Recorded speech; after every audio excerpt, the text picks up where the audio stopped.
experts call toxic masculinity. Research found the underlying cause for could-be masculinity content culture. Toxic masculinity, we've sort of heard this phrase popping up. The phrase has gained a lot of attention recently, especially with the Me Too movement.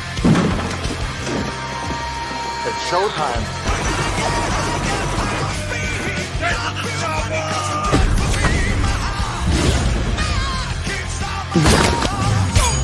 I'm no godless Tommy. I fought the Star-Spangled Banner. You bring the cavalry? Woman, I am the cavalry. They are my people.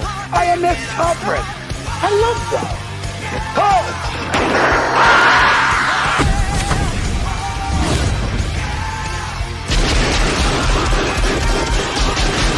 Welcome to the party, pal.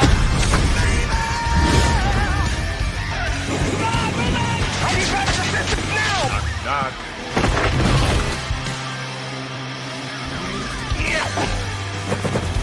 Stick around.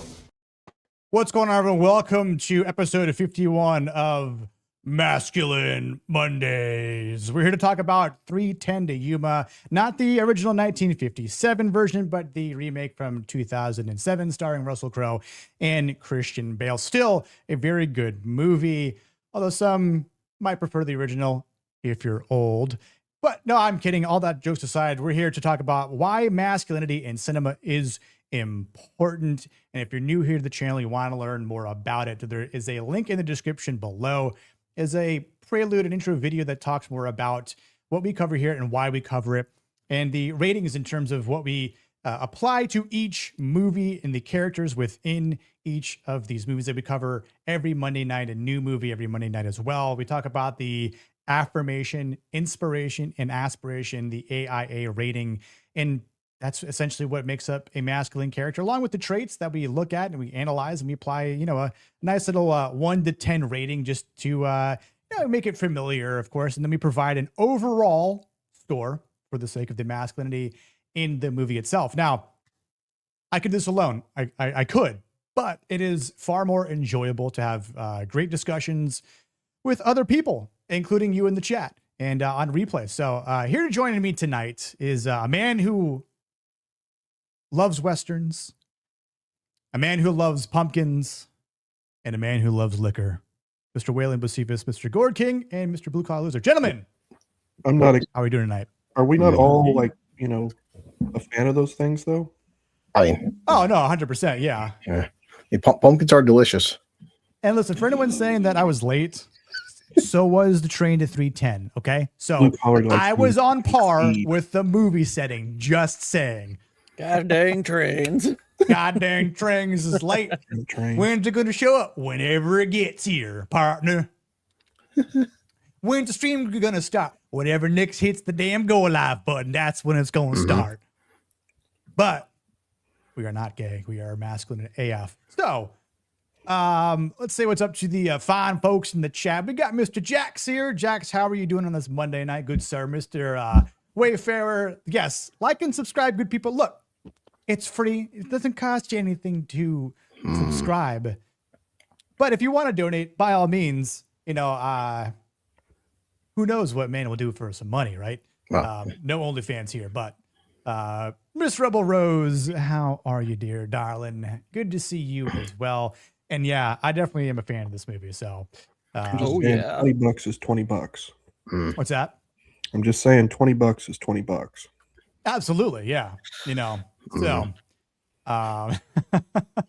Bootzilla, good to see you as always, my friend. Hope you are doing well here. You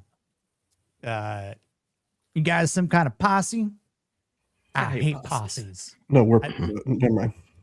I hate posses. Well, we're not pussies. Well, it's like Enzo said, one individual. So me, Gordon, Waylon, just like one person splitting the three.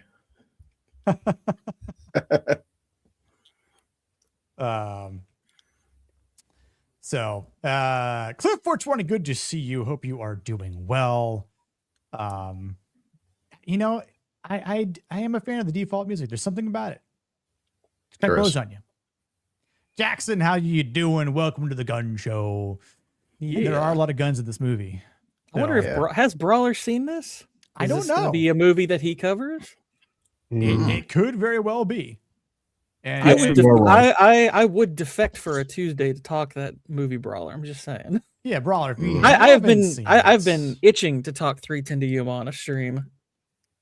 So like when Nick started this show, this was like probably the first movie I thought of that would be really cool to cover. So I'm really happy we're getting around to it. This is one of my favorite westerns. Yeah, same here. Really? There's definitely like quite a few that I'm other bigger movies that I know that we're kind of waiting to get to. So Miss Cindy, how are you doing? Hello. How are you guys? Doing well. Just going through some intros, saying what's up to the fine folks in the chat here. So it's okay if you're late as long as you got green eyes. Yeah. It's all right. They don't have to be green. That's all right. Yes. No one's looking at Cindy's eyes. All right. True and real. Well, you may not start there, but you could potentially end there. Am I wrong, or is this like that's actually a lot less likely. It just never gets to the eyes. I'm kidding. Boosh! What's going on, my dude? How you doing? Silver Angelix, good to see you here. And Roman, good to see you. I'll be on Roman's on Thursday night. Spoilers. Nice. But a little early evening stream for me. But Beans! How are you doing? Mighty Boy 60, what's up? I'm here for and because of Cinevere. All hail the Dragon Goddess. Yeah, exactly. Oh, hell yeah. Anytime I see Beans, I think of Rango, another great 21st century Western. I think of Blazing Saddles. Yeah. Also good. I'm glad Gord mentioned Rango. I swear when it came out, like I was like one of like 5 people on the internet that actually liked and talked about it, and I feel like over time people are loving Rango. Yeah, but I love Rango. Was it like a major bomb though? I mean, No, it was a major bomb. I recall it being one. It was like they were trying some experiment. Whoa, wait. He's a Decepticon. That microphone. That microphone. He's a future Western. Like it now. Don't get me wrong. Western. I think it lost money, but it wasn't like a huge. It was like budget was like 135. It made like 245, so it came up short. I would say. Yeah. I mean, it wasn't. We've seen far worse. But, I mean, they were trying a lot of experimental audio recording stuff, if I remember correctly. Yeah, they actually would film them kind of play acting this and recording the sound of it. It was actually really cool how they pulled Rango off. Right, and Rango has still. I would say that it's of the CG animated movies, it's probably the best looking one. The amount of detail that goes into all the characters is just phenomenal. I mean, good and bad, Gord. So yes, Rango, the budget was 135. It did 245, so not big, but it actually won the 84th Academy Award for Best Animated. So it did indeed. I just said no. I just feel like all the headlines were like, "Oh, it's terrible. It's bombing." Those people were retards. Rango's freaking amazing. And I'm like, "This is awesome," but I feel like it's one of the animated films in the atmosphere. People just don't talk about. People were not ready for. I think the internet sort of has brought it back to relevancy to almost to the point where they talked about it a little too much, though. Time has been kind to it, but when it first came out, it was kind of. I don't know if I remember seeing it get slammed, but I do remember like the reception was kind of ho-hum for it. Meanwhile, I was like, I went and saw it in the theater like 3 times, and I was like, you people are insane. This movie is amazing. Well, I'll talk to you about Gord infamously. I don't know a single soul who doesn't praise Iron Giant, but boy, that tanked at the box office, man. Yeah, that was a big. Actually, Rango might be Johnny Depp's best post Pirates of the Caribbean performance. Probably was. Yeah. That's probably true. Because like he's been in some absolute dogs outside of what do you mean? You say that like you don't love The Tourist. Who doesn't? I forgot that movie existed. I saw that too. So did Johnny Depp, if you remember the Golden Globe. Oh yeah, that's right. Yeah. Yeah. If you all don't know, in the chat, like Gervais asked him during the Golden Globes after the year The Tourist came out, he said, "So have you seen The Tourist?" Johnny Depp kind of laughed and said, "No." Hey, he doesn't watch his own movies, right? I can fully understand watching her. That could be a little weird. Okay, well, you're going Decepticon a little bit. Oh man, hey, Waylon Tron, Waylon Tron, Kalika, the Pacificons. Pacificons. The Nice Gamer 1977. Am I wrong for thinking this is one of the best Western movies? Not at all. And also, nice Avatar.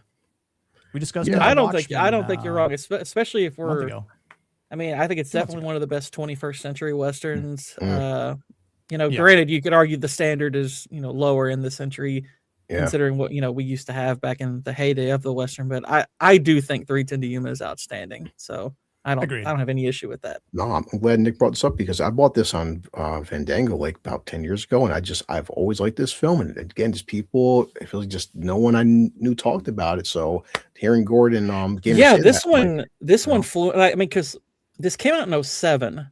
And 07 was stacked. I mean, 07 is like I watched Eastern Promises the other day, and I was like, "Gosh, this is such a great movie." That I looked at, I was like, "Dang, this was 2007. How many more good movies came out that year?" But a lot. 310 to Yuma like kind of flew under the radar because There Will Be Blood and No Country for Old Men and Hot Fuzz. That's and why all these great movies that year, and I like saw this like around at like Walmart and stuff. I was like, "Oh, cool! Bale and Crow did a western together." I didn't know about that.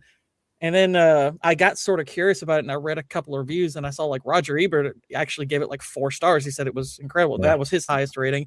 And I was like, okay, maybe I should give this a look. And I think I first watched it in like 2010 with my brother, and we were both like, when it was over, I was like, was that amazing or what? It's like, holy crap, this movie's great. Yeah, I mean, I saw it in theaters originally and absolutely loved it because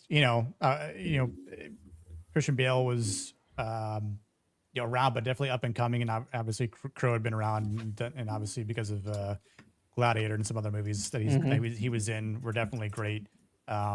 So it was like a no-brainer for me to go to the theaters and actually watch this movie. But yeah, definitely. Plus, I mean, in James Mangold, this is up here. There's one of his best movies too, which we talked about Ford v Ferrari, and I'm like, this is right up there with Ford v Ferrari for my favorite Mangold film. Agreed. Yeah, same Nick. I saw this with my dad in theaters because Dad, he's a massive Russell Crowe fan. We walked out, we're like, didn't have a YouTube channel back then, but this is fucking fantastic. But just over time, it felt like people to talk about it. The action scenes, though, are they're Mangoldy. They're a bit like Ford versus Ferrari, where it's like the technical aspects are a bit like, don't think about that too much, otherwise you're going to be in trouble. Wait for Nick to put on the voice modifier. Mr. Destructor. I am here to watch a Western film. No. Also, what's going on? Iliac. I was like, it looks like an eye. I was like, those are not equal in height there. So that was just the angle I was looking at. But good to see you. Those are all good picks over on X. Don't look into her eyes; she will steal your soul. They're also all good picks. Bootzilla. I agree. One I would also recommend at Bootzilla if you haven't seen it is Slow West with Michael Fassbender. That's actually a pretty solid movie. Slow West. It's got a Fassbender and I think Asa Butter. No, it's not Asa Butterfield. I don't think it's another kid. I think it's that Cody Smith McVie or whatever his name. The one from The Road. Schmick. Oh, gotcha. Slow West is actually pretty solid. I liked it. That's good. Mighty Boy 60, also thank you for the sub. I appreciate that. Every really great movie tanked at the box office. Also, Iron Giant made me cry. It was that good. Iron Giant is a great movie. Yeah. It definitely gets dusty, and I think people just kind of need to make sure that they're cleaning their fans. Sometimes it's one of the most neglected spots in a household to dust, because it's like you just kind of turn the fans on automatic, and sometimes you're like, oh, I totally forgot to dust up there. If you have taller ceilings, harder because you need a ladder, right? Yeah. So sometimes you just watch the movie and like, man, that dust is just pouring on you. It kind of gets in your eye. It might be also allergy season, so your eyes might get a little watery. It's okay. Ninjas are cutting onions secretly. Right, exactly. Like, yeah, I was cutting onions in my damn kitchen. But it has a nice happy What do you ending. mean by ninjas? But Iron Giant has a nice happy ending, though. Secret individuals that you don't see doing some sort of act. I initially thought she was coding it, like she was using the word ninja as a code for black people, but then I remember she said, but then I realized she didn't say stealing onions, so I was like, oh, okay. That's my fault. I should have clarified. Also, covertly is not something that one does over the other, but Waylon is more than meets the eye. true. The Rundown is goated side alley Western. Prove me wrong. Rundown? We're definitely going to talk more Westerns this year. I can't say which ones, but there's definitely one that is absolutely goated and it's hitting a big 50-year anniversary. I'm taking my kid June. I'm taking my kid to see that. Yeah, it has to do with my avatar. It might. Yeah. It might. And there's an older gentleman that's usually here that opted out tonight. He might appear in chat if you kind of say his name a few times over again. He's busy trimming his back hair. You might be a fan of that movie too, but so you know. Also shout out to Dun Haragel or Haragel, if I'm pronouncing that properly, but thank you for the sub as well. Appreciate you being here.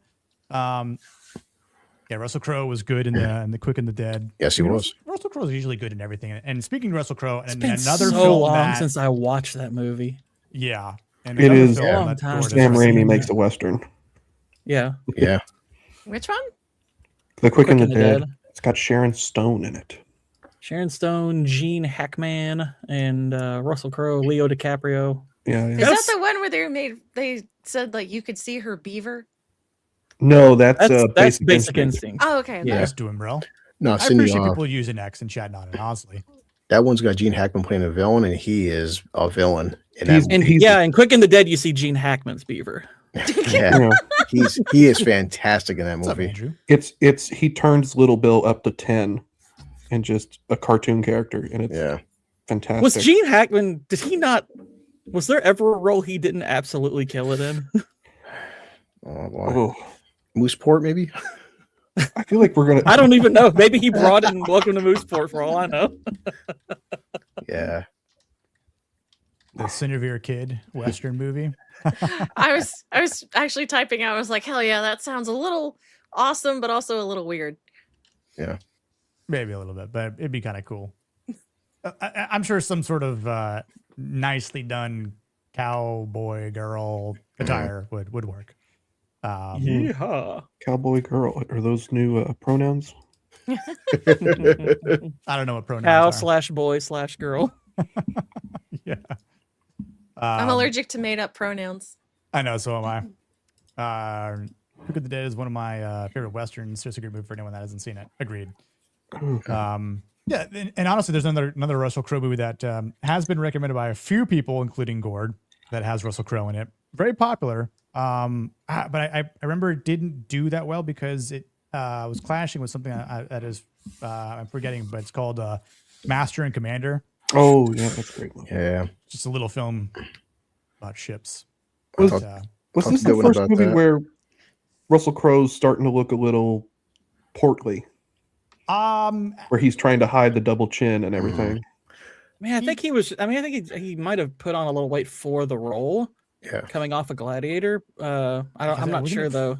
For the role, perhaps. I mean, all I know is Master Commander is a masterpiece. That's all I know. All I remember of Master Commander was the lesser of two weevils. Like that's I don't even remember the joke. Pun. I just remember that one. Mm-hmm. I remember seeing my dad. We watched that in the theater. My father busted out laughing at that joke, and I didn't get it at first. But he's like, "You will." Oh shit! That's such a good one. Yeah. It was competing with another movie, right? Because it didn't. Return to the King. Was it Return of the King? Right? Well, it was weird seeing Mary on the ship.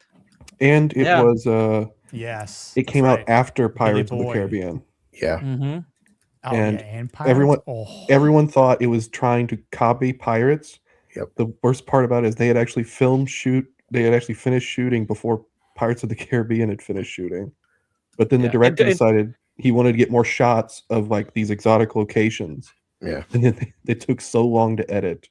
Yeah. And look, I love Pirates of the Caribbean. Don't get me wrong, but it doesn't hold a candle to Master and Commander. I'm sorry. Oh, for sure.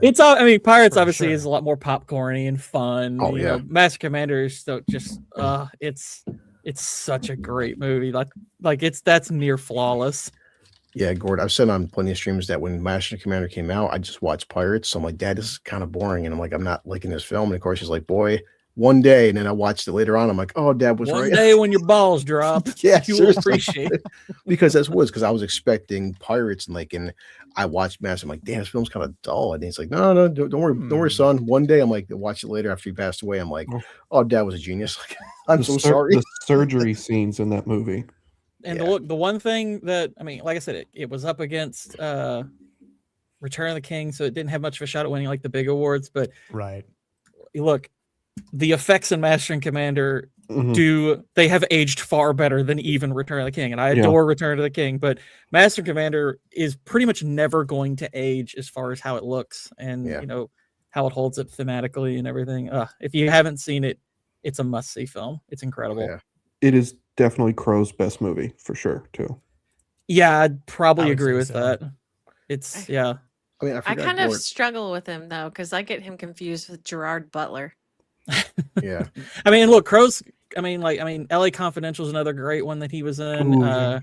He's in The Insider is one that people forget about. The Insider's awesome. I love that movie. It's one of Michael Mann's most underrated films. But Master Commander might be the best movie he's in. That might be true. I mean, I forgot. Yeah. I'm looking at 2003. This is also what messed me up. 4 action films. Tears of the Sun, Love or Hate Action. Then you got both Matrix films, Last Samurai, Open Range, Once Upon a Time Mexico. I mean, the Hulk, the Eric Bana Hulk film was just pumping out all these action films. Underworld, so if at the time it felt so slow to me watching The Hunted. It's like, I wouldn't call Open Range an action movie. It has an action set piece at the end. Hidalgo was 2004, I think. I wouldn't even call Master and Commander an action movie. It has action in it, but it has action, but it's more. They were supposed to make a sequel. It's almost it's like an adventure movie, I guess you could maybe argue, but it's kind of a little bit of it's a little bit of a hangout movie too. With a bit. Yeah, I agree. Soul Assassin. I love and look, Once Upon a Time Mexico is not a great movie, but it's one of my favorites. I think it's so fun. Yeah, it's so goofy, but it's such a fun movie, and it has a banger soundtrack. El Presidente. Also, you get to see Willem Dafoe in brownface speaking in Hispanic. It's awesome. Oh, also 2003 was Kill Bill. I mean, there was just so many action films that year. I'm like, no, Master and Commander was supposed to have a sequel in the third one, but it tanked to the box. Well, there's like 30 books. But apparently they are not particularly easy to adapt. That's true, because they do. And they're costly if you want to do them right. Yeah. Well, I've talked to Gord about this. I would just imagine, after seeing Black Sails, I would be Master and Commander. The best way to go is make it a show, because I own all 4 seasons of Black Sails on Vudu, because I don't think they do it justice. I'm okay with us getting the one amazing movie. Yeah. Cheated. You might, because otherwise, if they do a show, it probably would be like Sharp. If anybody has seen that. Sharp? Yeah, Sharp. SHARPE. It's got what's his face? Ned Stark. Sean Bean. Yeah, that was like his big sort of breakout role in the in the Sean 90s. Bean lives. Yeah. Oh. Sometimes he does in movies. The best episode is the second episode of the first season, and they're all like an hour and a half long. But it does start to become repetitive by like season 3, where it's just the same plot over and over again. Interesting. Well, as a chat saying, Black Sails had an amazing first season. We just started dropping off more and more. I like all 4, but I'm a little biased. But it's that and Ash vs. Evil Dead reason I bought Bad Stars. Yeah, it happens with a lot of shows, honestly. Unfortunately, it starts off good, and Sharp is on YouTube for free. Very nice. Which Soul Assassin for throwing that out there. But yeah, I mean, this is a great movie. It really is, and I've watched it a few times over the years. I've got it on TV at random as well at certain times, and to me it's definitely one of those movies. If I see it on, I'll have to maybe watch it, maybe up until a commercial break or something, or maybe from start to finish. Even though I do own it on Blu-ray, because again, back in the 2000s, it was just the thing to do was to collect physical media, and I was doing that quite a bit. I definitely miss the days going into Best Buy or whatever, and then dude, just going in like, oh, what new movies came out today on a Tuesday or anime, right? I would just go and just start, spend money on, spend half my paycheck on like physical media because it was like, well, whatever. I'll go to Best Buy. I go to Best Buy, come on a stack like this of Blu-rays. I'd spend like $500 on Blu-rays because I had it back then. But yeah. And like again, this is the first time I've really watched this movie from the masculinity aspect of it. Which again, like a lot of these movies I haven't really watched with this sort of lens, or thinking about it after the fact. That's kind of why this is one of the first I thought of, is because I had already started to watch it from that perspective. And when I was kind of trying to sell the movie to Vex to get her to watch them, so I'm still trying to get her to watch this. She hasn't seen this. She hasn't seen this. I've been trying to get Vex to watch The Great Silence for years. Yeah. At this point. The Great Silence. What are you doing? Yes, yeah, The Great Silence is it is one of the movie. It is one of the best westerns ever made, and no one knows about it. Huh. It's pretty excellent. And it is brutal. All right, It Nick, is. before we It start, is Nick, brutal. this is for Nick's idea, so I got Yoo-Hoo, just like as you recommended. Yep. And instead of getting vodka, I got good fucking vodka. Because nice. If you're gonna get vodka, I might as well get the good effing vodka. Well, yeah, we back in the day, we used to we were buying Kettle One and mixing it with Yoo-Hoo. So, oh boy, that's strong. Why can't you people just drink White Russians like everybody else? Blue's gonna get lit. If you're going to call something good fucking vodka, it better be good fucking vodka, made in America. Not in Russia? Oh, interesting. No, it's a distilled from corn, and it's all made in American craftsmanship. All right. Yep. It's nice 80 proof too, so it won't kill me. If it can't remove paint, it's not good vodka. Lots of respect for Christian Bale. Dude is based, drives a regular truck, and spend millions building a home to help kids. Yeah. Oh, that's awesome. What's up, Cowboy Diesel? Beans. There is no such thing as good vodka. Drink bourbon like a real man. I did it for Nick. That's why. Yeah, I'll say usually I think Blue would, but this was something I had told him about. Was it last week, Blue? Yeah, and I mentioned this. That's why I said for next week I'm buying Yoo-Hoo because they still make Yoo-Hoo and vodka for you. He is Cowboy. This concoction was something that my friends and I drank in college because didn't have a lot of money, and so there was just one random night we had a bottle of vodka and we had some Yoo-Hoos for whatever reason my friend did, and so it was like, shake it up, drink. Oh shit, this is actually pretty good. Y'all gotta try this. And so then from that point on, like we would walk in a place with a bottle of Yoo-Hoo, thinking just a bottle of Yoo-Hoo, but that's actually like half filled with vodka.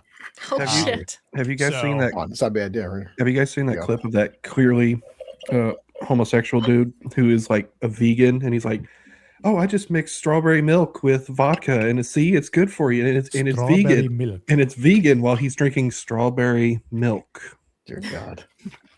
Blue, do your best Russian accent, Mighty Boy. I hope you drowned in it. I love the Yoo-Hoo in the Eastern Promises is a good film, especially Viggo Mortensen. He has a naked bat scene in fighting. I want to do a video about Eastern Promises and history into violence because when I was watching it the other day, I realized Eastern Promises is an inversion of a history of violence. It's fascinating what the trick Cronenberg pulled there. The arc of Tom Stahl in the history of violence is the inverse of the arc of Nikolai in Eastern Promises. I was like, dang, that is really freaking clever. It is really cool how he pulled that off. They're movies that you absolutely should watch side by side because the character arcs just go in reverse. It's so cool. I hate to go on a tangent, Nick, but you always worry about people getting typecast and pigeonholed into a role. So after Lord of the Rings, I'm like, damn, what's next for Viggo? The son of a bitch does Hidalgo, then he does Eastern Promises, then he does History of Violence, then he does The Road. I'm like, this man he's a legend. Don't forget Appaloosa. And don't forget Hidalgo, which sounds similar to Hidalgo. Which is what Blue said. I was like, Hidalgo? Hidalgo. What the Hidalgo is that?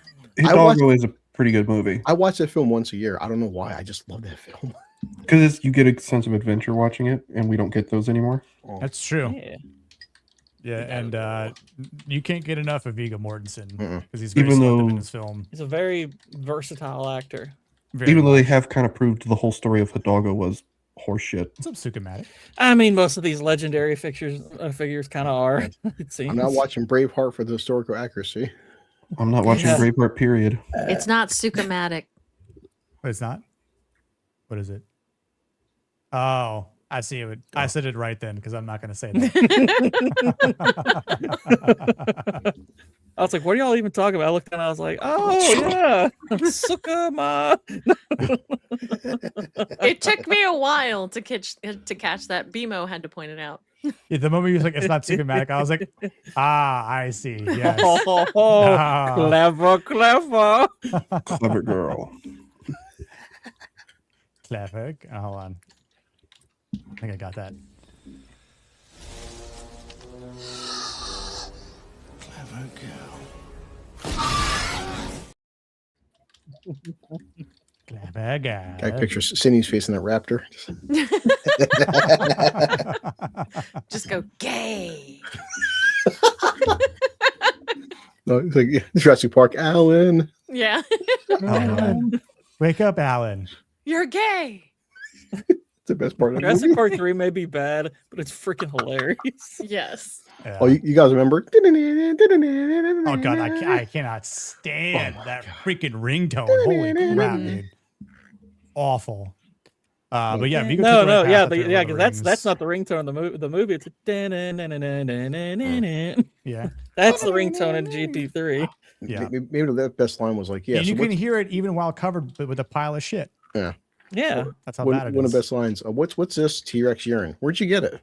You don't want to know. Like, no, for plot purposes, I do want to know. Actually, you know what? We've got time. Might as well tell me. And I maybe won't tell your father, who's here on the island as well, and your mother. But you know, hopefully we don't have some sort of weird. Dino Would you molest a wiener T-Rex fetish. child? No. Who is your daddy Pervert. and what did he do? See T-Rex in therapy. The way that kid touched me. I mean, that kid did learn to Agreed. aim small, miss small. For Hook Gibson and the Patriots. So. Yeah. So are we saying a T-Rex has a small? No, he just like whenever the T-Rex started peeing, he gave it a small target and made sure it didn't miss. Yeah, right in that jar. I would imagine it was large enough so that way he didn't have to stand too close without getting seen or smelled. But also, if the T-Rex does in fact have a good sense of smell, then how do you hide from that? Like, Well, even it's if you're a definitely gonna have kid. good eyesight. It's a sight predator. Yeah. Oh yeah, it's supposed to be good at sight and smell. So, henceforth, the king of the apex predators. But you know, I'm who just glad knows? it was pee and not some other bodily fluid. Yeah. He wanted to start his own breeding program, and he got Yeah. the wrong Did you fluid. jack off a T-Rex? He's like, don't tell my Yes, I- father. Yes, I did, Dad. Can you imagine how much we can sell this for on the black market? Got T-Rex jizz in this bottle here. Forget bull shark pills. We got T-Rex semen. I mean, Yeah. go big, go big, Now go this big or go jar home. of white. Yes, it'll prevent cancer. This is the new cure for cancer right here. What does it come from? I don't Well, know, but we're gonna sell it to a rich Vietnamese gentleman. Something. Who wants to test this How'd out? you keep it refrigerated? I didn't. He hid it while he was in a Vietnamese prison camp. Jeez. the kid's like, Oh no! Now I'm getting Christopher Walken. That's exactly who I was thinking of. Like, no! Don't hide it there. Sherry, how are you, dear? Hopefully, you See don't. you. Hopefully, what happened to that guy with that jar doesn't happen to you. Oh no! Spills all over himself. No. Trauma. What's up, dude? Oh, Bro, do you know how much that's money I an- can make off of some T-Rex jism? Yeah. That's internet lore. You guys don't know. Oh, I know man. what you're talking about. I just didn't want to expand on it. There's some things I'm okay with not knowing. Yeah. Save it for the birthday stream, Waylon. All right. Yeah. We can't blow all the good loads here tonight. Well, Just a some of T-Rex them. did already. Yeah. that's when he pulls out the real I call robot this voice. product High T-Rex. Yeah. Oh god. T-Rex arms is never gonna live this down. No. Right, no, Just makes the other daughters do it for him. Or small child that's in the movie for some reason that is just left there because there's always actually that's a common theme in Jurassic Park movies is small children who are for some reason on this island. Yeah, because let's bring them to the island because nothing could go wrong with the prehistoric being that is wild and they try to contain it and have been known to change sexes from male to female. Thanks, Dr. Grant. See how freaking woke Spielberg was. That gender fluid BS with a dinosaur. Yeah, I know. What the hell, man. He was trying to and then you have the kid who literally like gets the gender fluid according to the headcanon we just made up. Mm-hmm. Not true or accurate, but anyway. 310 to Yuma. 310 to Yuma. So we'll get this 310 to Yuma, not 310 to Kuma. Amen, Borther. Hey, Gord.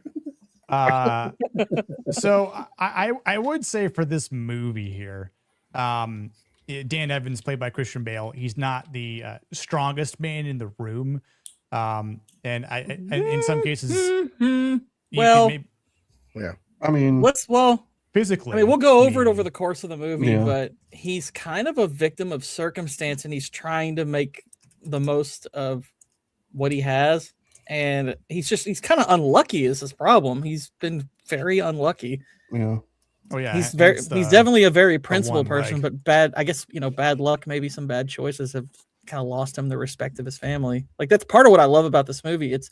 You've got this hero going on this kind of great sort of, I guess you could call it a redemption arc of sorts. But it's more he's just kind of, proving the value of his principles. It's more of like a self-actualization than even a redemption.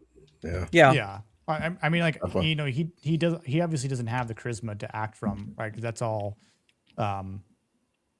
what Russell Crowe's character has, right? So I think for the sake of what Dan Evans is trying to do is to make his courage be known in this movie through his redemption arc. I think because he has something still to live for, right? Like he says, like, when he tells Ward about the truth behind how he got shot, right? And how he lost his leg. And he's like, imagine having to tell your son, your boy that to his face. It's a great line. Right? Like there's a lot of truth and great moments that come between those two men who are completely opposite of each other, right? One was fighting for a war. Granted, it was the North, but then you've got a guy who's absolutely ruthless. And I do think this film is about fatherhood.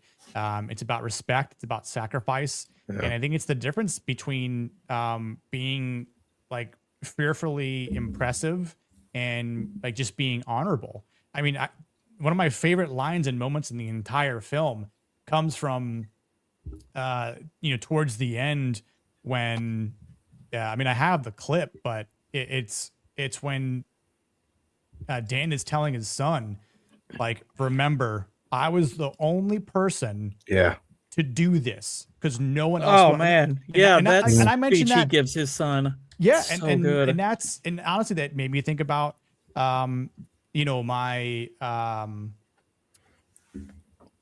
introduction video to why to Masculine Mondays, to why masculinity is important in cinema. Like I mentioned, like the fact that when a character has the aspiration to do something that no one else is willing to do, no one else, like the other marshals, like screw this, we're out. Like we're family men.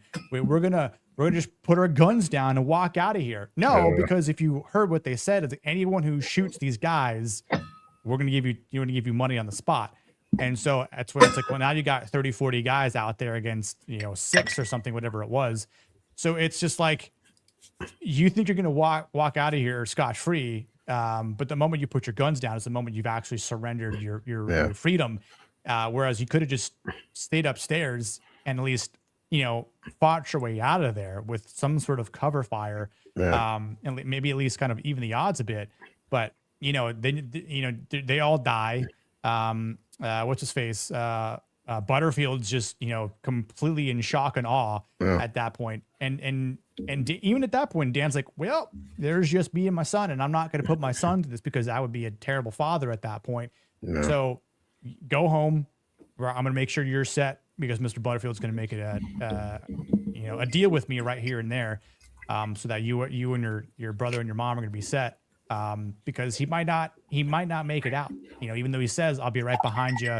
Yeah. I mean, there is that chance that something could go wrong because he just saw, the other marshals just get gunned down on the doorstep. So, well, it's excellent. It's excellent how it kind of.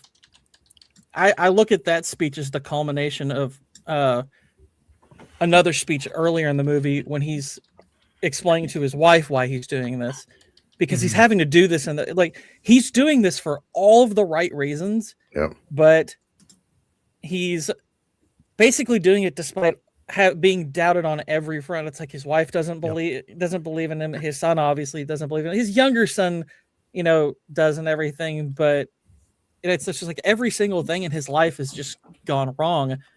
And a lot, you could argue it's like, okay, him moving them out there, maybe that wasn't a great choice necessarily. But then again, it's like he didn't really have a choice. His son was sick, so he had to move them to a dry climate. It's like he's constantly had to make these choices where it was kind of no-win situations. It's like when he got brought into the Civil War and everything, it's like he gets put in there and he gets shot by one of his own men. So it's just like he has had bad break after bad break after bad break, and he's trying to do everything he can to provide for his family and do right by them. And what's so awesome is when you get to the end of the movie and everything, he's put in this position where it's like, he can actually have the money without doing the right thing, but the principles are the more important thing that he has to pass down. And that's what he ends up mostly doing it for. It's just like, it's so good. It's such a good arc for him.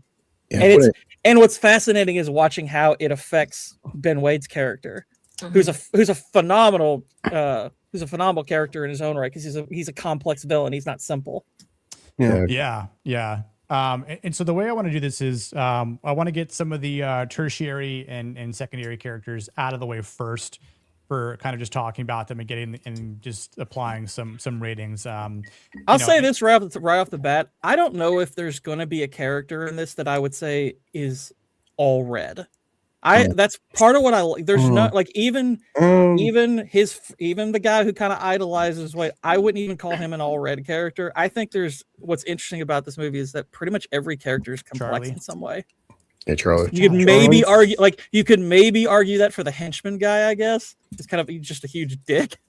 But as far as like the more fleshed out characters, I don't think Charlie's an all red. No. But we'll talk about it. So, again, we have a lot of different traits that these characters have. These are just some, right? Not all. And then of course our ratings here, kind of going from a 1 to 3, 4 to 6, 7 to 8, 9 to 10 type of rating. So I don't think we'll see anyone totally be on the weak side, but we'll see. I want to talk about Mr. Grayson Butterfield here, where he is this comfortable type of authority. He represents the type of masculinity that is it's cushioned by influence, the value of property, and its convenience, rather than being hardened by duty, like some of these other men, like Dan Evans as example. Now, why does he matter in this film? I think it's because of his social standing with Dan Evans' sort of moral courage here, where he's showing the status that he has and the ability to bring Dan on, and it's like, oh yeah, I'll pay you $200 to do this, and it's like, well, now on 1,000 afterwards. So I think that he has this type of affirmation that confirms responsibility in this sort of limited social sense, and it's not this like sort of deep masculine courage that, say, someone like Dan Evans has. I mean, even his son maybe has more courage than Grayson here, because it's like the moment he sees these men get gunned down, it's like, I can't do this. Like he just automatically starts to kind of chicken out. you know, well, I mean, it's understand like what's right. funny is like that's kind of what adds weight to what Evans decides to do is the fact that everyone else who's saying we need to back out, they're not necessarily wrong. I mean, it's like what they're asking, what they're being asked to do is kind of impossible, it would seem, and it's perfectly reasonable. And even him, this is kind of why I think it's so powerful. You know, him doing it for the right, Evans doing what he does for the right reasons, because Butterfield offers him the $200. He's like, as far as I'm concerned, you've done all you can. And it's actually a very honorable thing he offers him. And that's part of the reason why it's like, okay, we might want, a lot of people might be inclined to look at, the company man as this, kind of weak individual. I'm like, he has some honor to him. He does fulfill his end. It's like, he's an interesting character. And he has at least some measure of courage to him. And up until the very end, he has fought side by side with Evans. Yeah. And he has one of the funniest lines of the movie where Evans says he'll do the whole thing for $200. He's like, he said he fought in the Civil War. He's like, what side? He's like, north or south? He's like, north. He's like, we're Southern in name, but Chicago owned. You'll get your $200. I don't, which I don't understand that, because that doesn't make any sense. It doesn't. Like, I'm just like, wait. No, there's no Southern name. But based out of Chicago. Well, no, they were. I think their name was South Pacific. South Pacific. Southern Pacific. Okay. Yeah, I think that was the name of the company, the railroad or whatever. Yeah. I was thinking I was thinking about the Pinkertons. I was like, no. Like, Pinkertons were just the people they hired out. But he also is a very duty-driven individual too. Clearly, not a cowboy. Like, where up until the very point where it's like he's having an existential crisis. Exactly, Dominique. He is right there doing his duty, exactly what he is, supposed to be doing. And it's not till the very end where it's like, and he's kind of, in a lot of ways, is the one sort of, I mean, like one of his lines when they actually get to the bridal suite, he's like, "You continue to give me confidence, Mr. Evans." So he's one of the few people who first starts really appreciating, the drive that Evans has. He's one of the first people who stops doubting him. So I was like, oh, okay. So he actually gives Evans a bit of affirmation, you could say. Yeah. Like even though he might be like a secondary character, he does have relevance and he does have importance because he is there. And he has agency. Yeah. Mm-hmm. Yep. So what would you say in terms of his numbers here for affirmation and inspiration, aspiration? I gave him yellow for affirmation. It's like we're doing it's numbers now, so I would say for let's say 4 to 6 would be like a yellow kind of maybe, or like 4 to 7 around there. I might be go like 7 for affirmation. Yeah, I'm feeling 7 for him because like it's up until the very end. He is a stand-up guy. Yeah. And he's still a fairly stand-up guy. In the end, it's just he can't go all the way to the end because he's just like, dude, this is hopeless, And on the assumption that, of course, he then pays Evan's family what he promised, and at that point, he's a really stand-up guy. At that point, it's like, okay, we have to assume that, but yeah. And I'd say for inspiration, even though he does have this backing because of the railroad, it's not to say that that's not to take any sort of inspiration from, because it is. He's successful in a business avenue, but again, because he's a stand-up guy, that is something that can be inspirational.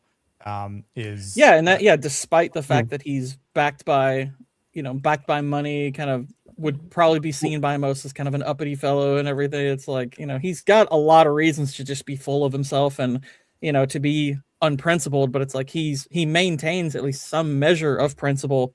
I'd even say a good measure of principle, despite being, a well-off individual who's, in a position where you could easily vilify him. He's kind of a version of what would normally be in this film, where the railroad guy would just be a crook. Yeah, that's true. Like if you were to map this onto like the world of like Red Dead Redemption, he's the bad guy. He's probably the bad guy. Or any spaghetti western, he's the bad guy. Yeah. I would maybe give him a 7 for inspiration. I'm okay with that. Yeah. And then I don't know about aspiration. You know, I'm not saying he is an ideal character, and obviously he doesn't sort of achieve the highest.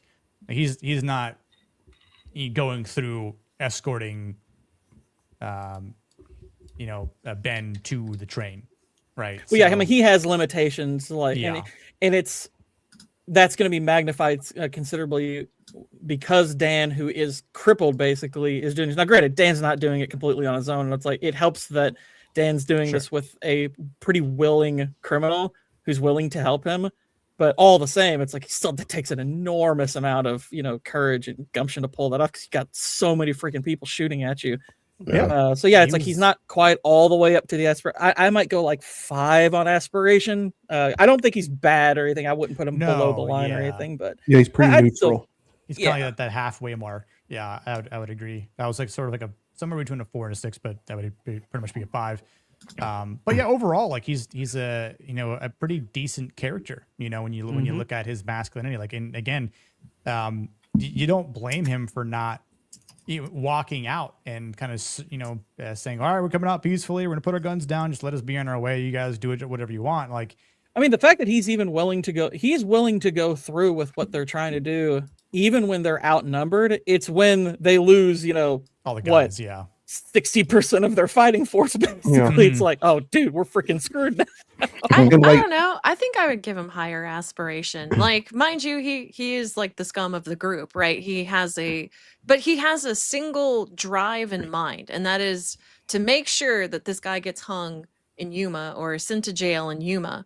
And he, all the way up until it came to the lives of the rest of the party, and he realized, okay, people will actually die, you know, for nothing if they go through with this. I just feel like that should give him a little bit higher on the aspiration scale, just like a 6 instead of a 5. Because he showed great courage and being willing to not only, you know, pay Christian Bale's character more money, but more money just for calling it here and making sure he gets home safely. So I think that's fair. I think that's fair. Yeah, I'm not going to the willingness, like the willfulness to actually, you know, follow through and you know, ensure that Dan's family is taken care of. Yeah, I think that's fair. And the willfulness to he's out in the frontier with these guys up until the very moment where it looks like this is dead in the water here. Yeah. Well, yeah, I can boost him up to a 7. I think that's fair. And of course, we don't even know, does this dude have a family or something at home where it's like, yeah, he says he has kids. He says okay, I'm a family man as well, because the main marshal is like, I'm a family man. He's like, I'm a family man as well. It's like, I get it, but I mean, well, and that's the other thing. It's like we contrasted him to Dan, and it's like, but we also have to contrast him to the guys that did get shot there. It's like he was willing to go further even than them, and you could argue they're probably more, you know, hardened by their own circumstances than even he is, and he's still more willing. I still maintain that executing the marshals for after they surrender was the stupidest decision you could possibly do. Yeah, because it's now it's just like, oh, so we're just gonna die, okay? Yeah, like that was stupid. I would agree.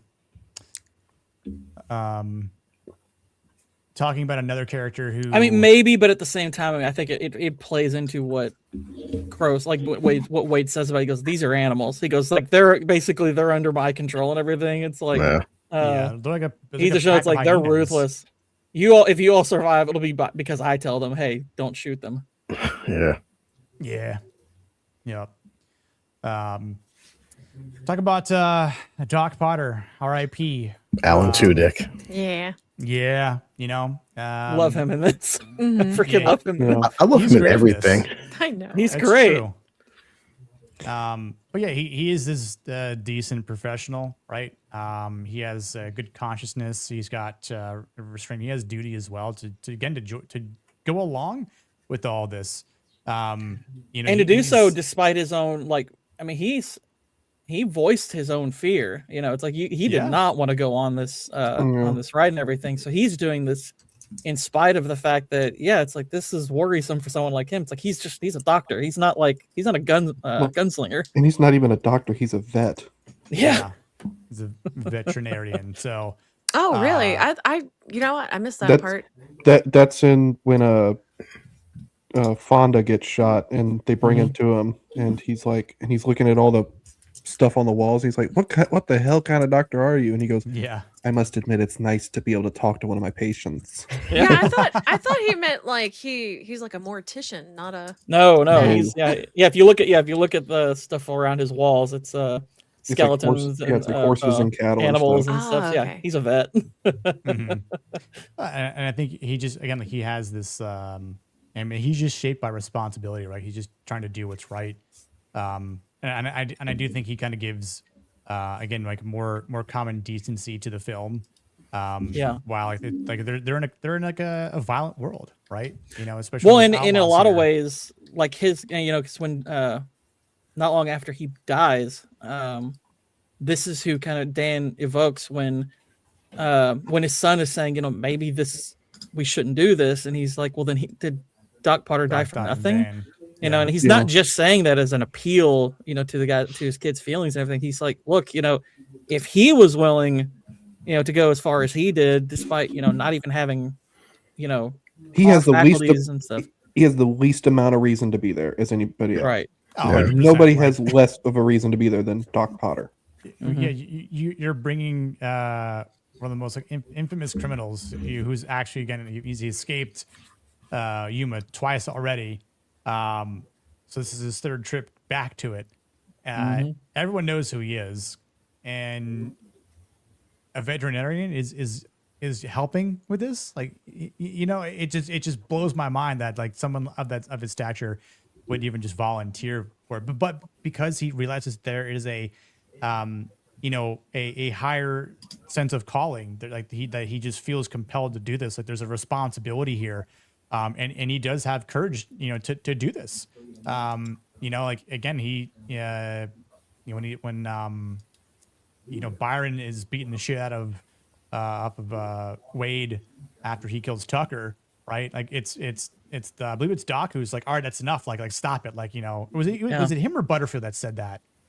I think it might have been Butterfield there, but he actually, Potter, he spoke up when Wade was getting electrocuted. That's right. Because it was it's immoral. Yeah.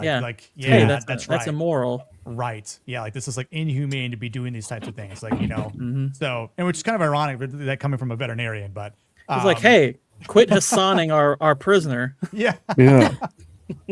Hassan made in modern days would be Hassan. But like I would give him like a 7 for affirmation. Again, easily. Yeah, I might even. I might go higher. Maybe 8. I might even go 8. I might even go 8 for that. I'll give you that. Okay. Yeah. I think too, his inspiration could be somewhere around a 7 or 8 too, just because of the fact that, like, again, his courage is a bit quieter than a few others there that he's with in that group. He struck first. Yeah, and it's still very meaningful. I actually think his courage, is among the highest in the group because he lacks the same abilities and because he's clearly afraid of what it's like. He's like, dang, it's like courage, I think, is amplified by fear. It's like if you're afraid but you still go through with it, it's like that just amplifies his courage. And not only like I said, I go ahead. I just thought about not only does he have the least amount of reason to actually be there, he's probably also the least skilled person in what they're actually supposed to be doing. Like he has no business being there outside of being a doctor. Mm-hmm. Yeah, he can't fight. He's just and yet he's full on just charging in when once Byron got chucked over the cliff, they should be like, okay, Doc, you can go home. You're good. That'd be great if you would have told me before we were in Apache territory. Yeah. I don't know. I don't think Wade would have hurt the doctor just because he wasn't really attacking people that weren't harming him. Yeah. He still had a code of ethics. Well, it's not the fact that he'd be worried about Wade, but his men, if they caught up to him. Like that's the biggest danger is those guys. And then of course, when they get into Apache territory, that's a whole, different. That's a whole new level of fear because of what they'll do. I won't disagree with that, Beans.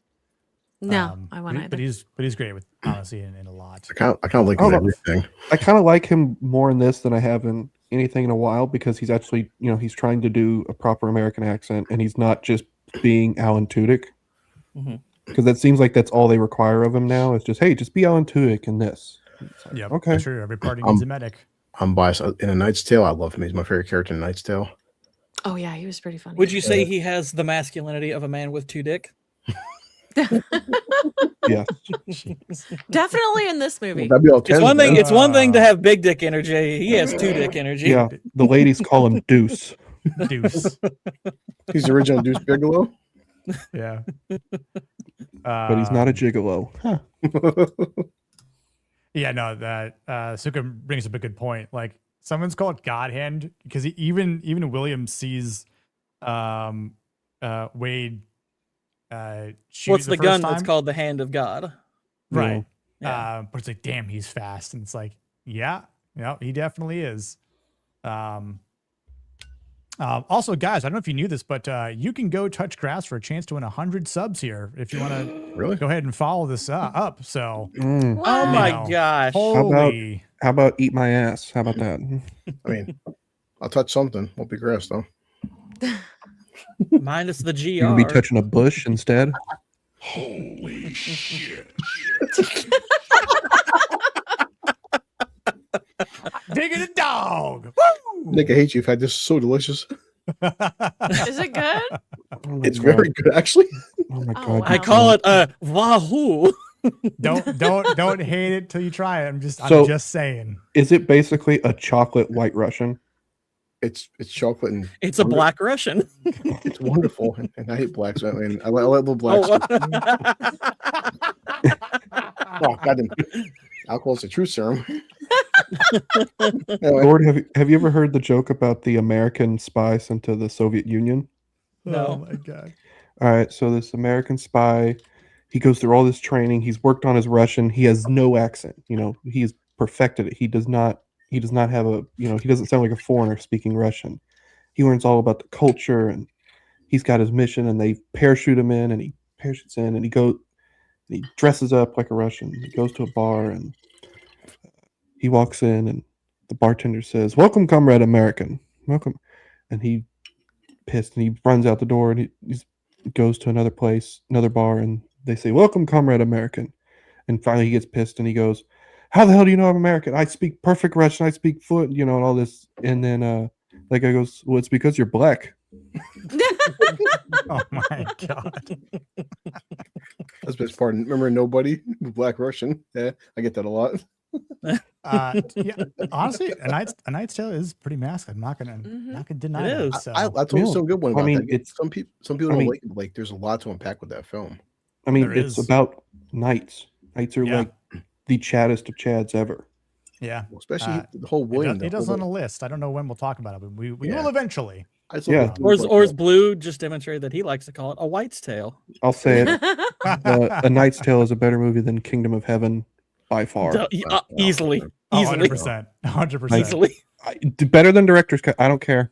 The director's cut. No, I'll even sucks say too. better. Kingdom of than Heaven the is a boring movie. It is. And I it's actually so saw it. pretentious. That was the first. Like it has moments. moments that are good, Yeah. but it is a slog to get through that movie. Yes, and let's not forget Orlando Bloom, the atheist knight in the Holy Land, Yep. trying to What an create John oxymoron. Lennon's Imagine in the Kingdom of Jerusalem. Ugh. had some great battle sequences though. Ridley Scott was the worst possible director to put on that Yes, story. they should have got I will Roland Joffé. protest if you do a Masculine Monday for that movie. I'll be no, there if you it do is it. not. It is not on the list. I can rant or rave about that movie. It's one thing if like Niat wants to cover it and we talk about it in that aspect, sure. Which I mean, he's putting us through the terrible Terminator series right now, so I would imagine it could be on the list. One more. So time. basically, goes out to Kingdom of you. Heaven. Kingdom of Heaven is the Terminator Genesis of the Crusades. Genesis, yes, I agree. Yes. I totally agree. With On that. like how many? There's not a lot of Crusades movies out there. Definitely not enough. Not enough. Yeah, there needs to be more. Yeah. I know that'll be a whole side tangent. Shippy. Shippy! Most movies are better than Kingdom of Heaven. That's true. Yeah, that was my first Blu-ray. Actually, I don't know if I bought. could say most movies are better than Kingdom of Heaven. Agreed, There's a Trauma. lot of bad movies. We will never the day I ever cover that movie on here, it means two things. It's an April Fool's joke, or two, I'm like quitting YouTube forever. That'll be the sign. One of those two things will happen. But, I mean, at least it's beautifully shot. I like parts of it. Bean says, I wish your stream started at least 1 hour sooner. I'm old and I have to be at work for 6 a.m. tomorrow. Smooth brains need their replay, handheld trust for me. basic. That sounds pneumatic like quitter machinery. talk. Oh goodness. Oof. I know you have a pretty nice job there, Beans, eh? Good night, yeah. Beans. But Buenas noches. that's why the Friday streams are earlier, right? But no, I hear you. But if you're heading out, I hope you have a good night. And we'll see you maybe Thursday or Friday. No stream tomorrow night, but brief gaming stream Thursday. There's gonna be a busy night for me. And then Friday afternoon, definitely this time, because I'm gonna completely trash Gal Gadot over her post today. So yeah, She toxic posted femininity. And she's a terrible actress too. I don't give a shit if people thought And a she's hot. Zionist. Well, she Yeah, but is that too. Israeli, so it's, I feel like that's a requirement for her. Yeah, I know. Going after her for takes- being that is just like, that's like going after Vex for being brown. It's like, Yeah, but Vex is smarter than Gal Gadot, so Well, By a lot. That's a low bar, though. I mean, have you heard her Man on Fire take? Well, I'll say yeah. I mean, Vex Gal does. have some Gadot has a man on issues. fire take? No, Vex does.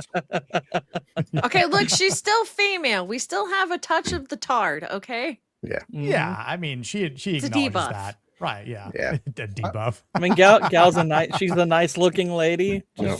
As long as she's not allowed to type or speak, it's fine. Right, she should just be one of those runway models that don't speak, because Yeah. that's Yeah. it. You know, just that's look a- nice for the camera, wave, smile, and be on your way. Shoo, go. I tell Vex all the time. I love her for two very good reasons. Nice swig of drink there, because she didn't have much in that department, to be honest. She's a nice face. She's a great face. Same Vex. Oh, Vex. Well, okay. I was like, are you to bash on Vex here, Gordon? do it. I thought I had a good line on Vex was doing her stream Night yesterday. Her internet was sputtering bad, and I said Hope tomorrow's she was, good for and I ya. said, well, she's in that tank top, and I was like, look, your internet doesn't have the bandwidth to contain Yeah. those things. But the funny thing is, if it would have frozen or lagged out on the It tank did. top, Did it? Dude, there were some It lagged crazy, constantly. there were I know some it was. crazy freeze frames for the camera. But Gordon, I don't know what you are talking about. Truly, but- That was wait, her, What is yeah, her that was her heart whole say? stream Sunday, basically. Accident, please mistake. be patient. tit. I am female. Oh, Holy shit. that is amazing. I know, I love it. It's my favorite hat. Yams made it for me. Was that a That's Mother's Day awesome. present? No, it was just a here, you're retarded present. Oh wait, hi Miss Sparkles. right. What's up, hoes? What's up, Sparkles?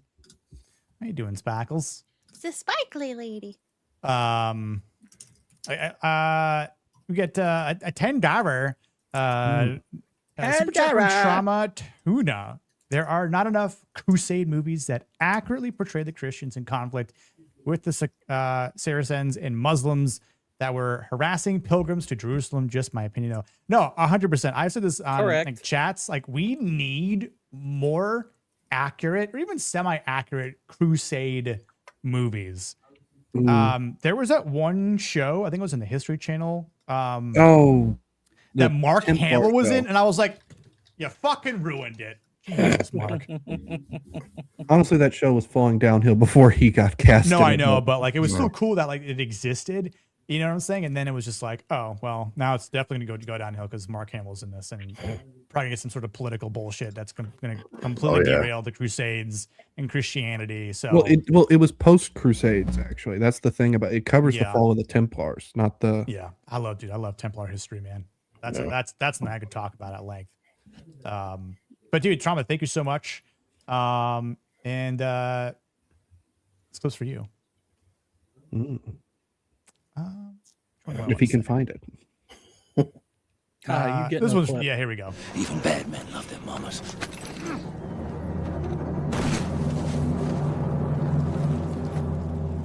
Now I think it's time for everybody to go home. Man, I saw that scene. He's not wrong. Let's not talk about what happens after that, where the kid pulls up behind him and then shoots like in the direction of all the people he's trying to save. You shot between them. It's fine. You shot between them. He didn't look though. James Mangold. That actually would have been really funny if he did. It'd be like a Three Amigos moment.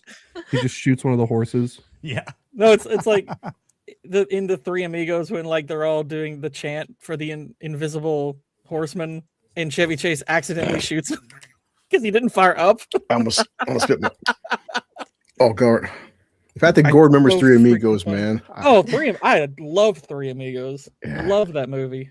I don't think kids would really understand the sentiment that Wade has there, because people really loved their parents typically, or especially mothers, back in the day, because that was like their only nurturing figure in their life.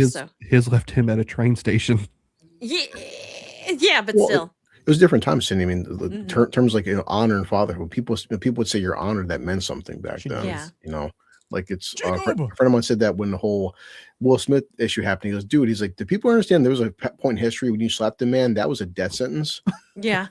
Seriously, there was duels over slapping a person. It was the ultimate disrespect, man. Like. Well, yeah, no, because when we were talking about Butterfield, I was actually going to chime in and say, like, what people don't understand is that man actually would have made sure to pay out what he promised Christian Bale's character. I'm sorry, is Dan? Yeah.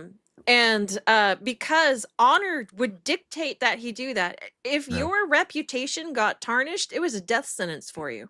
Yeah, I mean, when people would say, like, even a small term like "I give you my word" or "my word is my bond," or a gentleman's handshake. But like when someone gave you your word, that was solid. Mm-hmm. Well, Will Smith in the medieval times would have just been beheaded because he slapped the court's jester.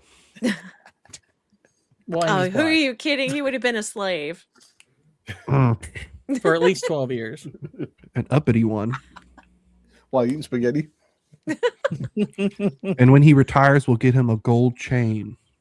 Oh man, with a giant W on it. Proof of Life is that's with Meg Ryan, right? Trauma.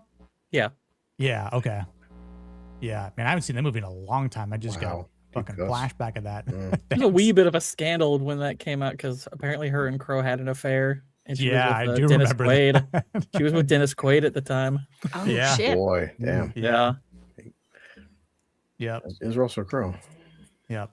Blue, thanks. The funny thing is, back then, Quaid, like Crow, in a lot, kind of resembled Quaid in a way. He just was like a better looking version of Dennis Quaid for a lot of people back then. Actor than Dennis Quaid. Wow. Oh, what? Yeah. I mean, Quaid's a good actor, but he doesn't peak quite as high. Yeah, that's true. This one's for Blue because we were talking about Vex and we did highlight Cindy's hat. Bites every day. No, it's probably the titties. Now you're a mile.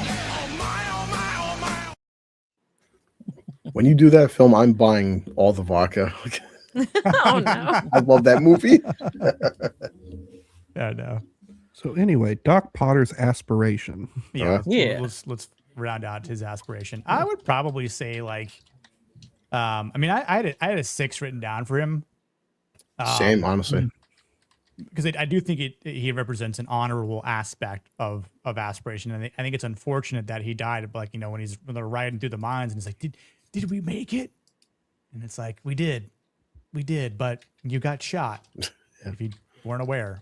And well, he's basically he's telling him, and you're the one who helped us get there. It's like you basically, we're the one who started our escape. So it's like we made it because of you. You know, it's. He laid down it's a sacrifice. Yeah. He did. So I'd go 6 or 7 on 6 or 7. aspiration. Yeah. Yeah, I'm okay with that. God, 6.5. You'd call it even, maybe. Or, Sure, it's not even, sure. but, you know. I mean, Just make it even. I mean, should we consider he really doesn't even have to be there at that point? I mean, he really doesn't. So He can- would you Yeah. say We're not doing decimals now. Come on. 6 then?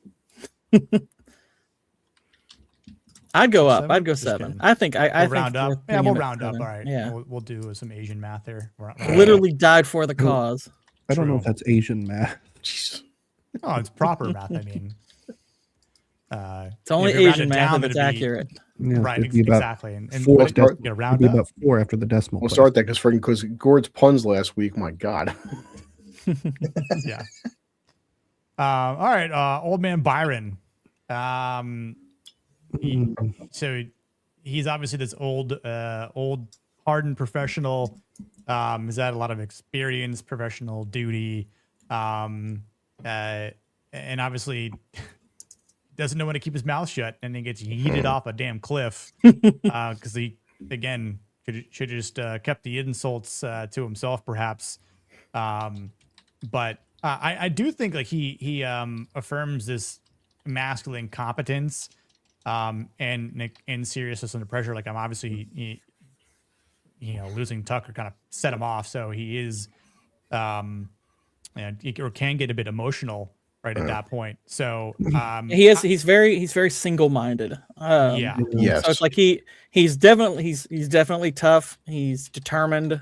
He does have a sense of justice and principle to him that is admirable. Yeah. It's just he is very simple, singularly minded. He's very stubborn-minded, and yeah, his mouth gets him in a bit of trouble. Yeah, just a little bit. Because later on, he has his life. a scene with Wade because he's trying to understand Russell Crowe's character where he says like, yeah, I only killed people that deserved it, and basically it's like, yeah, you killed a bunch of Apaches. There was a bunch of 3-year-olds there. I guess God didn't care when you were killing children, right? And Wade Jesus just don't care about the Apache. yeah, I was like, that was deep. I was like, dude, so you admit the fact that you were killing kids? Yeah, man. Yeah. So yeah, I would probably give him like a at least a 7 for affirmation. Maybe. Or do you think we'd be a little bit lower than that?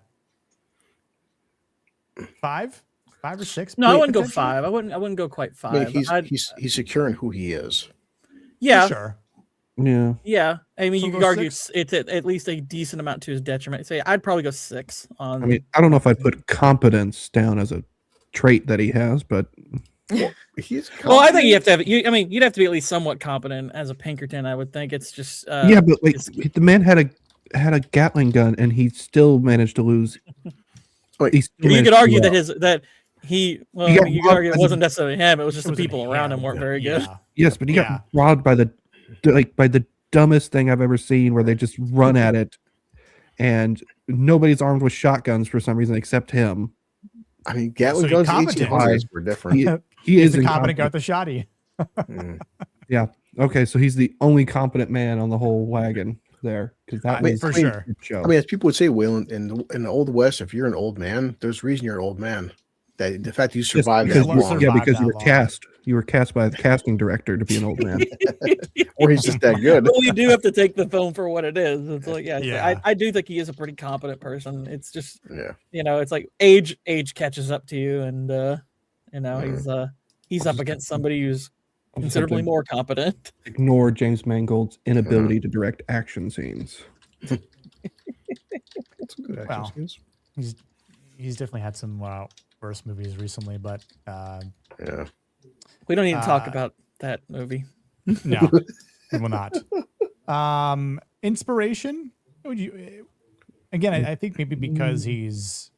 I wouldn't consider him an inspirational figure No, because I mean, he is far too like. It's not that he's lacking any inspirational characteristics. It's just they not are very high. much outweighed by his worst qualities. I have a 5 for his inspiration. He is just a gun for hire to remember that. Like, he is not even really loyal to anything other than the people paying him. Yeah, I would actually go lower than 5 for that. Yeah, I think he's more like a 3 or a 4. Yeah, because that's fine.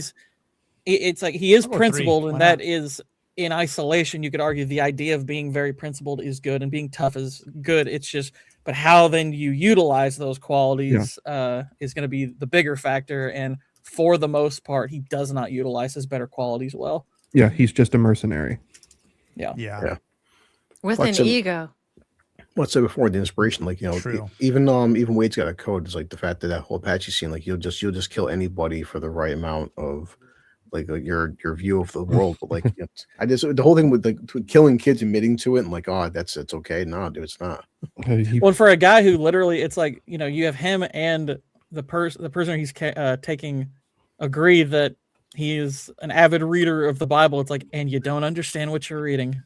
True. So, well, remember until one time Wade's like, he's like, how many books have you read besides the one? it's like, besides the Bible, it's like, no need to read that. It's like, well, you haven't read that one. Okay, Mr. Sola Scriptura, but like you said, Gordon, just because you keep reading it, clearly a Protestant, but you keep reading the damn thing. Well, he you is don't understand American. what it does. Fun fact: Morgan Freeman wears earrings valuable enough to cover the cost of a casket in case he passes somewhere strange, obscure, based on a maritime tradition. Apparently, that used to be a myth with gunfighters Interesting. that they would carry. So traditionally, you load a single action revolver with 5 shots instead of 6 because they have an exposed firing pin. So if the hammer is hit, the round will go off. So the rumor is that guys would go around with $10 bills rolled up in that empty chamber to pay for their funeral if they died.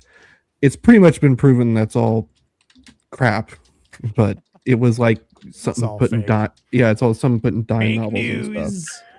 They didn't have $10. Fake news, no. Fake news. They just spent the $10 on whores. What's interesting about Byron is his death kind of the proverb that Ben Wade, you know, speaks for Tommy's death applies to Byron also. You know, he that keepeth his mouth keepeth his life. He that opens his lips too wide shall bring his own destruction. It's like, that happened twice. Yeah. I'd say his inspiration's pretty low as well. Yeah. I give him a 2. Yeah. I'm willing to I give him guess it's 2 or I'm 3. willing to go 3. I'm willing to give him a 3. I don't want to go too terribly low on him, but because I do think we have a worse example of inspiration, a couple of worse examples on that front. So I'm willing to elevate him a little bit higher, but aspiration. I'd maybe go a little higher than 3. I'd maybe go 4 on aspiration because it's like there is something to be said about, you know, the fact that he has lived this long and, you know, done what he's done, at least probably well leading. I mean, Wade was probably just the guy who he met his match. And that he functions within the system. He's not just an outlaw. Just you go 4 then. I'd go 4 for that. I'm fine with 4. Yeah, I wouldn't go any higher than that, but I wouldn't go higher than that. I mean, like, my opinion is he has like a 2, but I can live with it a 4. Yeah. Okay. Now, I don't know what you guys think of his singing voice. Well, but Tucker, he's again, I said no reds across the board unless we bring in one character, and this is that one. Oh character. You know I was gonna have to bring him up. He's basically a bully. He's a simple-minded bully. Short-sighted. It's funny because this was the first role I saw this guy in, and I was like, I hate this guy, and I want to see any more stuff because he's a good actor. He's a great actor. So, he's been in a ton of stuff. The first thing I saw him in was a movie called Walking Tall, which is a remake of a 70s movie starring The Rock. But he was good in that. And then another movie he was in was Ridley Scott's Robin Hood. Yeah. It's weird, Gord. I had a bias to seeing Kevin Durant. I'm like, boy, me and Gord covered Alive, the last Planet of the Apes films. And he was in the bad X-Men movie. But at least with the he was. He was trying the Planet of the Apes films. The last one is like he's the only thing that was watchable. He's a really good character actor. One of the worst things about X-Men Origins is his character starts off pretty interesting. And he also marks the turning point where because that movie for the first like 30 minutes is not bad. It's when you get to the part where he sees this guy again and he's just that fat blob or whatever. And I'm like, what the hell just happened to this movie? It's like, whoa, what we just walked into clown territory. So did you call me Blob? He's like, I said Blob. I said Bob. Got me Blob. He's definitely that movie did not have to be that bad. Oh no, it didn't. I mean, and the Wolverine's. I feel it was the CGI and the claws. Oh my! That's what I'm saying. It's like when I remember the only time I watched that movie, first like 30 or so minutes, I'm like, this isn't bad. I was like, this is okay so far. And then you get to that scene where he meets him, and it's like, what just happened? I hate it's like the movie just goes on a complete nosedive from there. I kind of don't want to rewatch it because I have a feeling we're going to look back at it and be like, this wasn't as bad as. No, it is. It is. I watched it not too long ago, and I'm like, yeah, this is just as bad as some of the crap we get now. It's awful. Yes. Like it's like a 1.5, 2 out of 10 movie. It's horrendous. Yeah. Oh yeah, it's horrendous. And you guys don't know, like the whole like, hey, let's take Deadpool, the character that talks all the damn time, and sew his mouth shut. Yeah. And then give him teleportation. I don't know. And Looking back, that was some good foreshadowing for Ryan Reynolds in general. We got rated. And they CGI Wolverine's claws, and it is so bad looking. Dualies? Yeah, some of the scenes where you look at like Wolverine's claws in that movie, they're CGI'd, and it looks every few horrible. months. It looks like Spawn level CGI. I watch the YouTube short here because it's right there, because it's the bathroom scene. He's looking in the mirror, and he's the claws right here, and they're just all like, oh god, like he's like ting ting. You're like, oh my god, it's so bad. Dude, Doolies, thank you so much for the raid. Good to see you, Darth. Andy and Katie. General Kenobi. Good to see you as always. Hello Voice there. protagonist. Good to see you, my friend. And Tony, how are you doing? Ron E. Rhett.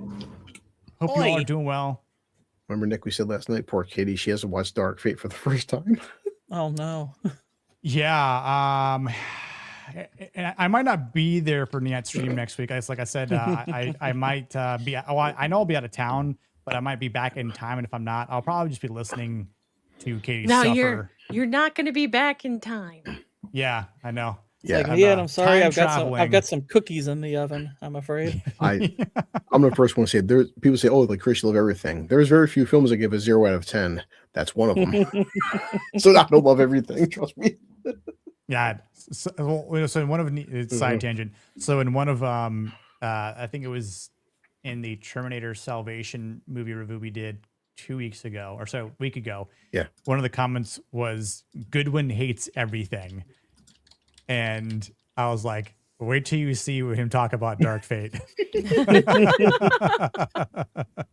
Because he's going to have some backup for that one. Yeah, I know. I mean, it was a little on the nose calling it Dark Fate just because the messianic figure is brown. I mean, that's a little on the nose, but you know. Yeah, thank you for the raid, Doolies. Hope you guys had a good convo and good time tonight on a Monday. Tucker. Yeah, I was gonna, this is for the raid, and this is also for Tucker here. Hang me in the morning for the night is done. Hang me in the morning, never see the sun. Like Russell Crowe has that look in his eyes, like this guy's forked. Yeah. Get forked, buddy. I learned different life lessons from prison, but don't piss off the guy next to you when you're falling asleep. That's a convicted murderer and may possibly reach over and stab you to fucking death. Like, just saying. Look. And then we've got the adverse version from Oh, she memberships, Nick. What happened? Darth hold on. He shot himself. We've got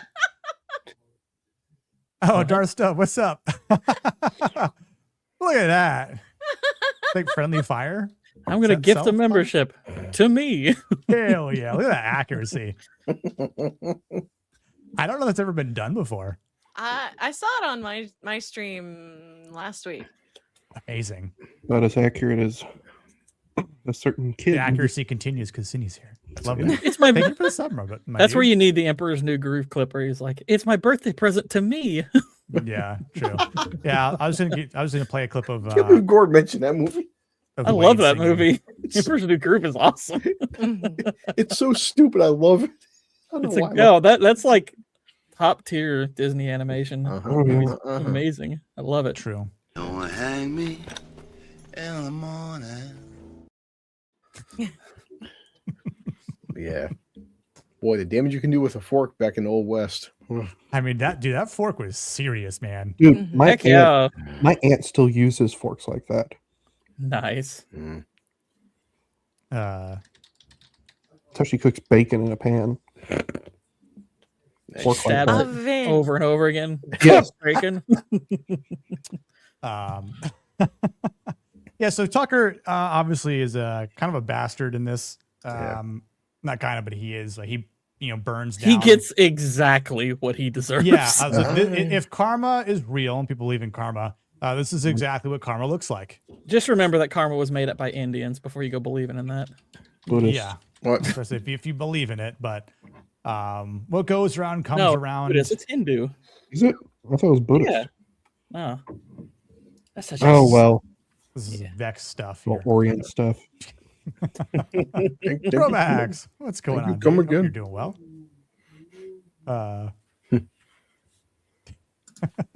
Don't do it. You have so much to live for, I guess, or not.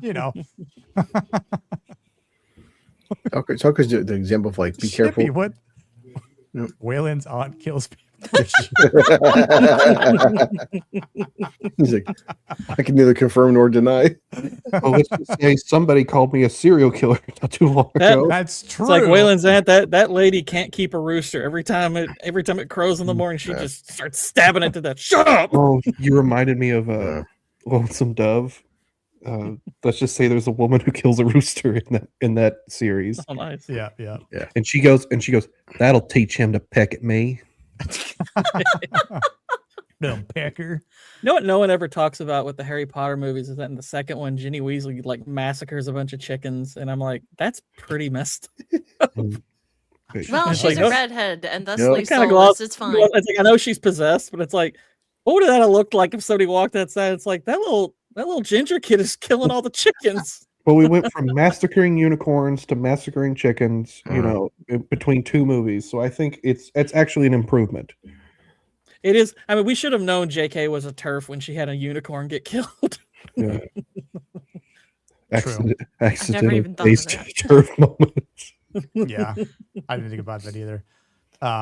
Mighty Boy is correct here, though. Tucker is meant to be the lesson for all men who turn from the path of masculinity. Like he is definitely the lesson of like what not to be and not because to he's aspire capable. He has the capability of being far better than that. It's like he's obviously he's a big strapping guy. He's tough. He's someone you wouldn't want to mess with. Right. But he's a complete sellout. He's a bully. He takes things because he just feels superior and everything. It's like he's literally all the worst qualities of somebody with the gifts to be a good man and a capable man. Yeah, but Gore, did you ever think his father probably abused him and maybe we should be more sympathetic? Oh, he can't sing either. Yeah. Can't sing. His singing's terrible. Yeah, Russell Crowe had a better voice. I might be willing to give him I might have been willing to give him a 2 on aspiration, but he couldn't sing. So I was like, nah, he can't even sing. Well, he's a cautionary tale. As I said before, be careful who you talk shit to because you talk shit to the wrong person. Also, remember, every human, everyone falls asleep. Also, maybe don't steal his horse. Well, he didn't die because he fell asleep. It didn't matter. It's like he was antagonizing the guy who wanted to fall asleep. Well, I think Crow just jumped him. Well, I think there's like Crow. If he was just antagonizing Crow, I think Crow probably would just been like, yeah, whatever. But it's like, no, you took my gun and my horse. Yeah. Okay. Well, I'm saying, but the basic time, but the time for him to get to him, though, is when you're most vulnerable. I mean, he's got a. I don't want to say it's like there's no indication he fell asleep. I literally just think he sprung on him with that fork and just started stabbing. See, that's even more badass on Crow. That's what I'm saying. It's like Crow, we know Crow is not afraid to do that, so it's like, he just started stabbing away. No, the guy he stole a gun from was Byron. That was later. Yeah. So anyway, I started stabbing. So anyway, exactly. We started stabbing. Like that scene made Russell Crowe wanted in the UK. Yeah. That's not hard anymore. That's true. Take my going, will ya? I'll bet Ben Wade sent out some really mean tweets. At this point in the UK, the only person you're allowed to criticize is the king. Crow had a band called 30 Foot Out of Grunts, so he should be able to sing. No, he can't sing. Yeah, what's the movie where he sings in with Hugh Jackman, who actually can sing? Oh, Les Miserables? Les Mis. Something French. Right? Lame as. It had Anne Hathaway too, didn't it? Yeah, she won an Oscar for that. She did. Oh, Jesus wept. Yeah, he cannot sing in that movie, but well, he can't sing. Period. But we'll just in pretend. a band. But in a band, it's easier to get away with if you don't have like a pristine singing voice. Like you don't have to have like a 10 out of 10 voice to sing in a band. You either have to be able to sing or you have to have a good character voice. Yeah. So yeah, what are we saying for affirmation for him? Like a 2? No, I think he's a 1. I think he's kind of 1 down the run. It's like, what good quality does he have? What does he have? There's nothing to be good. He's just the only thing. Well, he doesn't even. I mean, yeah, function on walls and everything too, burning down a man's barn. I mean, because he just follows. He's just a bully. He follows order, yeah, but yeah, he is a bully. So it's like, yeah, I give him 1s all the way down. That's fine by me. Yeah. Don't be like Tucker. Yeah. Is the point. Yeah. He's a Don't prime be example. a Tucker. Tucker to bed instead. Oh. Yeah. Hey. Even on the right side, he is on the wrong side. Mm-hmm. That's true. That's what makes him such a bad person.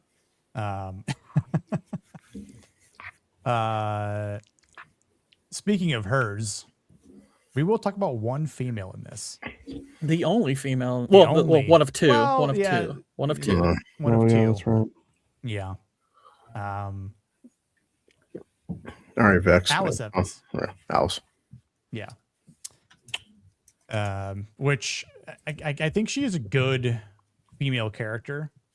She's decent. She's flawed but decent. Right. Like, she's not perfect, but I think she's good enough for the I would almost say she's not in the trying to film long convey. enough to where we can sit there and go, she's a great female character. Oh no, not at all. Yeah, as I'm saying, like the only downside to her character is that she's not in it enough. She doesn't get enough screen time and moments with Dan. But then again, that's probably a good thing.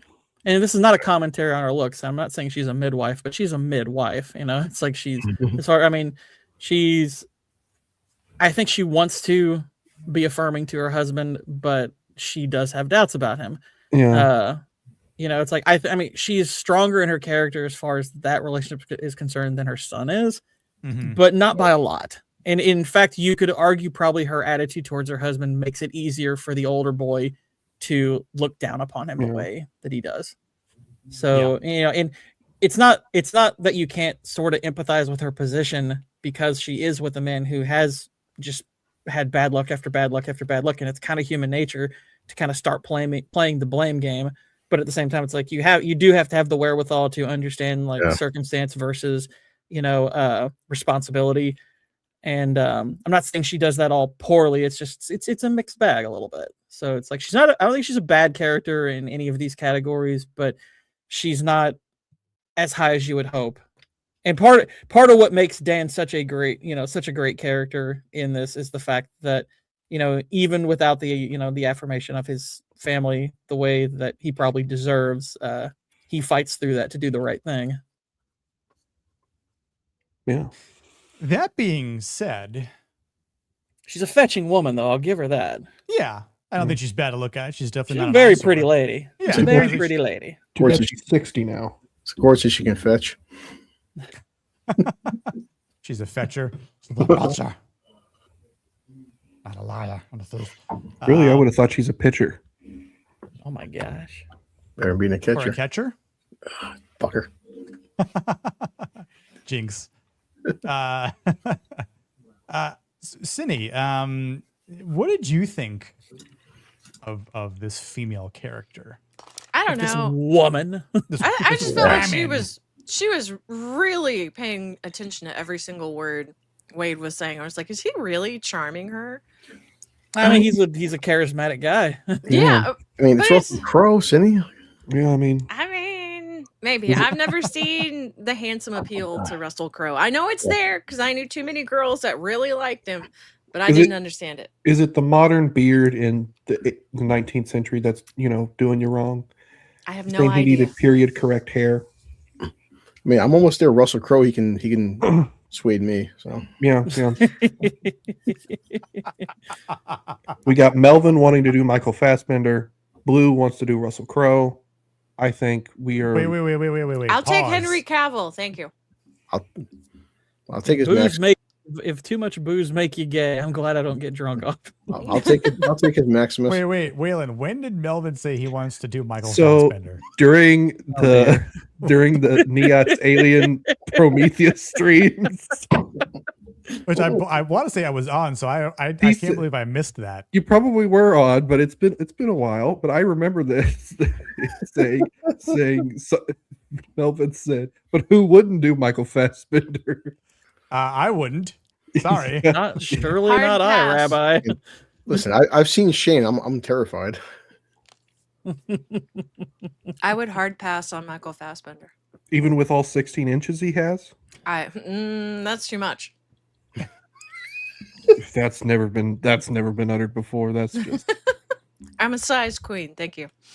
I don't know. I really didn't know how to feel about her because as I was watching her, I was like, I feel like she should have like a lot more faith in her husband. I understand that reputation did mean a lot back then, but I mean, like, clearly dude's trying his best.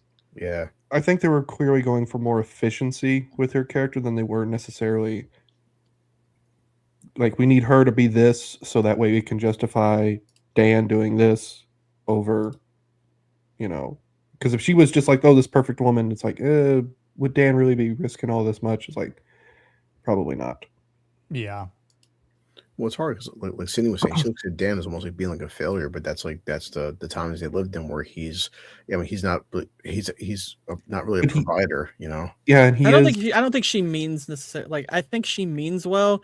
Yeah. It's I don't think she wants to look at him that way. I do think it's very clear she loves Dan. Yeah. But he is a failure. He's bad luck after bad luck after bad luck. You do. I mean, it's a natural to question. It's like, gosh, maybe he just keeps making the wrong choices and everything. It's a good thing she's not a modern woman. She would have divorced him by now. Yeah, like I think she has. I do think she has good enough qualities to where it's like I would not. I'd call her probably most of these categories somewhere like a 5 or a 6 on pretty much all 3 of these. Yeah. I wouldn't go below that or anything, but yeah, it's like she's in that position where it's like, you should be better than that, but at the same time, it's hard not to understand her position she's in. But and we as an audience are kind of limited, given her limited screen time, to go any further or below what we've been given. And it's kind of the problem because, like, I mean, I just gave her 5 straight down, which isn't to be like offensive or anything like that. It's just a matter of, number one, I'm willing to go 6 on inspiration because she does at least stick by Dan overall. I'd go I'd go 6 on that, but yeah, I think 5. So the other one is fine. Yeah, because it's not to say like she's completely given up like any sort of hope or anything, but it's just, if she'd completely given up, she would have left by now. Right. But I do think, because she does still stick by and obviously she is concerned still. But it's just a matter of what the stakes are and what Dan is more compelled to do than she is. And again, like, it'd be one thing if there was an extra scene at the end that showed more of her, maybe like when like William gets back to her, something like that. Like, I know whether it's bringing Dan's body back home to be buried, or whatever you want to really kind of want to paint or pick, create this sort of headcanon. I'm okay with them not showing that, but I mean, you could have done. I mean, you could have shown that and it would have been fine. But she does like what Tammy Wynette said to do: stand by your man. Even though Tammy Wynette later divorced him 4 years later. She later amended it to stand by your man for a while. Yeah. What is in her defense, her husband was a drug addict at that point. Yeah. And an alcoholic. But it's we'll the save whole, this. We'll save this part to the end after we do. yeah. But the whole social status was like her husband, by all accounts, is like, you know, in society's eyes, a failure. You know, he's you know, he's What do you mean by society's eyes? It's his own eyes. He's a failure. Yeah. Well, Yeah. But also, almost like what Gord said, but like a lot of things happen in like the ranch and the farm. It's like also outside forces. You can't control Mother Nature. It's like, well, no, that's but that's why this story is so important, because it's like this story is with Dan's character is like Nietzschean self-empowerment by the end of it, where he's taking control of his life, of what he can control in the absurdity that is life. Also with it's desperation. I mean, Dan's journey is like also by all accounts a suicide mission too. Yeah. That's hilarious, Grovax. They actually used her as a move the plot along character and then turfed her. Yeah, pretty I much. agree Yeah, with that. Yep. I mean, you kind of had to, though. I mean, given the type of movie that it is, I think they utilized her fine. I would even argue, you could even make the argument they put her in the movie a little more than they had to, because you literally could have. They didn't necessarily have to stop at Dan's house in the movie. It's like, so I think they gave her as much time as you probably could, other than maybe if you wanted to add a little more to the end. Yeah, in a way, like you said, they arguably added her more than they really needed to. Yeah. I don't know. It's if you're looking at this from a right, I've noticed writers, when they look at story structure, it's almost a little bit cynical how willing they are to use characters or something just to manipulate the audience, just so they can use it for their plot. Which, yeah, it's a bit cynical, but it is, she's just there to provide motivation for the protagonist. Yeah. Yep. So kind of getting to the more the main characters here. Mr. William Evans, the son. That bastard. Most annoying character in the movie. Oh, for sure. His actor is the most annoying character in everything he's in, though. I was trying to think what else he was in, because I don't remember. He's in Three Musketeers. He's in Percy Jackson, The Lightning Thief. Oh wow. Is he really? Hold on. He's in Fury. I didn't realize that. Shit. Yeah, he's in Fury. Oh, you're right. Damn. He is in a lot of stuff. And we're covering Fury for fucking Memorial Day too. And he's a whiny little bitch in that one too. Yeah. Jesus. Well, he plays a type. Yes. I'm beginning to wonder. Maybe this is why he's been typecast as for some reason, the 30-year-old who looks 15. He looks younger than Chalamet. Boy. And like Chalamet looks like just a scrawny 24-year-old. He's also in The Patriot, by the way. Is he one of the kids in The Patriot? Wow. he's He's William Martin, yeah. Yeah, you're right. Oh wait. Oh my god. Oh, holy shit. Yeah. Holy that means he's in Jurassic Park 3. Okay. No, he's not that kid. He's not. Is he not that kid? No, he's not not that in kid. the Three Musketeers with He's in the Three Musketeers with McFadden and what's his face? He just died, and it unfortunately has Ray Stevenson. Yeah. Yes. Yeah. Yeah. William Martin is the much younger son. Who Wait, is he isn't the fighter? He isn't. He's not put into like the fighter or anything. He's the much younger son. Is he the one that's killed by Jason Isaacs? No, that's the one who you were thinking of, who's in Jurassic Park 3. William Martin no, the younger. No, it's one of the younger ones who Aim Small, Miss Small, who's in Jurassic Park 3. Oh no, yeah, you're right. No, okay, so I was trying to think what's the kid who was killed is one of the older sons. Yeah. I'm trying to think what other movie I've seen him in, because I've actually seen him in other movies before, but no. This kid, Logan Lerman, he's like the youngest of the sons, and if you looked at him then, you'd barely recognize him. Yeah, I think he's the youngest one. He's got a huge mop of like brown hair and stuff, but yeah, is he the one who says like, Lord knows what they do to you women in that movie? He might have had that line, but I don't think that was him. No, I think that actually was the kid from Jurassic Park 3 who had that line. I don't think Logan Lerman has a line in The Patriot. I think he's just there. He's just one of the kids. He's like the second youngest child. like it's like honestly, it's kind of easy to forget him in that movie. Like, there's because they're the two youngest boys. There's the one that like cries a lot, and then there's the one who's like, oh, he's into it. Those okay. So there's Heath Ledger. There's the one who gets shot. There's the two that he fights with when he goes and kills the British. Thomas. There is a fifth son, and that's him. He is a fifth. He's the fifth He's son the that youngest nobody notices really because I don't think he even has a line. No, he doesn't. Because he's the youngest son. Yeah, Mel Gibson had a lot of kids. Yeah, he had 7 kids. 2 daughters, 5 boys. But I was gonna say the better Three Musketeers movies is with Kiefer Sutherland, the 93 one. That's the better one, for the record.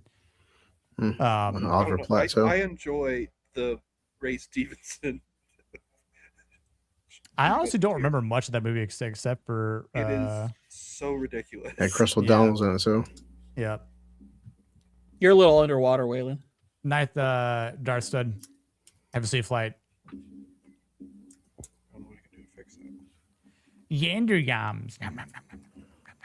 Is that Christoph Waltz is in that. Yandere. Oh shit. Okay, Yonder. Yande. Yandere. Yandere yams. Yandere. Yeah, like that. Yandere. I was wondering if she was wearing the same hat you were, but he's the one who made it for me. Oh, okay, that's Yams. Okay, gotcha. Why does he look like a femboy? Because that's from Spice and Wolf. Mm-hmm. I don't know what the MAGA hat. Yeah, I don't either. This is manga country. Mega clip is that? Oh, I was gonna play a different clip. Never mind. Coming home from any subways recently, Cord? Yeah, but so the kid itself was annoying.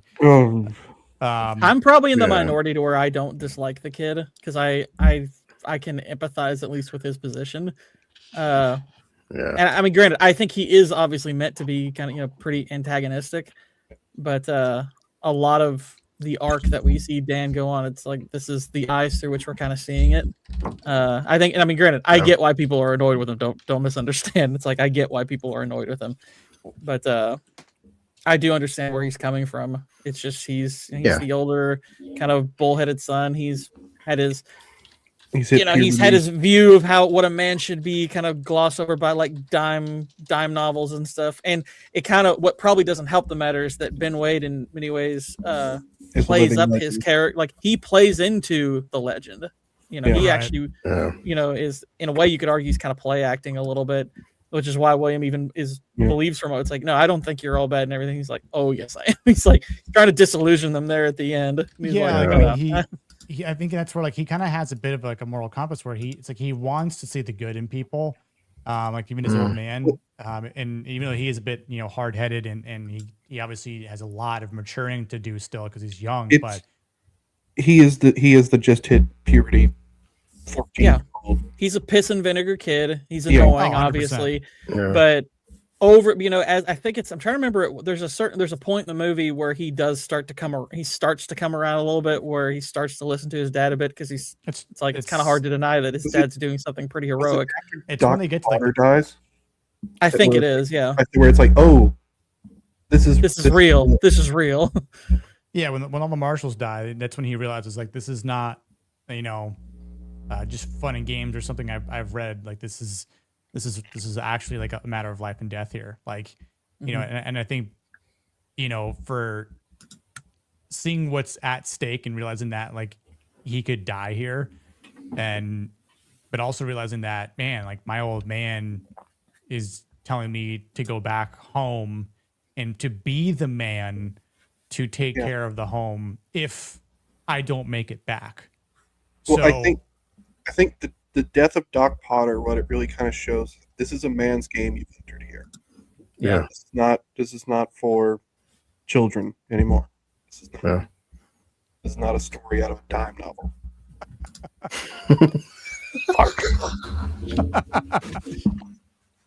Is it doing it again? Will's not an Autobot. I would be a Decepticon. They're based. You are more than meets the eye. Just like your mother. Yeah, William is where the mask of masculinity meets the often gritty reality. Yeah, and like it again, like you understand that he's just some little shit kid, but also it's like, man, like you kind of got to respect your old man for a bit, like and like again, like he's your father, and even in this time period, like most kids probably wouldn't talk back to their old man, because if they did, we'd probably get slapped 10 years from Sunday. Yeah, I was looking for a little bit more of that 19th century parenting there. Exactly. If I would have done this, I would have been smacked. I don't care that I was raised in the 21st century. I got smacked the hell out. Yeah. Well, I think what's interesting about that dynamic is you get the sense if Dan were more, successful in the choices he's made, he probably would have been more like that. It's the fact that his shortcomings and failures have beaten him down to where he can say the right things, but it's like there's like the doing part is where it's just like, what's the point? It's like it's at this point, if he smacks his kids, it seems more like just a power play than a exactly. It'd be a cheap assertion where it wouldn't really be from him. It would be just like it would honestly be kind of weak coming from him. He wants to try and be a man, like when even though he pulls a pistol on Wade right after Byron gets yeeted off the cliff, right? And it's just like, oh well, maybe put the gun down, because you don't know. I mean, you're talking to here, but I think he got lucky at that point. Even at the end, like he after Wade kills everyone, and it's like, you're still gonna put raise a gun to me? Like, come on, kid. Like, I'm gonna quote a bad movie here. It's called From Paris with Love. Oh my god! It has John Travolta and Jonathan Rhys Meyers. You saw that film? Yes, I love that movie. It's so bad, I love it. It's true. But in the movie, like a 10-year-old points a gun at Jonathan Rhys Meyers and John Travolta raises his hands and surrenders, and Jonathan Rhys Meyers goes, "What the fuck are you doing?" He goes, I learned once when a 10-year-old points an AK-47 at you, you do what the fuck he says. Yeah.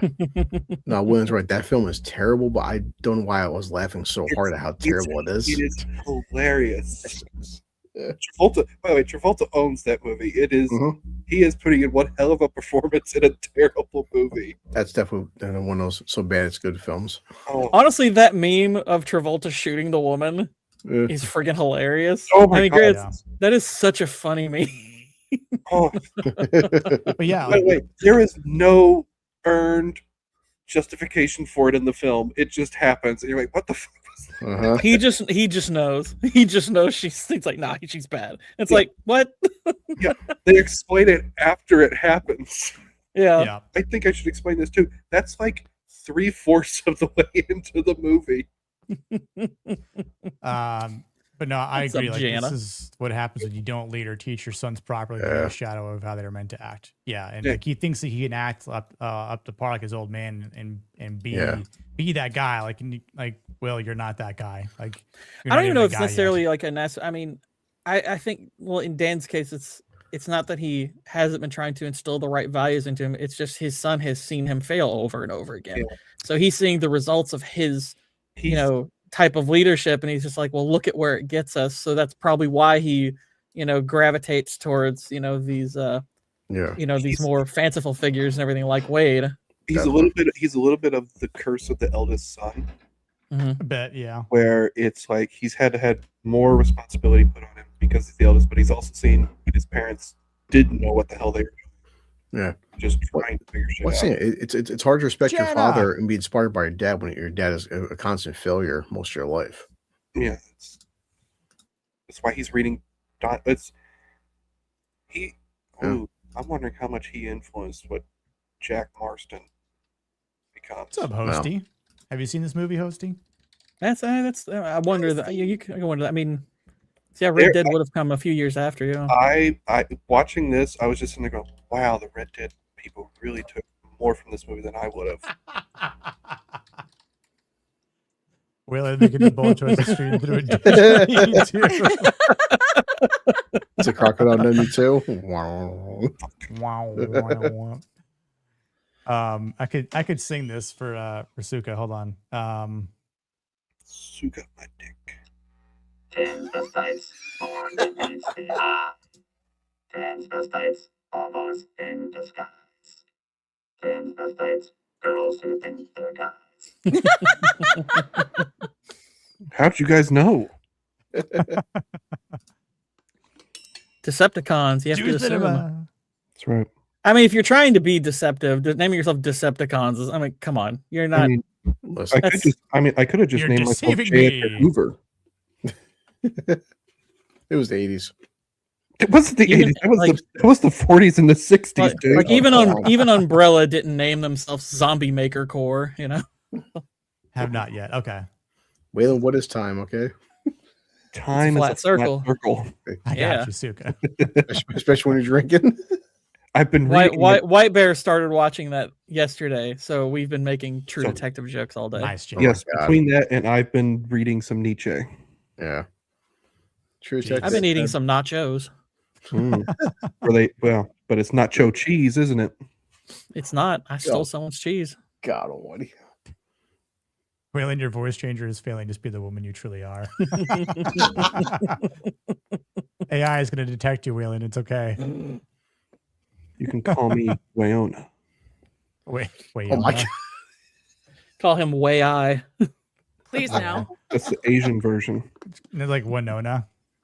Yeah. We already have one woman on the stream. Don't we need two? I'm trying to balance Yeah, out. Blue gets jealous. Yeah. No, come on. Listen here, we're not going to pretend here like Christine won't show up tonight. Who? So you can eat my whole entire ass. I got the wig. Anyway. Exactly, Dominic. It's going to be hard to explain my mustache, though. And way long. No, that's what I call something else. Wait, what? Way long is what an Asian calls himself when he wants to overcompensate. Mm-hmm. That's his Tinder profile. Mm-hmm. Not Asian Oriental because it's exotic. Exactly. Yeah. Yeah. So as far as the kid goes here, I mean, like, overall, he's a bratty teenager. That doesn't matter what time era you're in. There's always bratty teenagers.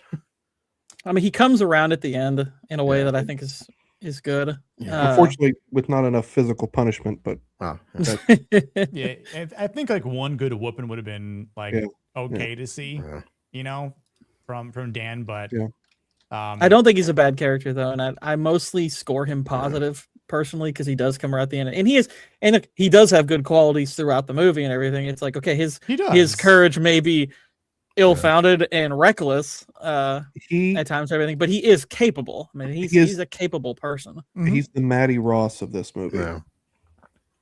And for what it's worth, that one scene with Dan says to him, he's like, you are a fine young man. You are the best parts of me. What little they are. And look, that scene is meaningful because look, it's like annoying as William can be. It's like that scene is meaningful because he does exhibit good qualities and everything. It's just he needs them guided. And part of what Dan does in the movie is his action. He kind of lives by example throughout the movie, and that guides the better qualities that William has. Yeah, but noticing Gord, like, as I get older, it's like sometimes people are like, well, teenage boys, 14 to 18, they do stupid stuff. There's times I look at my kid, I'm like, God, wait, what? Was I that dumb at 18? I'm like, oh God, I was. Oh shit. And the fact that he is willing, it's like once his dad's like, he sees his dad is dead set on doing what he's gonna do. He's like, well, then I'm gonna do it. He's like, okay, well, then I'm gonna. So he's definitely got, a similar kind of courage. Not quite at the level of his old man, but not far behind him. And does ultimately, come in and help there at the end. And what's he come in? Yeah. No, it's called cumin.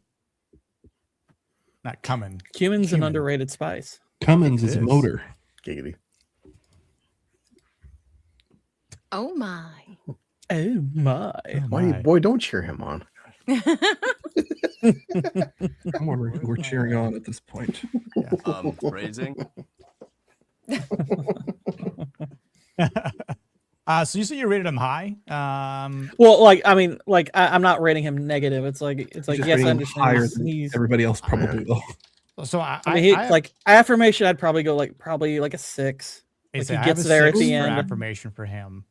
And I actually would go 7 on inspiration, and I think he's likely would get as he grows up because he's had a good example, and this is probably a turning point in his life. Obviously, he's gonna only get better. And now aspiration, obviously, you know, it is somewhat up in the air, but I'd even go 6 on that. Yeah, I think he's been pointed in a good direction by the end. At the very least, by the end of the what I have film, as well for by the end 6. of the film, he is more a more evolved man, but he does respect his father at the end. He didn't in the beginning of the film.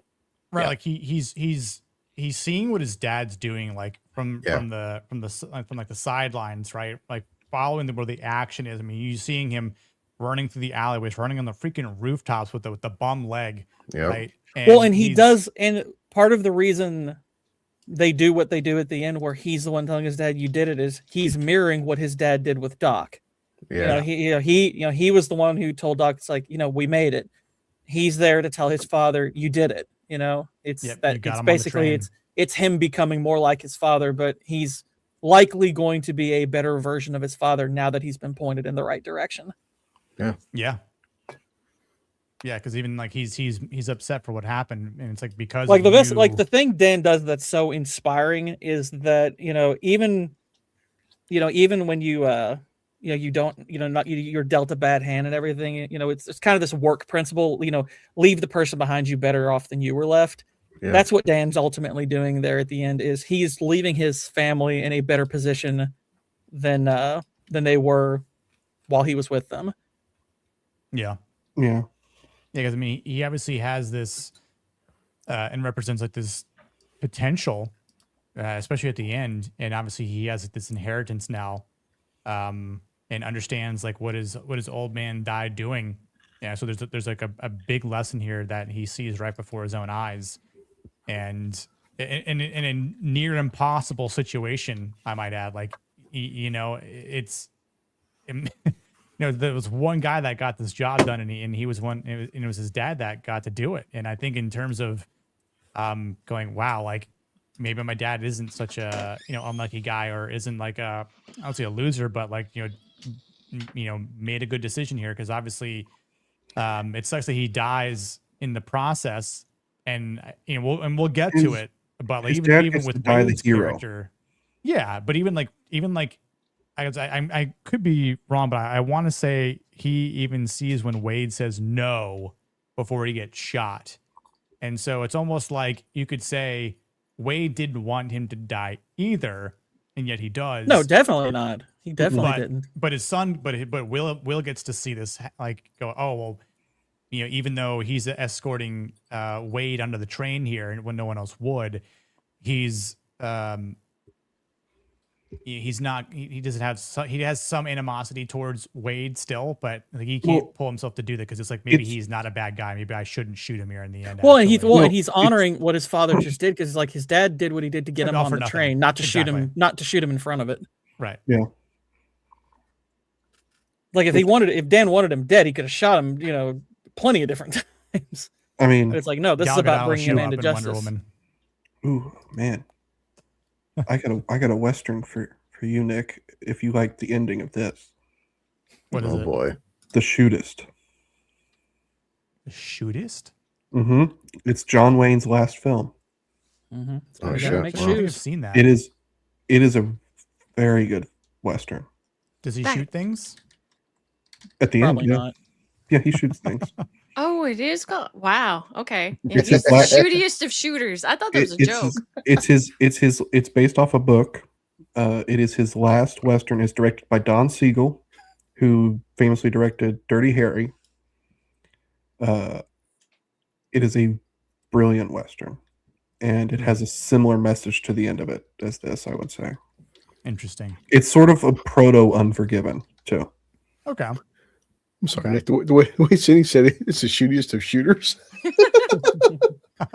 Shootiest of shooters, directed by Bob Seger. Got it. Yes. Mm-hmm. But not the shittiest. Brought to you by Night Moves. Yeah. It's also got James Stewart in it, and It Lauren does. McCall. Yes, it does. Is there anything else we want to say about Will? He's not the shootiest of shooters. That's yeah. true. Oh God. He tries to be. He raises a shooty thing, but he doesn't shoot the shooty thing. And you could say Sydney Sweeney is the hootiest of hooters. Yes. Oh God. I approve. I mean, with how far her eyes are apart, she is like an owl. She has eyes? Oh, I've heard allegedly. Shocked me. I saw this new clothing brand, and that was the only thing I looked at after the fact. Were you just looking at the great jeans? I mean, look, Well, I yeah, find they're some of covering the up Sydney the- Sweeney simping a little bit cringe at times, but she did at least make SS cool again.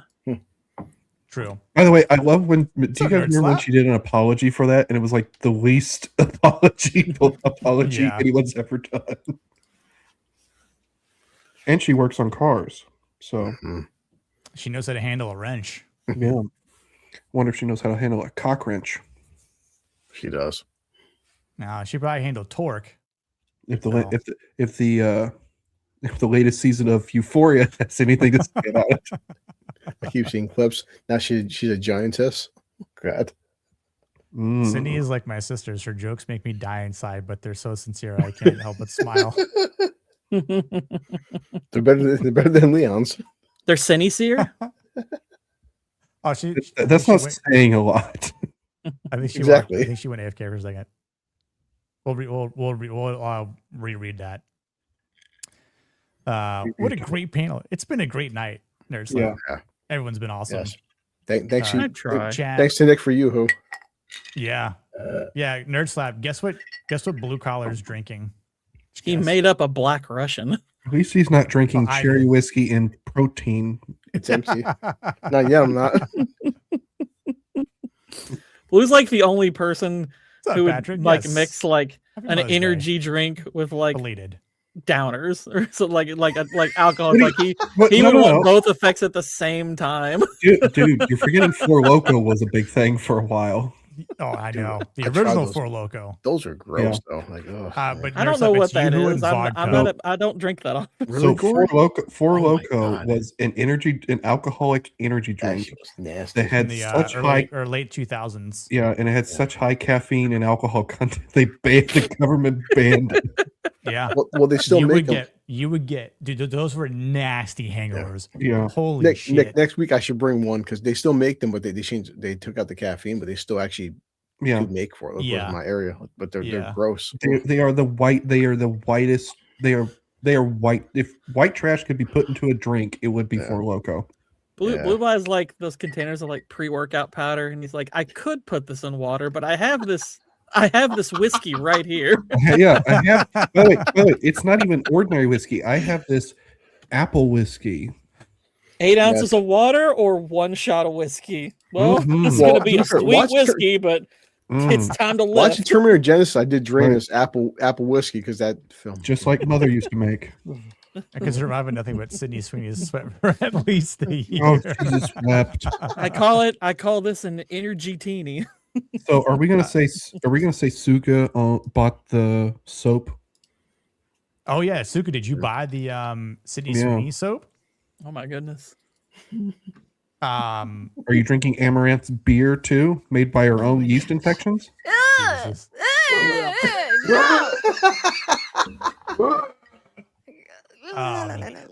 I can just hear Sydney, when you were gone, I wanted to read this post by I Hosty. wasn't gone long enough. Sydney is like my sisters. Her jokes made me die inside, but they're so sincere I can't help but smile. Aw. And then I think who was it said that were, but they're better than Leon's. I forget who said that. I said I that. did. Blue said Yes. that. Okay. Well, I mean, unlike Leon, Sydney has a shred of intelligence. He would argue that. Are you really a man if You you know he would argue that. workout? Exactly. I snort my pre-workout. You just I suitcased my pre-workout. Oh Yeah. goodness. Well, we've all seen Gord's you get a dome. You see a dome the pre-workout. Gord Vines his. Say Nick, it's I was deadlifting 300 pounds. Gord's like, that's his warm-up set. Like, you son of a bitch. I know. But I don't own a bottle of Amaranth's fart. Y'all. Wait, Smells like Vex almost made me drink an amaranth beer. What? Number What? one, What? what does she have one, and how are you going to drink it? I have questions. I would only do it for next stream. Okay, you have an assignment now, Nick, but I also don't want to be here that day. She wants to witness, but from afar. Yes. I'm about to Google this. I don't even want to hear about it. Kind of far away. Well, Gord, you shouldn't have come to this stream then. Boof your pre-workout with double power. Amaranth beer. Oh, Lord. Oh my god, it's fucking disgusting. You've tried it? No. Yeah, you get an enema your pre-workout. You gotta take a pre-workout suppository. Yeah. I keep hearing it's leg day. That's the only way to get the energy down there just right. Want to hyper focus your legs so you just show it. I'm legit not joking. One amaranth beer costs $20. I'm not even kidding. That's $20 fucking dollars. That's a great deterrent. Are y'all like you had Pokemon selling cookies for $24 a bag? This isn't shocking. What the hell is it with these whores and overpricing their products? I'll buy just for next stream. Wait. How many ounces is her beer? First of all, I'll look it up. It's Is it at least a pint? Let's see. I'll look it up here. If it's 12 ounces, sorry, I was actually wrong. No, it's 20 euros. It's actually $22 US to buy one amaranth beer. Holy shit! What is it? 12 ounces? See. Well, they do the metric system over there, man. Ethot needs that other bag. It's a Royale with amaranth. Oh my god, dude. I was gonna ask what kind of beer is it as well? Is it a sour? Like, we gotta be honest here too. Like, there's nothing. The only thing special out of amaranth came from a fucking plastic surgeon. We'll get back on track. Okay. It's actually called the essence of amaranth. Apparently, so it's 11 ounces. Okay. Damn, it's not even 12 ounces for fucking $22. And it's actually called the essence of amaranth. Holy shit! I'd rather pray for forgiveness Essence. for committing the sin of sodomy than spend that money on Essence. Wonder what the ingredients are, if it even says online. It says, experience amaranth's sensuality, passion, and charm with every sip of her signature beverage. My God. There's a disclaimer at the bottom. Drinking this beer might actually make you gay. Best if taken with cyanide. Yes. No, Nick, I know I'm buying this. Seriously, if you buy that unironically, just remove yourself from the gene pool, please. If you don't belong here. If you buy it for anything other than a meme, I'm doing it for Masculine Mondays.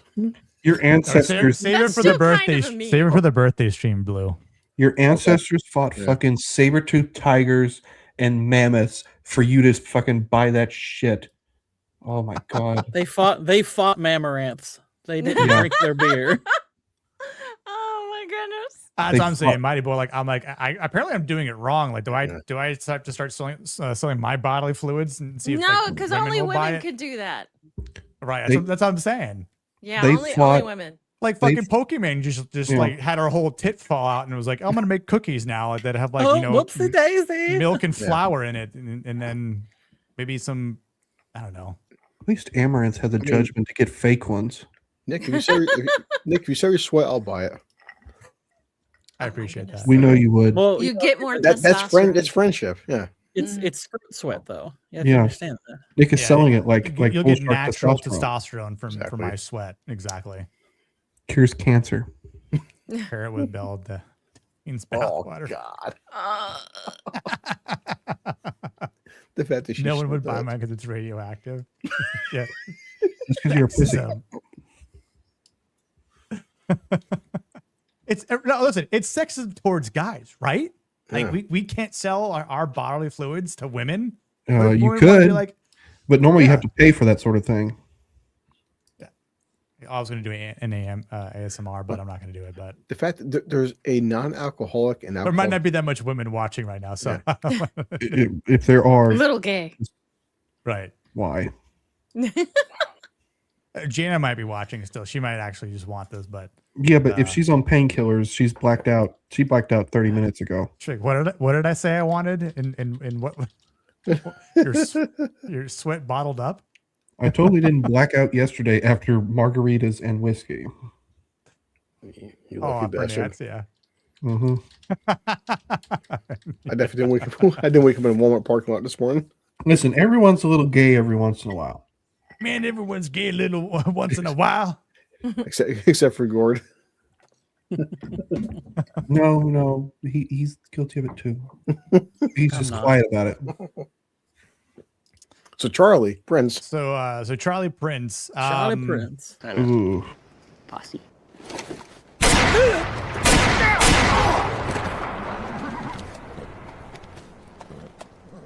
I hate posses. Can we please not talking about him crossing arms, gun bullshit he just did? I mean, he's just that. To me, like Charlie, don't be a hater. Charlie kind of somebody has to be. Charlie kind of in a way represents what William could become if he goes down the wrong road. Yeah. Because right, Charlie, he's like a Sith. Charlie, obviously, it's like, I mean, some have characterized this as like he's in love with Wade, and I'm like, I think that's just that's women. That's just retarded reviewers trying to gay up everything. That's idolized. Was that a Reddit post? Because that sounds like a Reddit post. No, there are like literal like reviews like from like really like even Ebert's review, which again I cited earlier, giving it 4 stars, but even he kind of made that illusion, and I was like, it's not. No, he idolizes him. It's exactly. Between idolizing someone. By the way, we're totally not going to mention how Charlie Prince was clearly the inspiration for Micah Bell and Red Dead 2. In a lot of ways, yeah. I mean, Micah even dresses just like him. I mean, obviously their characteristics in a lot of ways are different. Like Charlie's not like he's not like treacherous in the same way Micah Bell is, but yeah, like there's definitely an aesthetic that Micah has that Charlie had. Yeah, Micah's more evil, but it's. I haven't seen Ben Foster in the most amount of movies, but is this his best? Is this his best role? No, no, I think he's better in Hell or High Water. Yeah, I'd say he's a little better in that. I think he's great in this, but Hell or High Water, he is phenomenal. Hell or High Water, he puts in a chilling performance. Yeah, he's a good actor. Okay, actually, even think about he's the dude in Thomas Jane's Punisher, right? Has like the snake, the piercing. Oh yeah. No, I mean, here's the thing. He is also capable of a really awful performance in Warcraft. He's horrendous. Dude, right. Yes, he plays Medivh in fucking Warcraft movie. Terrible in that movie. I forgot about that. Yes. I blocked that out. No, I remembered it. I remembered it as a devoted Warcraft player. I was like, dude, I saw World of Warcraft in theaters, and I'm like, I did too. I remember when he got cast, and I was like, oh, Ben Foster's gonna be in Warcraft. That's interesting. Then I saw, I was like, he's the worst thing about this movie. I was like, in 2016, I'm like, did y'all not fucking play the games? Like, what are we doing here? The sad part, remember China saved that film because it bombed America. It did like 500 million just in China. Yeah, well, because all the Chinese farmers, exactly, that's all they do is they just play Warcraft all day. Gosh, if they did a StarCraft movie, Korea would eat that up. Yeah. Oh, dude, yeah. Could you imagine? I kind of don't want to now because they might make the Zergs and the humans hug it out. No. As you should, Cindy. No. I already disliked everything involved with George R. R. Martin. So I thought you were going to say Korea. I think that ironically, Waylon, I actually just got this in the mail. Oh fuck. Do full screen. Another series. Just another series. He's not going to finish. Yes, whip it out. Yes. Oh, okay. I mean, this graphic novel. The graphic novel is good. But again, I'm done with anything good he writes because he never finishes anything. Well, that's the problem. Well, even this is not because finished. he's like, if J.J. Abrams was the best writer in the world, that's who George R. R. Martin is. I'm going to set up a bunch of these really cool mystery boxes, but then I'm never going to finish writing because I'm a lazy fat fuck. Well, he has to pay more attention to the shows because that's where his money is being. Yes, made because nowadays. those have turned out well so far. Oh yeah, I know. Why do you some kind of bigot, Cinny? She can't help it. Okay. It's in my womanly nature. I Why does she get all the Dude, credit? the artwork, I gotta say, is actually pretty legit, Suka. Like, that's kind of when I was like, I kind of wanted to own it at least. Yeah. But That's the only reason to buy that, though. I mean, I think Cindy's Coming biggest soon, trait is like that's like, you know, she's like Anakin to Maybe. like Gord's Palpatine. That's what it glazed me with. No, you I am the Senate. I can't. I'm too weak. You know, it's funny. I remember Goodwin loves usually the I have an prequels, eye for guys. like how Yeah. you can meme a scene in a movie, but I never realized my shortcomings more than when I saw like ER meme like Palpatine's near death and turning it into a masturbation meme. It's like I can't hold it any longer. I was like, how did I never Holy. think of this? Oh, Holy I have crap, not that's either. amazing. Just until this No, moment. it's been after he kills Mace Windu. Yeah. Wait. So wait. So More? So he finishes off a black man and then does that. I will find a clip for you. If you want to hate the prequels more, read the novelizations because the novelizations are actually good. Yeah. And then I mean, I don't hate the prequels. I think they're fun for what they're trying to be. It's just they don't succeed. There's No. so many great ideas in the prequels. It's so disappointing what they actually are. Yeah. Yeah. Yeah. And especially if you know the history George Lucas is like trying to bork into it, Mhm. it's like, oh, this could be really cool, but you're the one doing it. Fair. Waylon, you need to read Martin's short fiction. Bar. His Dream Song collection is excellent. Fuck off. I'm done with him. Yeah, it's true. It's okay. He actually did finish all of his meals and then some. Yeah. He actually epitomized the food cycle of a hobbit. Right? So you had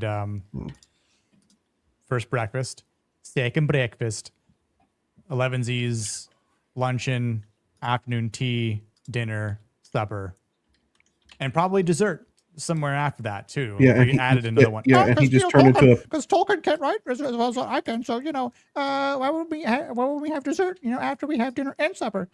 So he just turned Shut into up, a Pelican neck motherfucker wearing a fucking train conductor hat. Did George R. R. Martin turn into Mickey Mouse for a second there? Well, that's how he talks. He does. Well, the talk, like you had the talk, but it was just a little. You know, you added at the end. I was like, Oh, that was just me adding it to the end. Yeah. Yeah. But he is like a super nasally, like fucking nerd that you knew in school who's a fat shit, and for some reason decides he needs to dress like a train conductor. He's Well, you now know, I was Mickey thinking about Mouse this- in my head forevermore. That's a better, honestly, that's a better depiction of him. he's Mickey Mouse if he didn't make it. Mhm. Yeah. Well, He couldn't even become an alcoholic and at least be interesting. Try giving him cocaine. He probably has that. We don't need him. He already likes fucking what's his face. Well, too you know, much. him dressing like a train read that conductor over does again, make hang on. sense. His middle initials are RR. Yeah. Well, yeah, my that's true. gosh. I totally hope. Is RR George really his? R.R. Mickey. Is RR really his middle name, or is he just? I think he sitting there- stole it from Tolkien. No, he stole Yeah, it from yeah. Tolkien. That's what I'm wondering because I'm like, is that real or? Well, are it you says fucking his name is working? George Raymond Richard Martin. It's just, did he add it later? Is the question. Yeah. No, he was born. It says he was born George Raymond. George Martin. Raymond Martin. He freaking added it to give himself the RR. Where the fuck did he get Yeah. Richard from? Because he's a dick. I was gonna say he just wanted to add a dick in his name. Yeah. Nick, I pulled. Unfortunately, he forgot to add one to his body. No, you You know just how much it can't annoys see me it. that You some just people can't don't see know it. things like dick is short for Richard. Yeah, Mhm. it's such a constant source of annoyance for me when Well, people that's don't because know that's like the because- short versions of names. Like whenever I make a joke like calling someone William who's called Bill and they don't get it, and I'm like, do you not know that Bill is short for William? Yeah. Wow. Well, that's because Hard. unfortunately people don't name people like in the 1930s anymore. Jeez. Yeah. Hold on, I can read his $5 from Mighty Boy. Fadara. I think we got Dark lost. side of the Force is a pathway to many dark abilities side of some the consider to Force. be unnatural.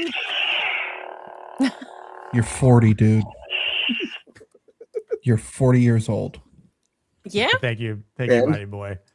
Look at yourself in the mirror while you're holding that at 40 years He didn't old. buy it when he was 40. He was 38. Thank you.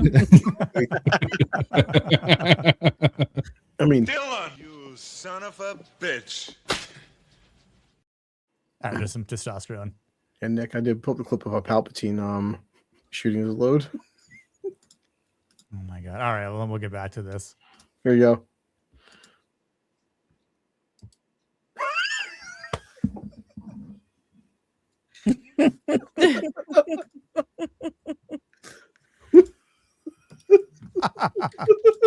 Jesus. Oh my god. Okay, Mr. Charlie Prince here. I'll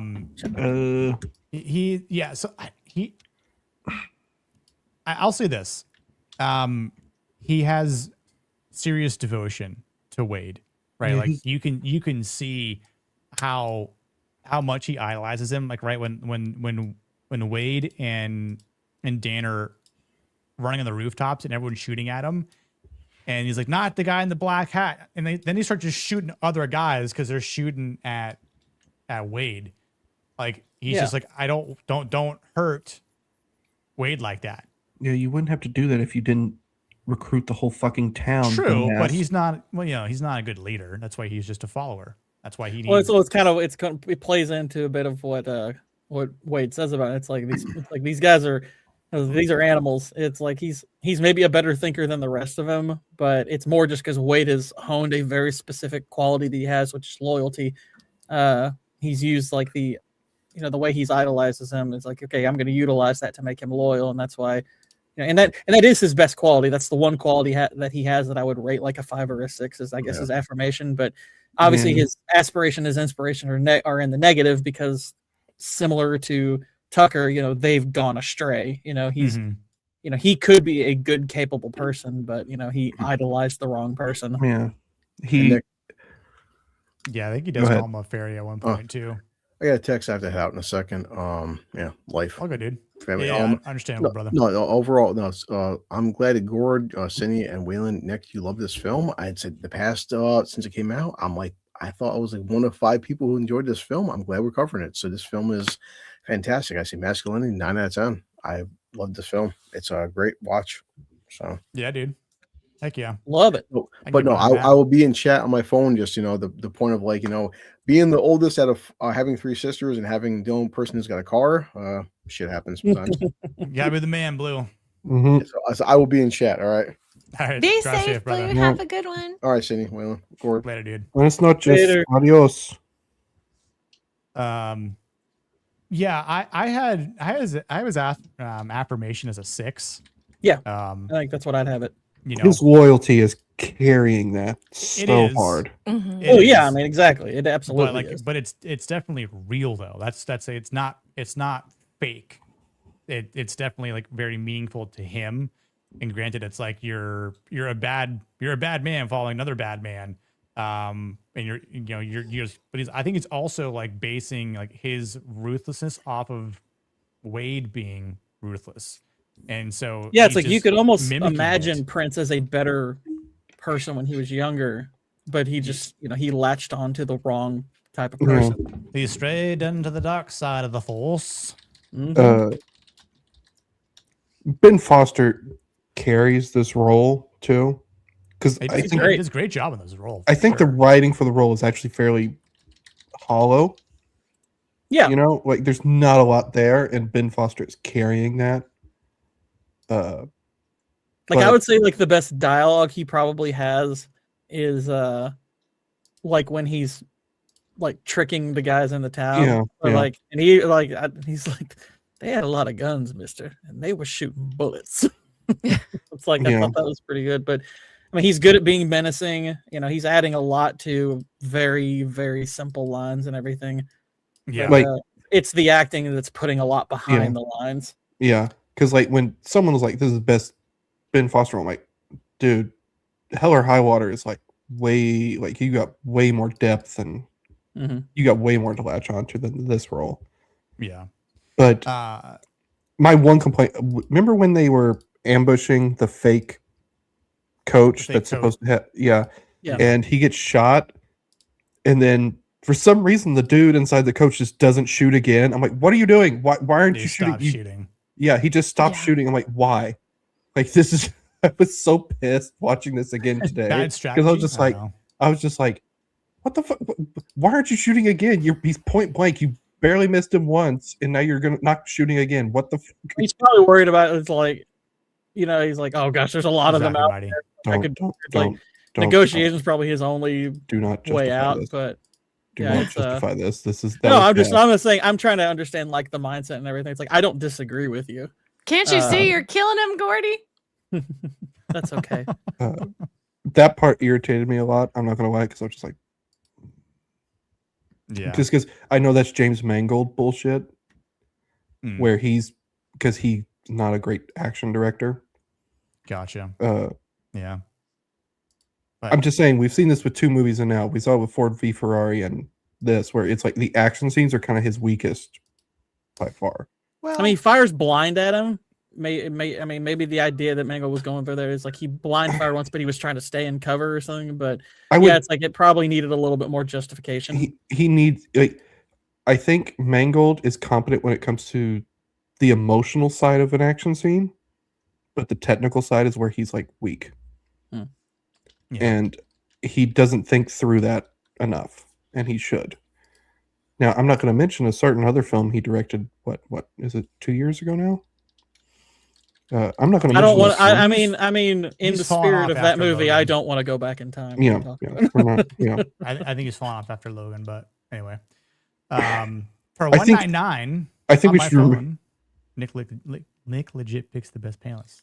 Oh. Appreciate you, Blue. That means I'm getting a compliment. That's weird for me. You're gay, Waylon. All right. There, you feel better? All right, you're just like my little brother. Oh, okay.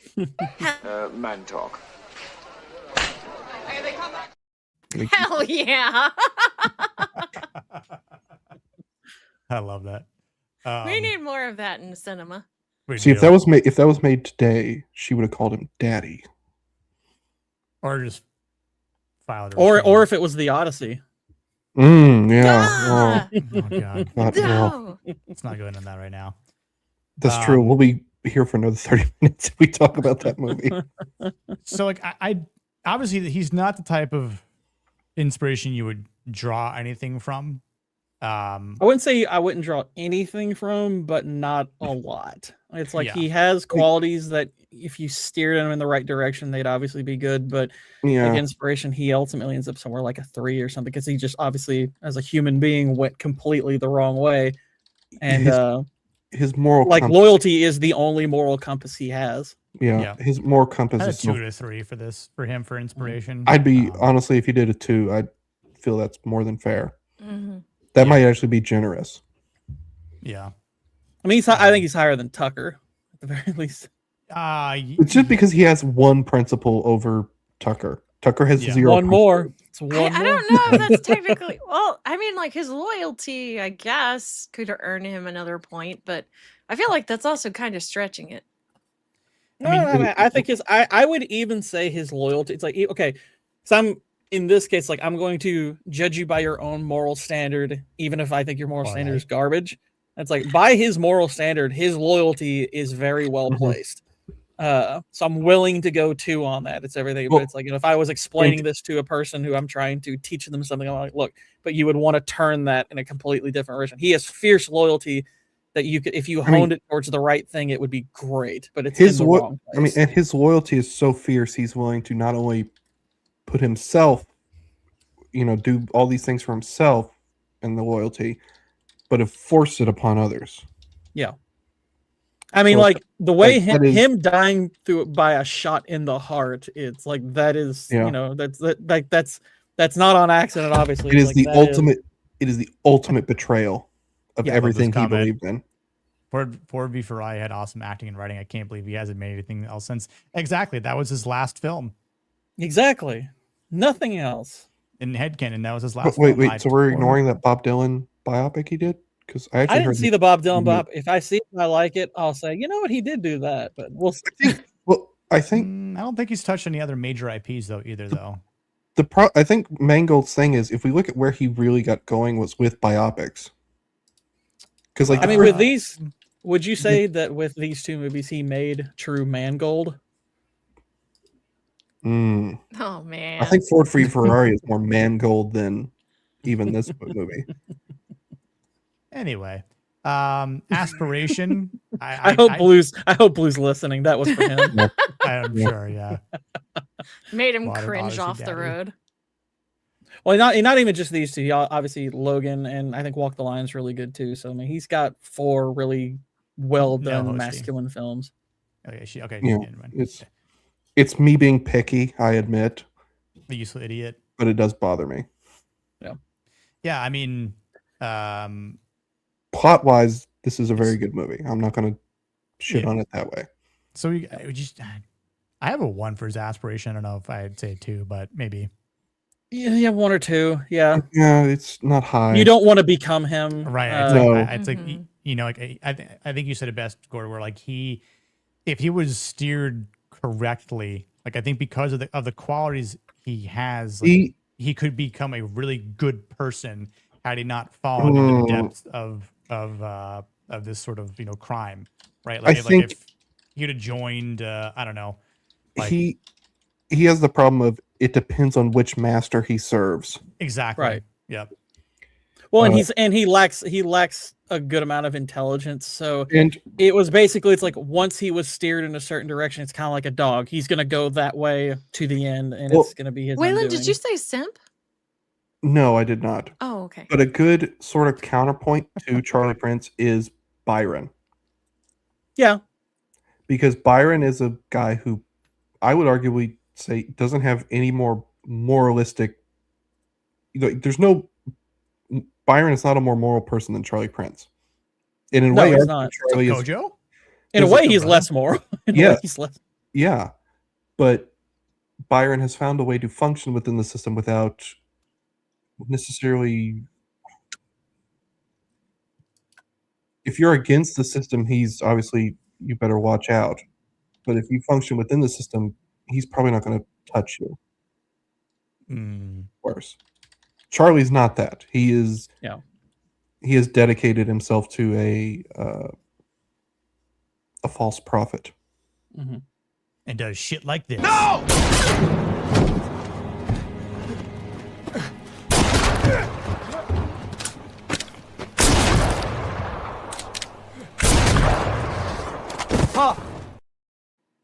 I mean, are we going to pretend like that's the worst thing he did? Because the burning the dude alive was way worse. Oh, that was way more cruel. No, I'm just saying like this. This wasn't the only thing, but it was a because this is. I mean, this was sort of almost fair game. I don't know. The part that suspended belief for me is that His he got back shot turns. in both lungs, his diaphragm, and God knows where else, and yet he's still able to kind of talk. I'm going to point you to Wait. a shooting in the 1980s where a guy got shot in the heart and lived for like 2 minutes extra. Wait, who was able to talk? So Dan. Dan didn't say anything after that. Oh, Yeah. I thought he was able to like. No, he didn't say a word after that. He he's was just on the floor. He's His just on eyes the were ground. still open though. He was still. I think he was still like conscious or. Okay, aware. well then I He take didn't- back what I said. He didn't Tag die it, instantly, but- though. Yeah. all he said was, "Look how they massacred my boy." Yeah. He's like, There is another sky. is another Skywalker. There is another V Ferrari. There is another Indiana Jones. No, there's not. There's only two movies in that franchise. Bury me with all my stuff. Oh, on a side note, I learned that Indiana Jones wasn't even necessary for the first Indiana Jones. That's a meme that's not actually true. Is that so? Yeah. It's okay. So that's a meme that was kind of born from like the Big Bang Theory, or at least that they popularized it. I don't know if they created it, but the thing they don't ever talk about on the show, and the reason why people headcanon that explanation is because they forget that Miriam definitely would have died if not for Indy. Yeah. Oh, okay. She's dead if not for him. And how would they have found the Ark? Yeah. He finds the Ark for them. Ah, okay. We won't mention the random like 1960s weaponry that shows up at one point in the film, but we'll just. The third one did have Connery, the best one. Wow. Is it the best? Well, I just like that. I liked the third one. That's a discussion. I love. Oh, he's talking about Big Last Bang Crusade. Theory. He's talking about Big Bang Theory. Yeah, I thought you Jim meant was the saying, OG. fuck the. He's talking about Big Bang Theory when he's saying I hate that stupid show. But yeah. No, last Tuesday, Cindy, after we discussed in a very short amount of time the season finale of Peaky Blinders season 1, we then turned the show into the top 100 best shows of all time segment. We had some shocking results. There were some shocking results, yeah. It was a surprisingly solid list up till the top 15 for IGN. Like they actually were kind of on a roll for 85 of them, and then you get to the top 15 and it wasn't that all of them went off the rails, but 2 of them you were just like there was zero justification for this. It was shockingly inoffensive up until The Watchmen. Yeah. Which was, I think, The Watchmen TV show got into the top 15, and I'm like, that is a clown show. Like we had issues, like the fact that Deadwood was in Rome was like way down on the list, but the fact that Watchmen was number 14, 15, I think it was like it was something like that, and it was just like, what? A show that got canceled after one. A show that should not have been in the top 100 at all. Was 15. It shouldn't be in the it shouldn't be in the top 1,000. Well, the movie's not good, Suka, but same thing. I had eventually. I always wondered why they were doing a movie, because like even with the ending of the show, I was like, okay, well, because they gotta make money. They ran out of time because there were only 6 episodes. Rebecca Ferguson is the only reason to watch the movie. She was the most entertaining part about that. I mean, obviously, I still love Killian, but it's because Rebecca Ferguson is hot, though. That's the only reason to really watch that movie. I agree. Couldn't tell you what happens in the movie besides the ending, but you walked in like Conway Twitty just said hello, darling, and you laid your dick down. She might have the best lip bite of all time. Just saying, but I'm just saying the body she hides under her clothes is insane. The Peaky Blinders movie, Kojo. I'm not going to say anything, Suka, but I mean, I don't know what you thought about the last season either, season 6, but the movie is just it's not what I expected. So the consensus I've heard is the movie is not good. It's just, even people who were defending like the last 3 seasons of Peaky Blinders think that movie is awful. I have people who fans fans of the show all the way through and part of the way through. Pretty much, they all kind of universally agree the movie's not good. Yeah, I have friends who are like, I would just consider not in an offensive way, but like are normies where they don't really add any sort of constructive criticism to like shows or movies, and they watch it, they're like, that was really bad. And like, are you going to do a review on it? And I was like, well, I haven't watched it yet, but if you're saying it's bad, then I don't know if I want to put myself through that problem. So I'm going to go ahead and talk about the first season instead. Well, hosting made me watch Wake Up Dead Man earlier this year. So I'm just going to... Ouch. So we just discussed the first season on Tuesday nights, but I like 2 and 3 of Peaky. I'm not even Catholic and I was offended. Seasons 4, 5, and 6. It goes like this: 1, 2, 3, 4, 5, 6. In my opinion, but I still think probably 2 or 3 is probably the peak of that. 1 was sort of like, it is what it is. 2 or 3, it was like trying to do something. Yeah, because apparently, I don't want to hear their excuses. I saw that. That's why I say, allegedly, apparently, it was only supposed to get 1 season. They're so full of shit. But right, I don't know the whole truth, and if that is the truth or close to it, then whatever. But Gord, did you ever watch that video I sent you about Amy Hennig? I started. I haven't finished that yet. Okay, they're saying Druckmann and the guy Australia or whatever his name is, didn't kick Amy Hennig out of Uncharted, but they were just like, oh, we didn't kick her out. We just were plucking all her employees away from her. We just maneuvered her out. Yeah, I was like, yeah, we didn't force her. I was like, fuck you. Yeah. All right. Last 2 characters, arguably the best ones. Two of the best I ones. mean, easily, I'd say easily the best ones. I mean, our main characters, protagonist, antagonist here. Mr. Wade's actually the Ben. hardest one. He's and hard this is to part rank. of this is why I love this movie, because you know, like Dan is a great character who is relatively easy to rank. Wade is a great character who's extremely difficult to rank because he has a lot of like genuinely admirable qualities, you know, and William's right about him actually having good in him, but he feels the also, conflict. yeah, it's like he's very much, you know, an outlaw. Yeah, he is an outlaw. He is very much an outlaw. By the way, is anybody going to mention how similarly dressed he is to Dutch Vanderland in RDR2? Yeah. Which was clearly very much, especially the hat. The hat. Yeah. The hat, the fancy vest, and the jacket. It's like, oh, that's Dutch. And the fact that he's this charismatic. He's better than Dutch because he's not a commie. Dutch isn't a commie, though. He's an anarchist. I mean, Dutch is kind of a commie. Dutch He's well, the problem is that you have some people who think communism is true anarchy. Yeah. I'm not. Yeah, I know. Dutch. Let's not get stuck on late 19th century philosophy. Oh, he does look like Dutch. Yes, very much so, and he very much acts like how Dutch does, where he's this just the charisma and the leadership of the faux passion of who he is supposed to be is he's more, I'd say, more honest version of Dutch, because Dutch obviously is a very dishonest and far less secure person. But obviously they did model a lot of like his costume and some of his mannerisms. Some of his mannerisms off of Ben Wade, which was not a bad choice. I mean, no, it's not. Yeah. The problem is Dutch in RDR1 is way more fucking menacing. Oh yeah, because he's far gone at that point. Yeah, like that is full on, like Robespierre revolutionary in action, and it's frightening.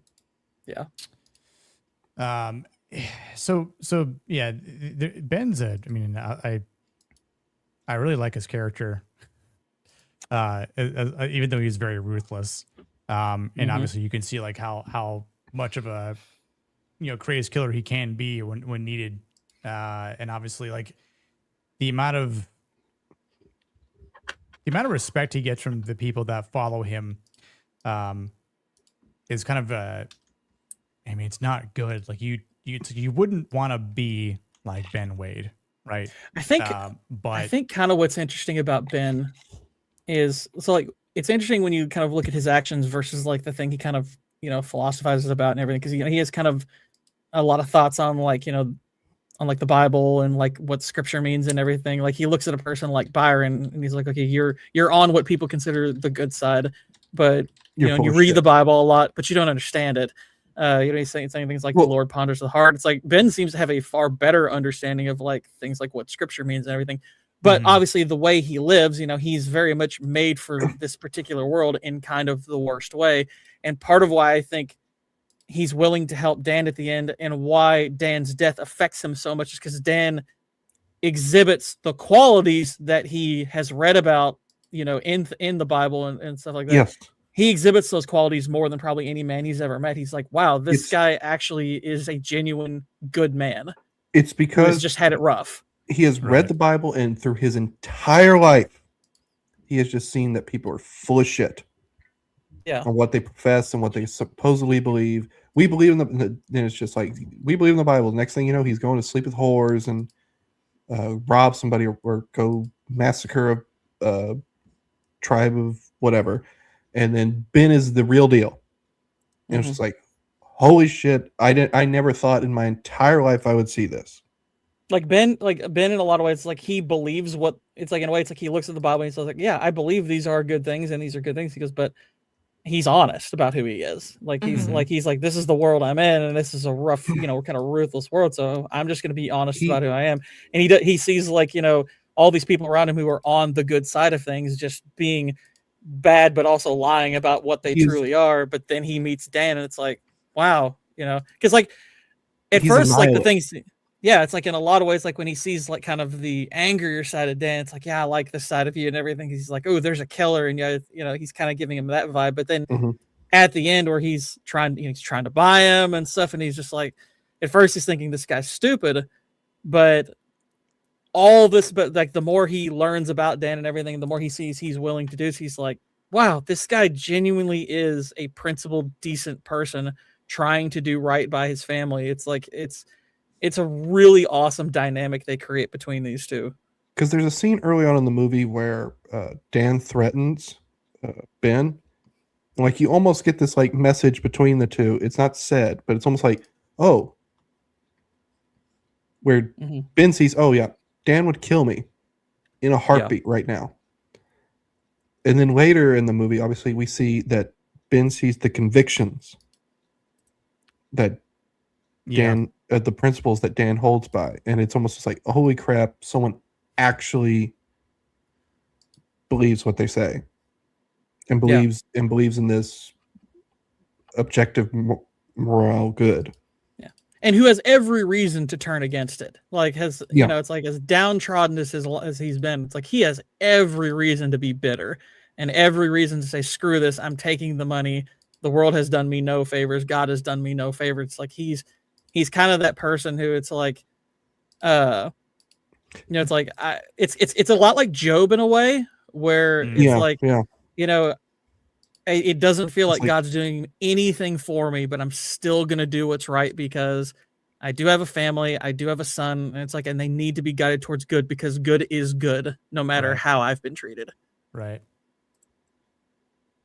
Job is definitely one of the more harrowing chapters to read. Oh, 100%. Oh, definitely. Yeah. It's like sometimes people be like, oh, my life sucks. I'm like, have you read Job just by chance?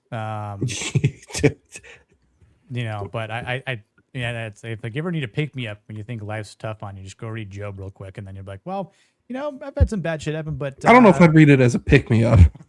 I know I'm kidding, but it might put things into perspective shift, but yeah, well, I mean, a lot of like Job is about perspective. It's like understanding your place, and but also it's like, you know, a lot of people forget that Job is greatly rewarded by the end. Like he actually, I mean, it's not expanded upon him, but you know, Job is rewarded for his faithfulness. And it's better. It is given better than even he had before.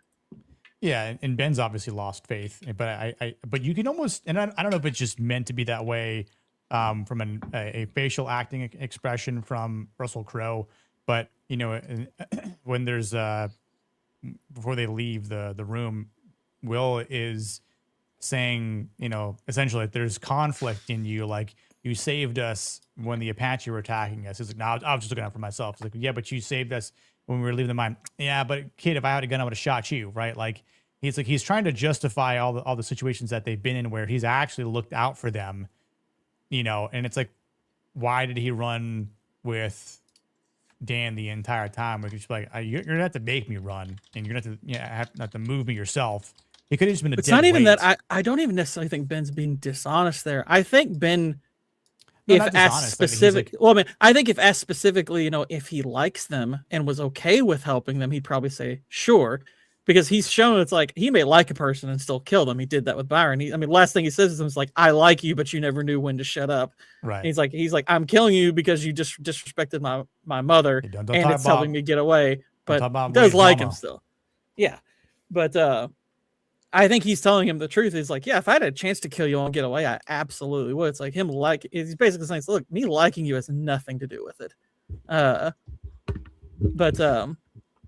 Yeah, it's like I mean, he like I said, like Ben, like this is what makes Ben a fascinating character is he does have genuine principles, but he also lives by the world he's in. Yeah. For sure. I don't want to say I think he was maybe in a bit of denial for wanting to help him, because maybe he thinks like there's something in Dan and his son that maybe he appreciates or maybe subtly admires. Like maybe he realizes that he's never going to have a kid. He is a fallen knight. Mm-hmm. For 100%. Yeah. Like if in a just world that would have given him purpose and didn't abandon him to the Abaddons that exist in this world, he would have been probably one of he would have been a crusader if he was Yeah. around in medieval times. He would have marched to the holy man, crusade, meaning take the cross, take this burden, and go and fight.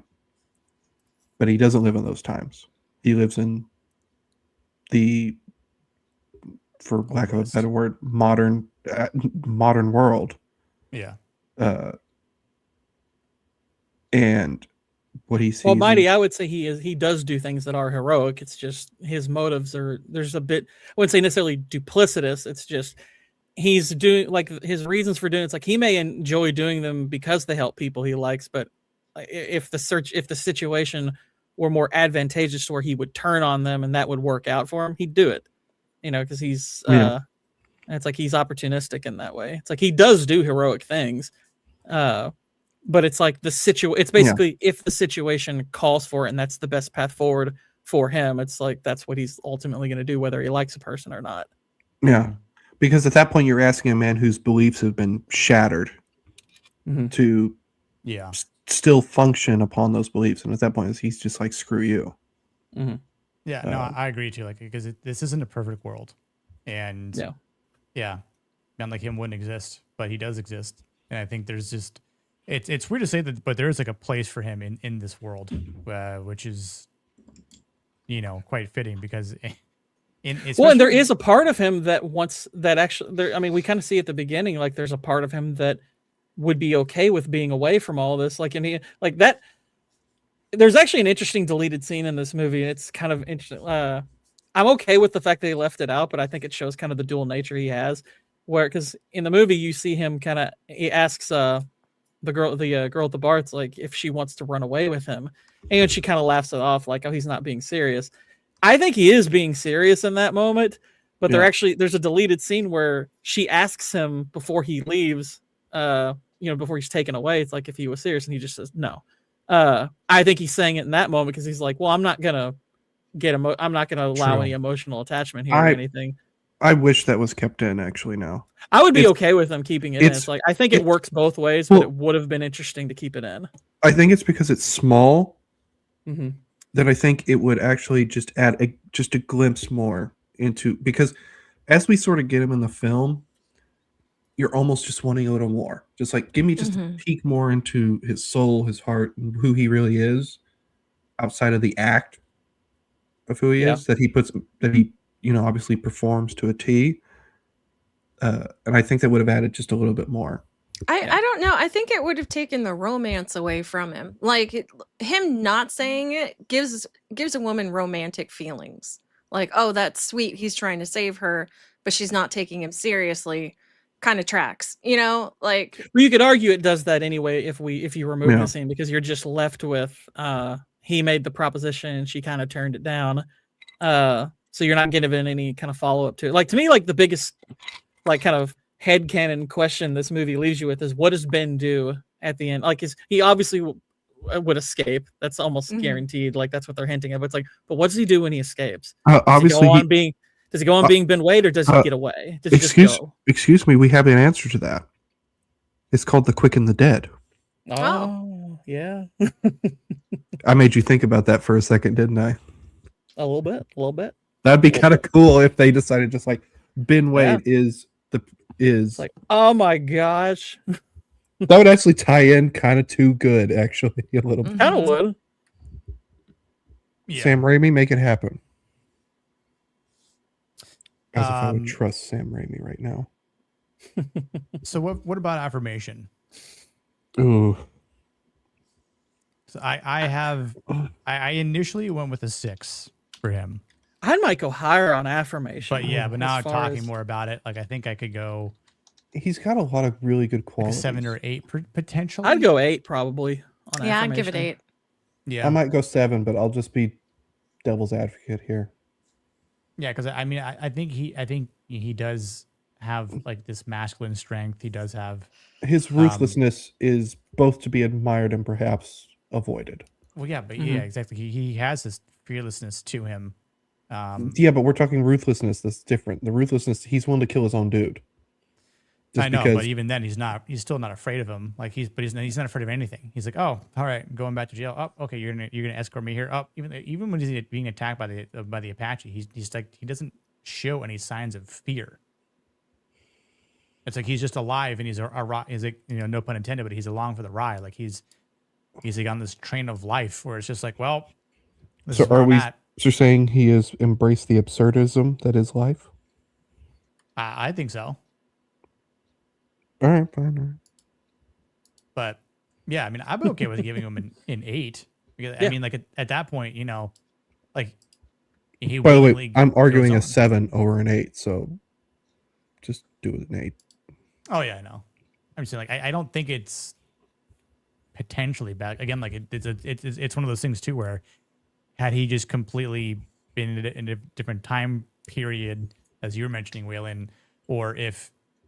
Like and listen, there's still potentially time in his life to right the wrongs he has done.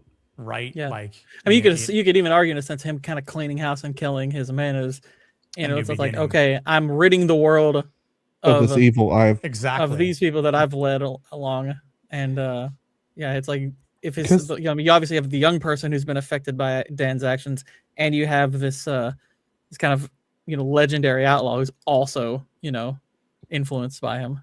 Because I think we often have in this head our image of the Wild West that Ben would just be hung. Yeah. But there was also like, there were real life figures like Butch Cassidy and Frank James who were captured and they did their time in prison. And they were just released. John Wesley Hardin was just released from prison after 18 years in prison. Yeah. They just released him.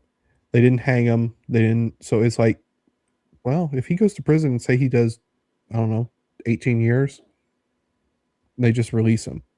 That's fully in the realm of possibility because that actually happened. Yeah. Yeah. One other thing that's interesting about Ben is like kind of the one moment he is an inactive participant. What's happening with himself is when William got the gun on him at the end, and he kind of is like leaves his fate up to him because he's like, whatever this kid decides, like it's in a way honoring Dan and everything. It's like, if you want to kill me, that's just, and I accept that. But yeah, and then when he doesn't, he gets on the train himself to honor him. And I'm like, it's pretty cool. Yeah. Gives over the gun and everything. He's like, yep, take it, So. Well, he's already said he's not too worried about it since he's broken out before he could do it again. Sure. Right, but obviously he's honoring what Dan did. He's making sure that the family is taken care of and everything. It's like he's honoring that legacy in the way. And I'm like, yeah, that's in a way Dan's legacy like is in many parts enabled by Ben. And then you have to wonder, I think this is almost the best part about the ending is it leaves so much open. Is would Ben serve out, say, a full term just as a sort of him seeking absolution? Yeah. Yeah, maybe.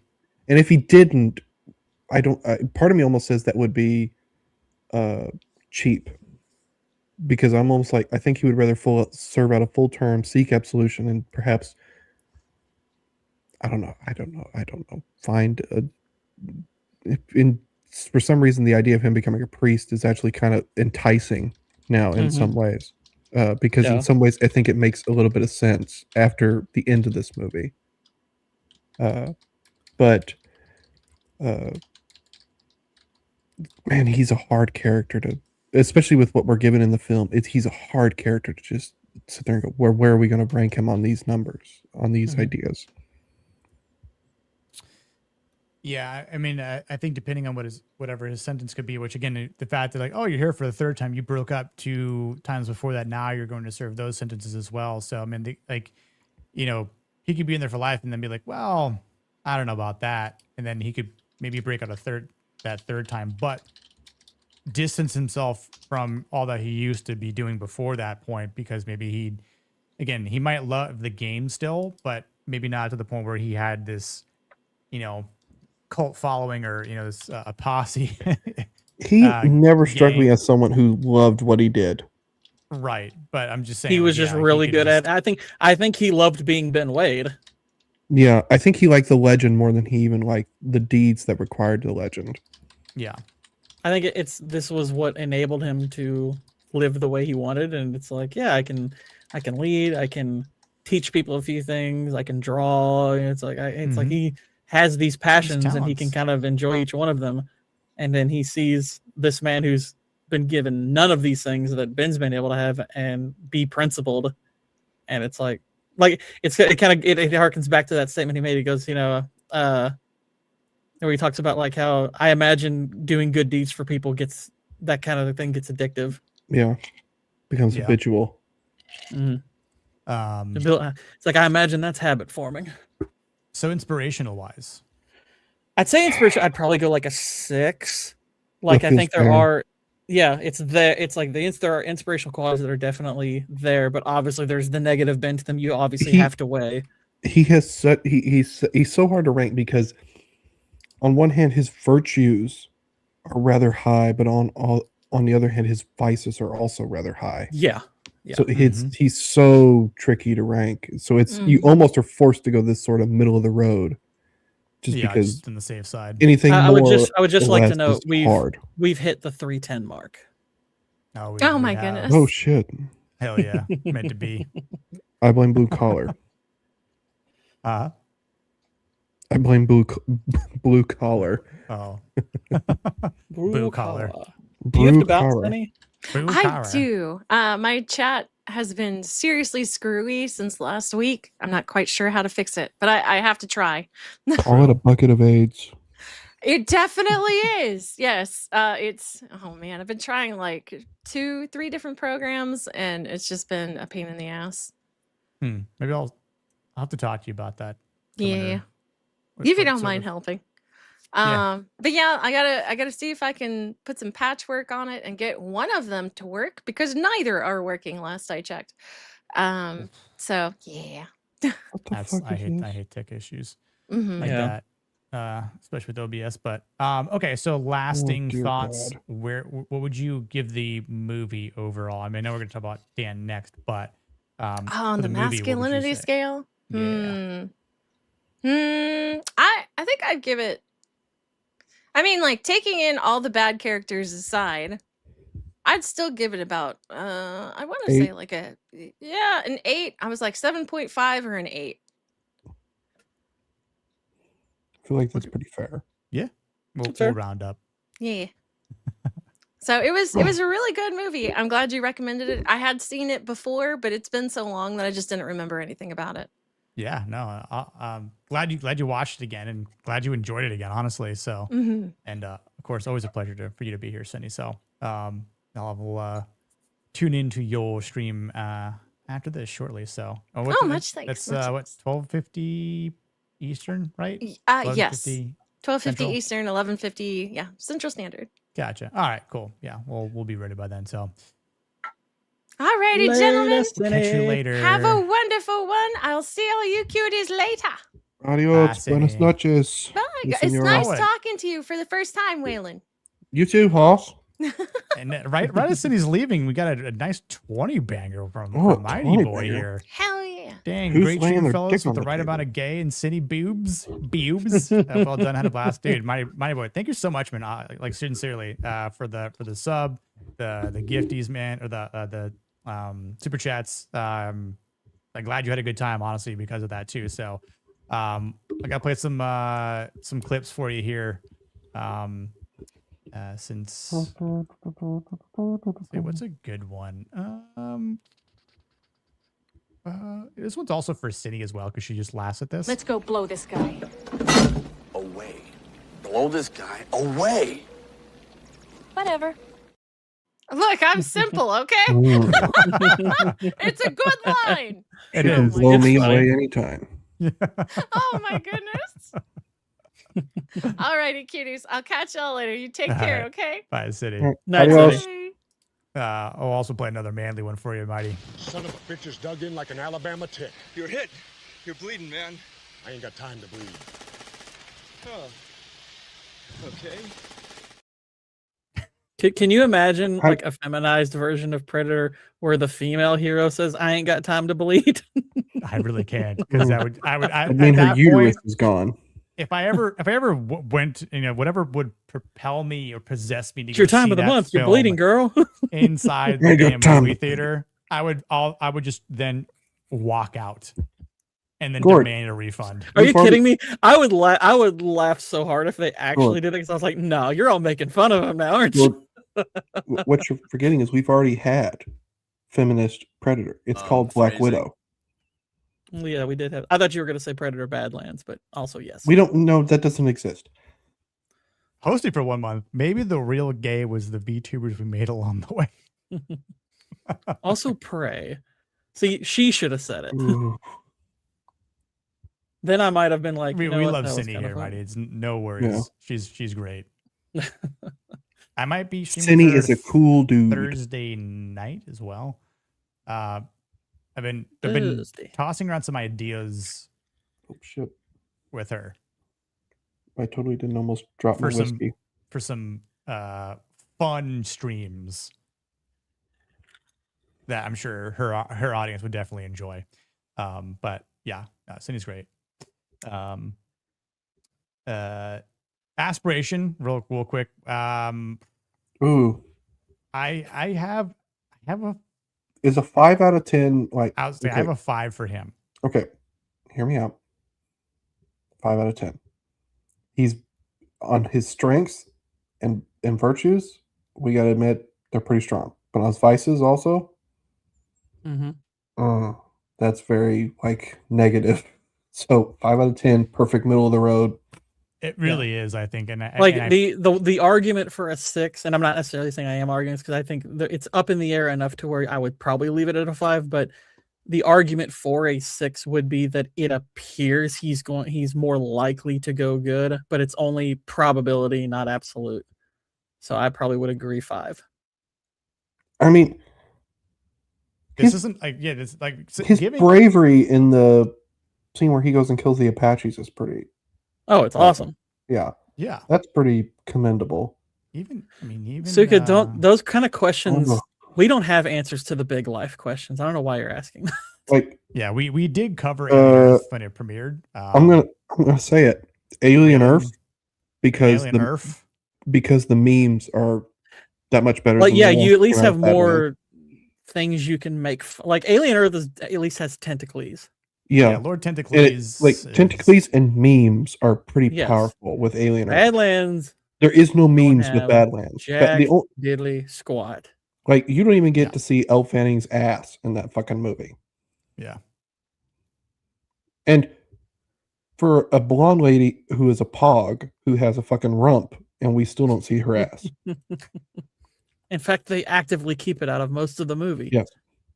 Now, her chest area is lacking, but we'll forget that. But she does okay, am I the one who thinks Elle Fanning kind of has a retard forehead? I know what you mean. Like, it was funny, like when Vex was saying on like Vex keeps pumping her up. I'm like, hold up. Like saying like she how beautiful, and I was like, Vex, okay, hang on. I know she's got a nice backside, but she's kind of got the Sydney Sweeney thing where it's like the face doesn't match up to the body. But she's got and probably even less so, I would say. Yeah, like I don't think Elle Fanning has the best face. I think she has a very mid face. Like, here's the thing, Sydney Sweeney, like, if you were to say, she's a very conventionally pretty woman. Yeah. And even her face is very conventionally pretty. It's not like outstanding. She's like a 7 face and like a 10 body. Yeah. She's not like Scarlett, like she's like Keira Knightley is a 10 face and a fucking 5 body. I'd say Elle Fanning's face is like her face is lacking. She's got. I think her face is a 5. I think her face is a like, 5. Especially because like I've seen what's that show where she plays Catherine the Great, which Catherine the Great is the most overrated fucking monarch ever. Isn't Catherine the Great the one that banged a horse? Yes. I'm a monarchist. And I'm like, what the fuck am I watching here? This is bullshit. Yeah, I just looked up how old she was. I was like, I have no idea how. Here's the thing. She's a very pretty girl. Like if you knew her in high school. Exactly, Suka. They removed the one good thing about her. Yes.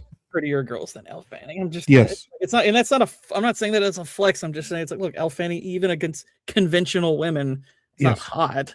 She's got a. I mean, she's got again 10 out of 10 backside, and that's all the other qualities are like kind of mid. The best thing about her face is that it's cute. I like that. It's like I can overlook the retard. And it's like the part I like is from behind, so I don't even have to look at the forehead. Exactly. I'm like a black man. I only care about the body. Well, if you're a Kata, you'd care about the feet too, but you know. Well, that's just a bonus. She can monkey grip that shit with her feet. That's true, Hosty. And then stomp on some pancakes so you can eat them too. Mm-hmm. God. I woke up and Mama gave me about 5 of them flapjacks. I need another 5 because I'm going to be facing the Crimson Tide. Yeah, I'll play a little clip here for Ben. I live in Alabama. One tough son of a bitch.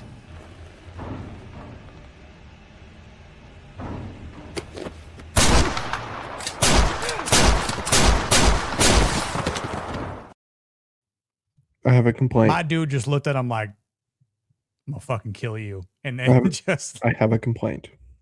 What? Russell Crowe's American accent is not particularly great.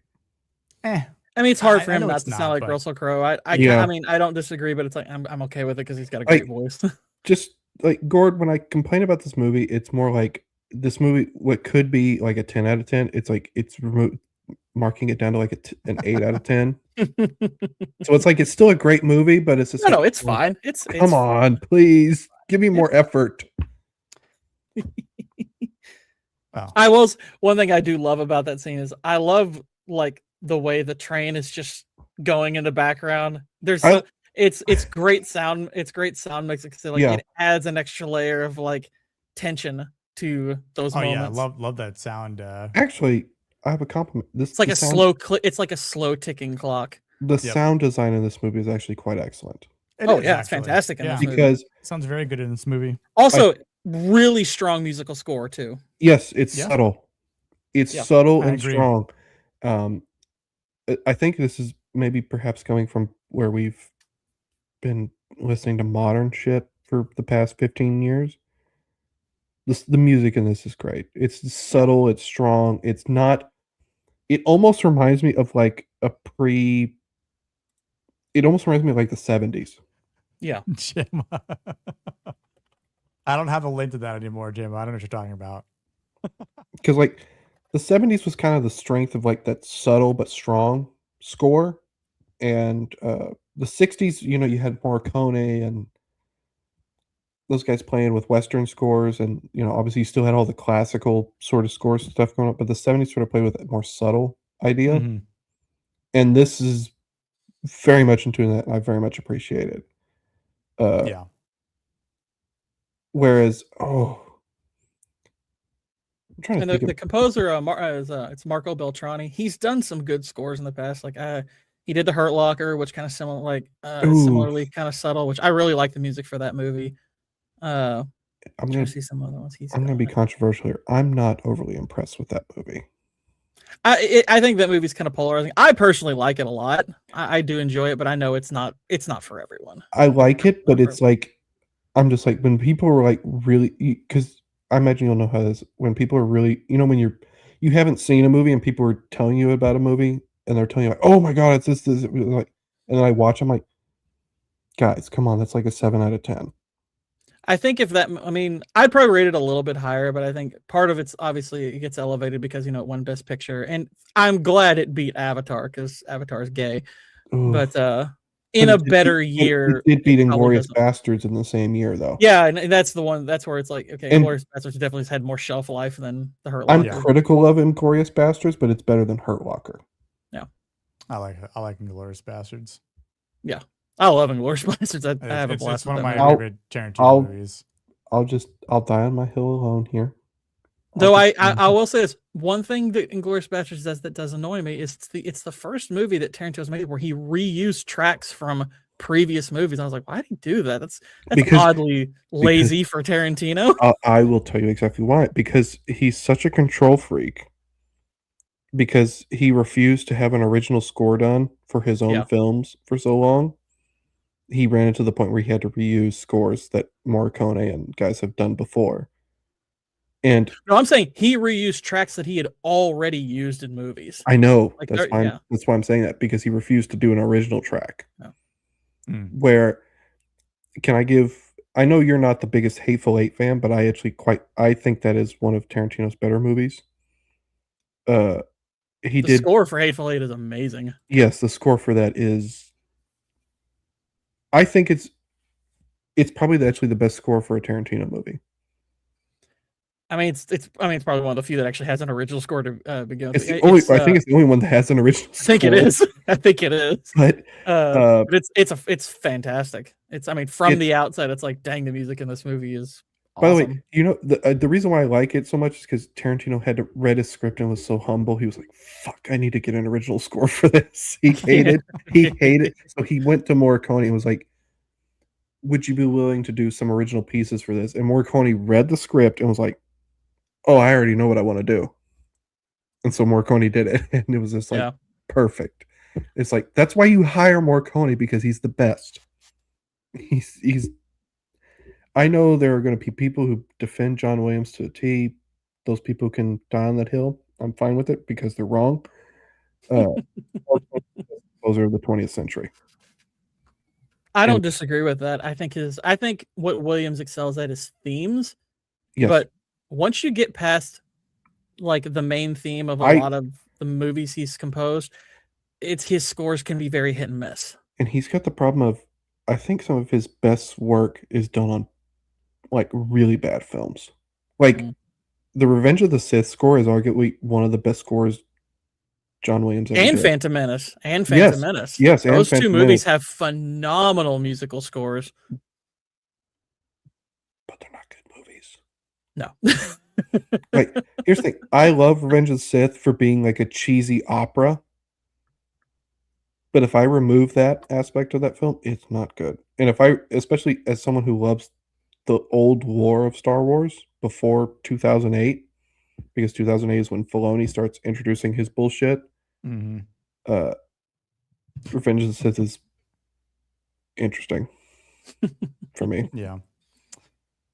Well, what's interesting is Dan Evans here, so let's just give him. It's 10 across the board, dude. Come on. We're gonna finish strong here, though. You know, he is can't neglect one of the best characters. Like, as much as I think this movie gets a little overblown. No offense to you guys, I like this movie. I think it's a very good movie, but he is one of the most masculine protagonists. Yeah, that's been covered on the show. Dude.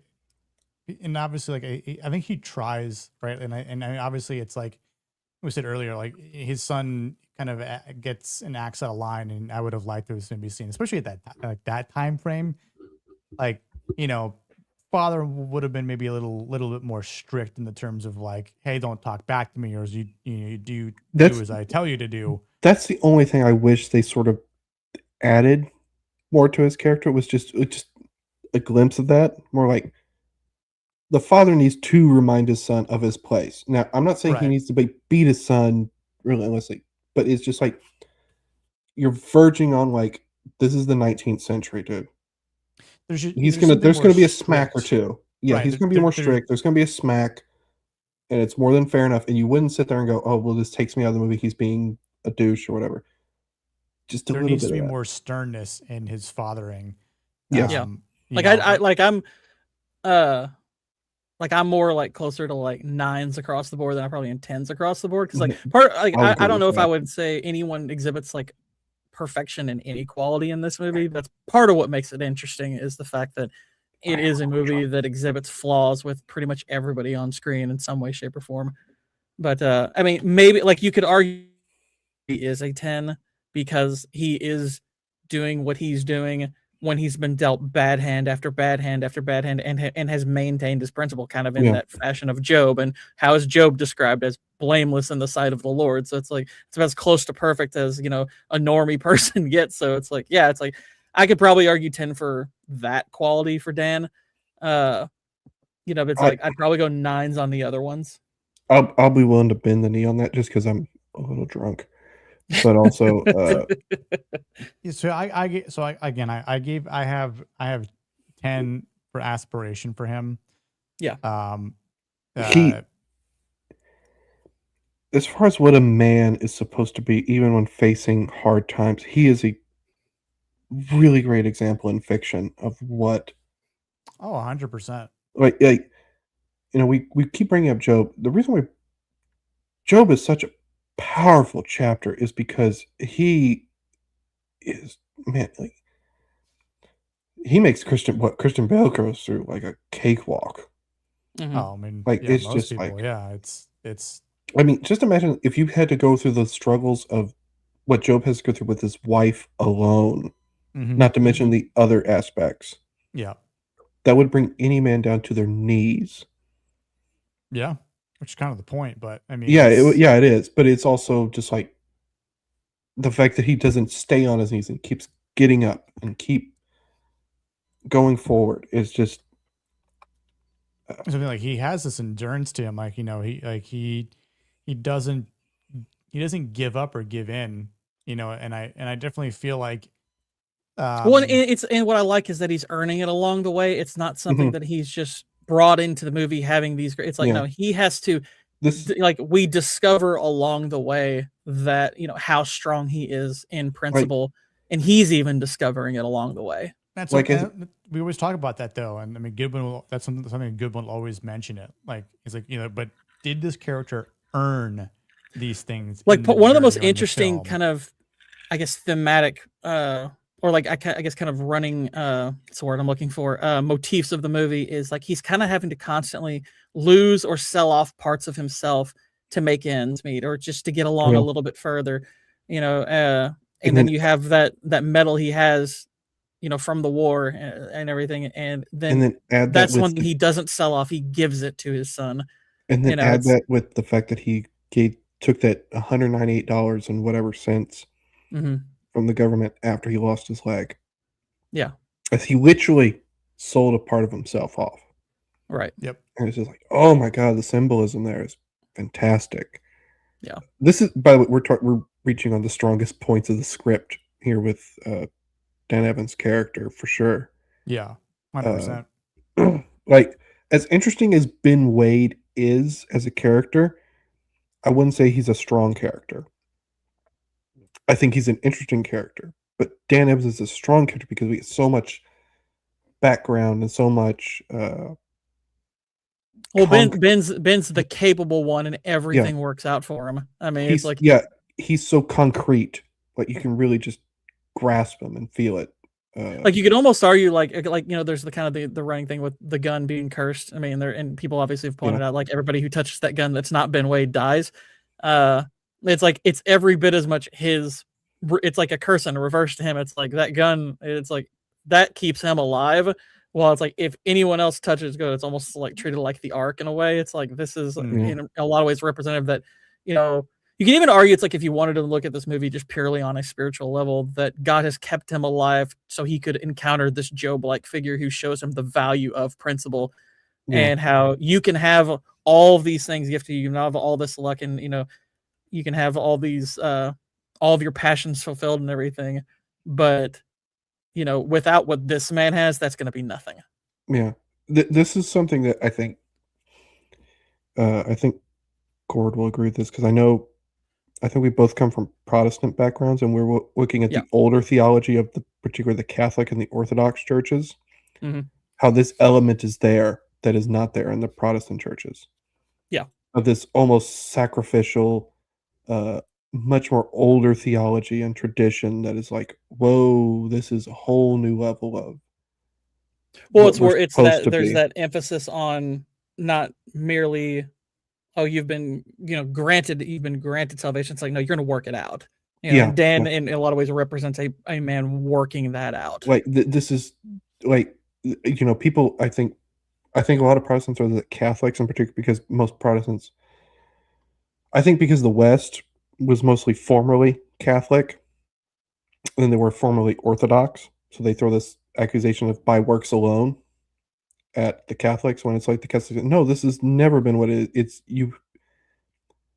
you're disgracing Jesus and the Lord and the Christ is King by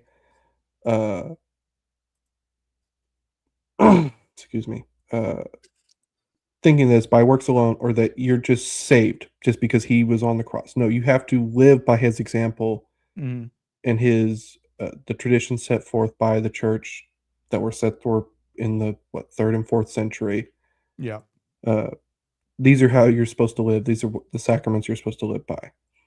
And it's like if you come from a Protestant background, it's like, and you learn church history, you are sort of like, okay, you have to almost humble yourself to be like, we can't listen to people who were in the 16th and 17th century just decided this is how it's supposed to be.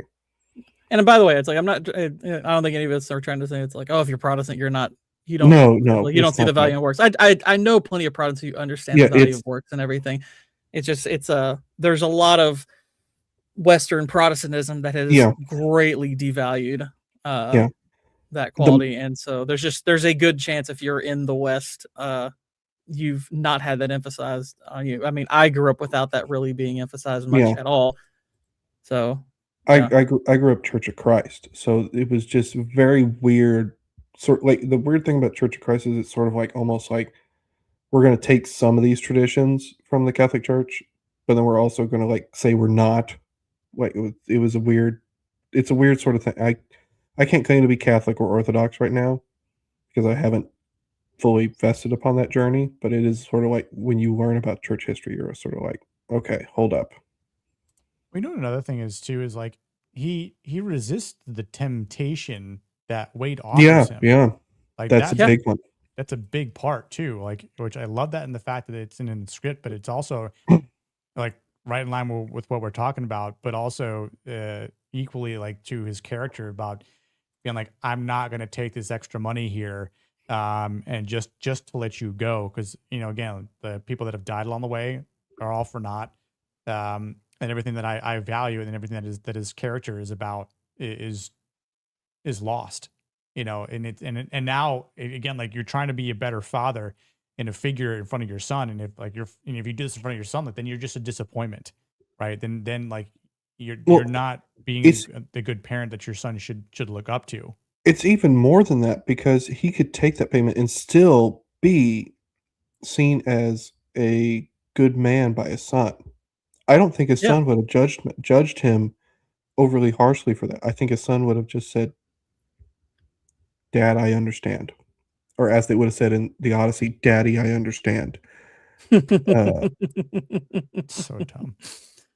Well, you can even argue in a way, like if you looked at it from the perspective of, like, if the wife were asked, what would she prefer? Obviously, she'd prefer to have her husband, and he'd literally be. I mean, in essence, Wade is offering him a bit of the luck he's had.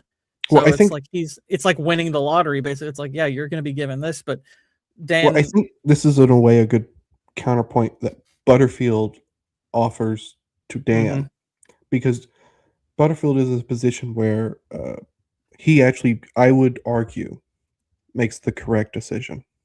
Yeah. He has a family at home, and he is more valuable to his family at home than any amount of money he could send back to them. Yeah. Dan is in a position where the money he could send back home through his sacrifice is more important than him living. Yeah. Now, we could sit there and say it's a tragedy that is the circumstance he is in, but it's also the reality of the circumstances he is. Well, the one difference that Dan has with Butterfield is Butterfield's family's not there to see what's, the context of this, whereas Dan's like, my son's here watching. Exactly. I have to instill these values into him in this moment. So it's like he understands the value beyond just the money. It's like, yes, I want my family absolutely taken care of, but my son needs to see these principles because it's like, okay, my wife's going to be without me, but there's going to be a man running my household and he's going to understand the value of principle. It's like he has to be, and this is where I know he has to be the knight in that situation. He has to be a knight. He cannot be a priest. He cannot be a monk. He has to be a knight in that situation. And that is why I've always argued, whether it be Catholic, Orthodox obviously didn't have a knights in the same way that Catholicism did. I'm much more familiar with Catholic history than Orthodox history, but it's where the knight is needed there. It's not the priest, it's not the patriarch, it's not the Holy See, it is the knight is needed there. The warrior is needed there, and he has to stand up and make that call. And he makes that call. Yeah. And I think it's screw it. I'm moving inspiration up to a 10.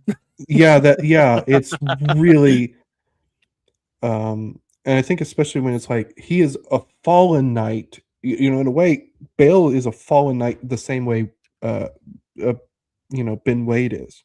Mm-hmm. But unlike Ben Wade, he has not rejected the values of the faith or the church or whatever you want to say. He still has those, but he ultimately embraces them in his time of darkness and his time of need. Yeah. Whereas Wade has rejected them and fall into cynicism or nihilism, whichever you want to. If you want to argue one or the other, that's fine with me. And that is what makes Dan Evans such a special character, is that he almost is a form of the warrior monk or warrior. He is making this self-sacrifice. He is taking this burden upon himself to do what is right. Maybe not what is best, but what is right. Yeah. And made his final stand. And we really don't see that anymore, but it's 100%. It is what it is. Much anymore. But I mean, I had inspiration at a 10 too. Yeah.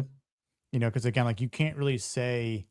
I'm going to put affirmation at a 9, actually, just because the other two. Affirmation, I would say 9, but yeah, he's not, because I think 10. Some of his motivations I would argue are a little shaky, just compared to everything else he does. Yeah.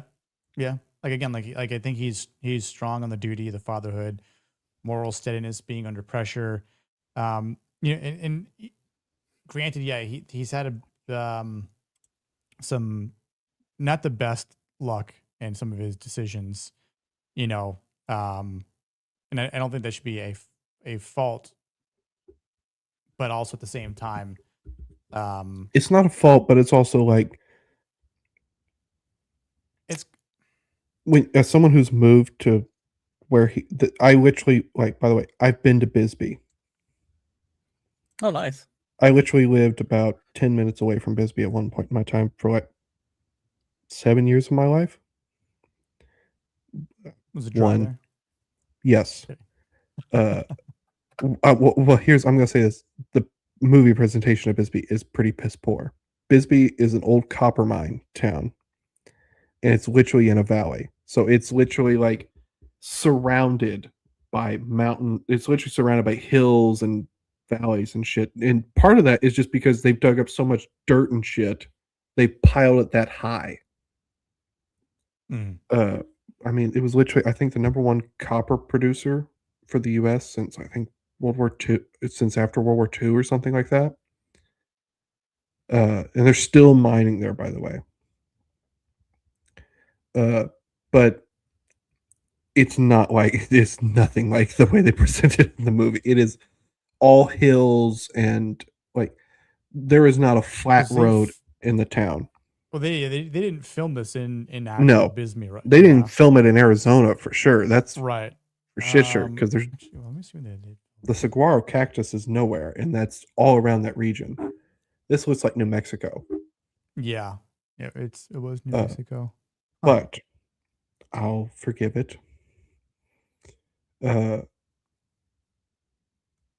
It's very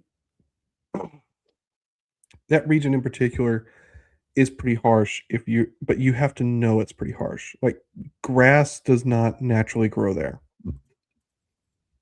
The grass that's in the area right now was imported from South Africa.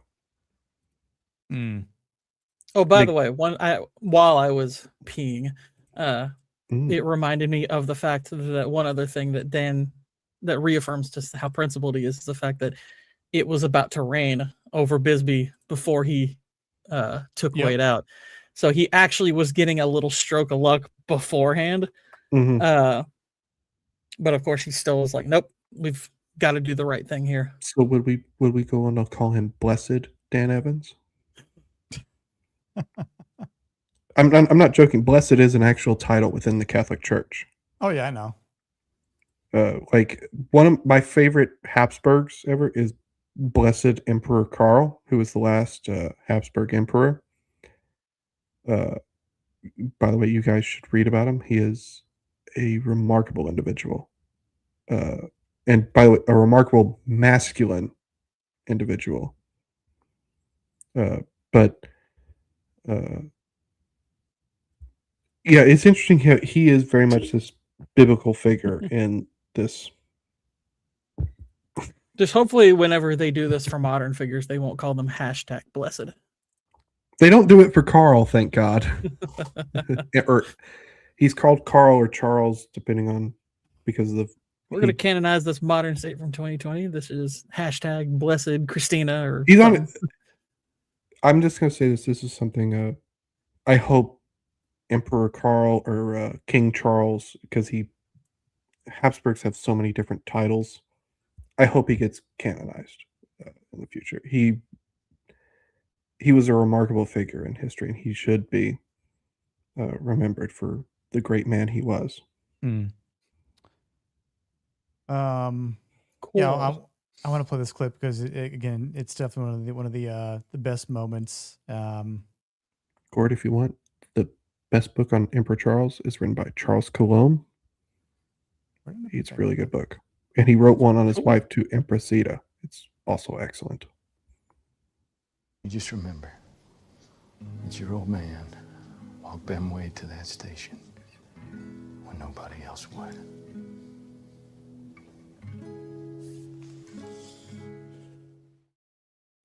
Fuck. Good stuff.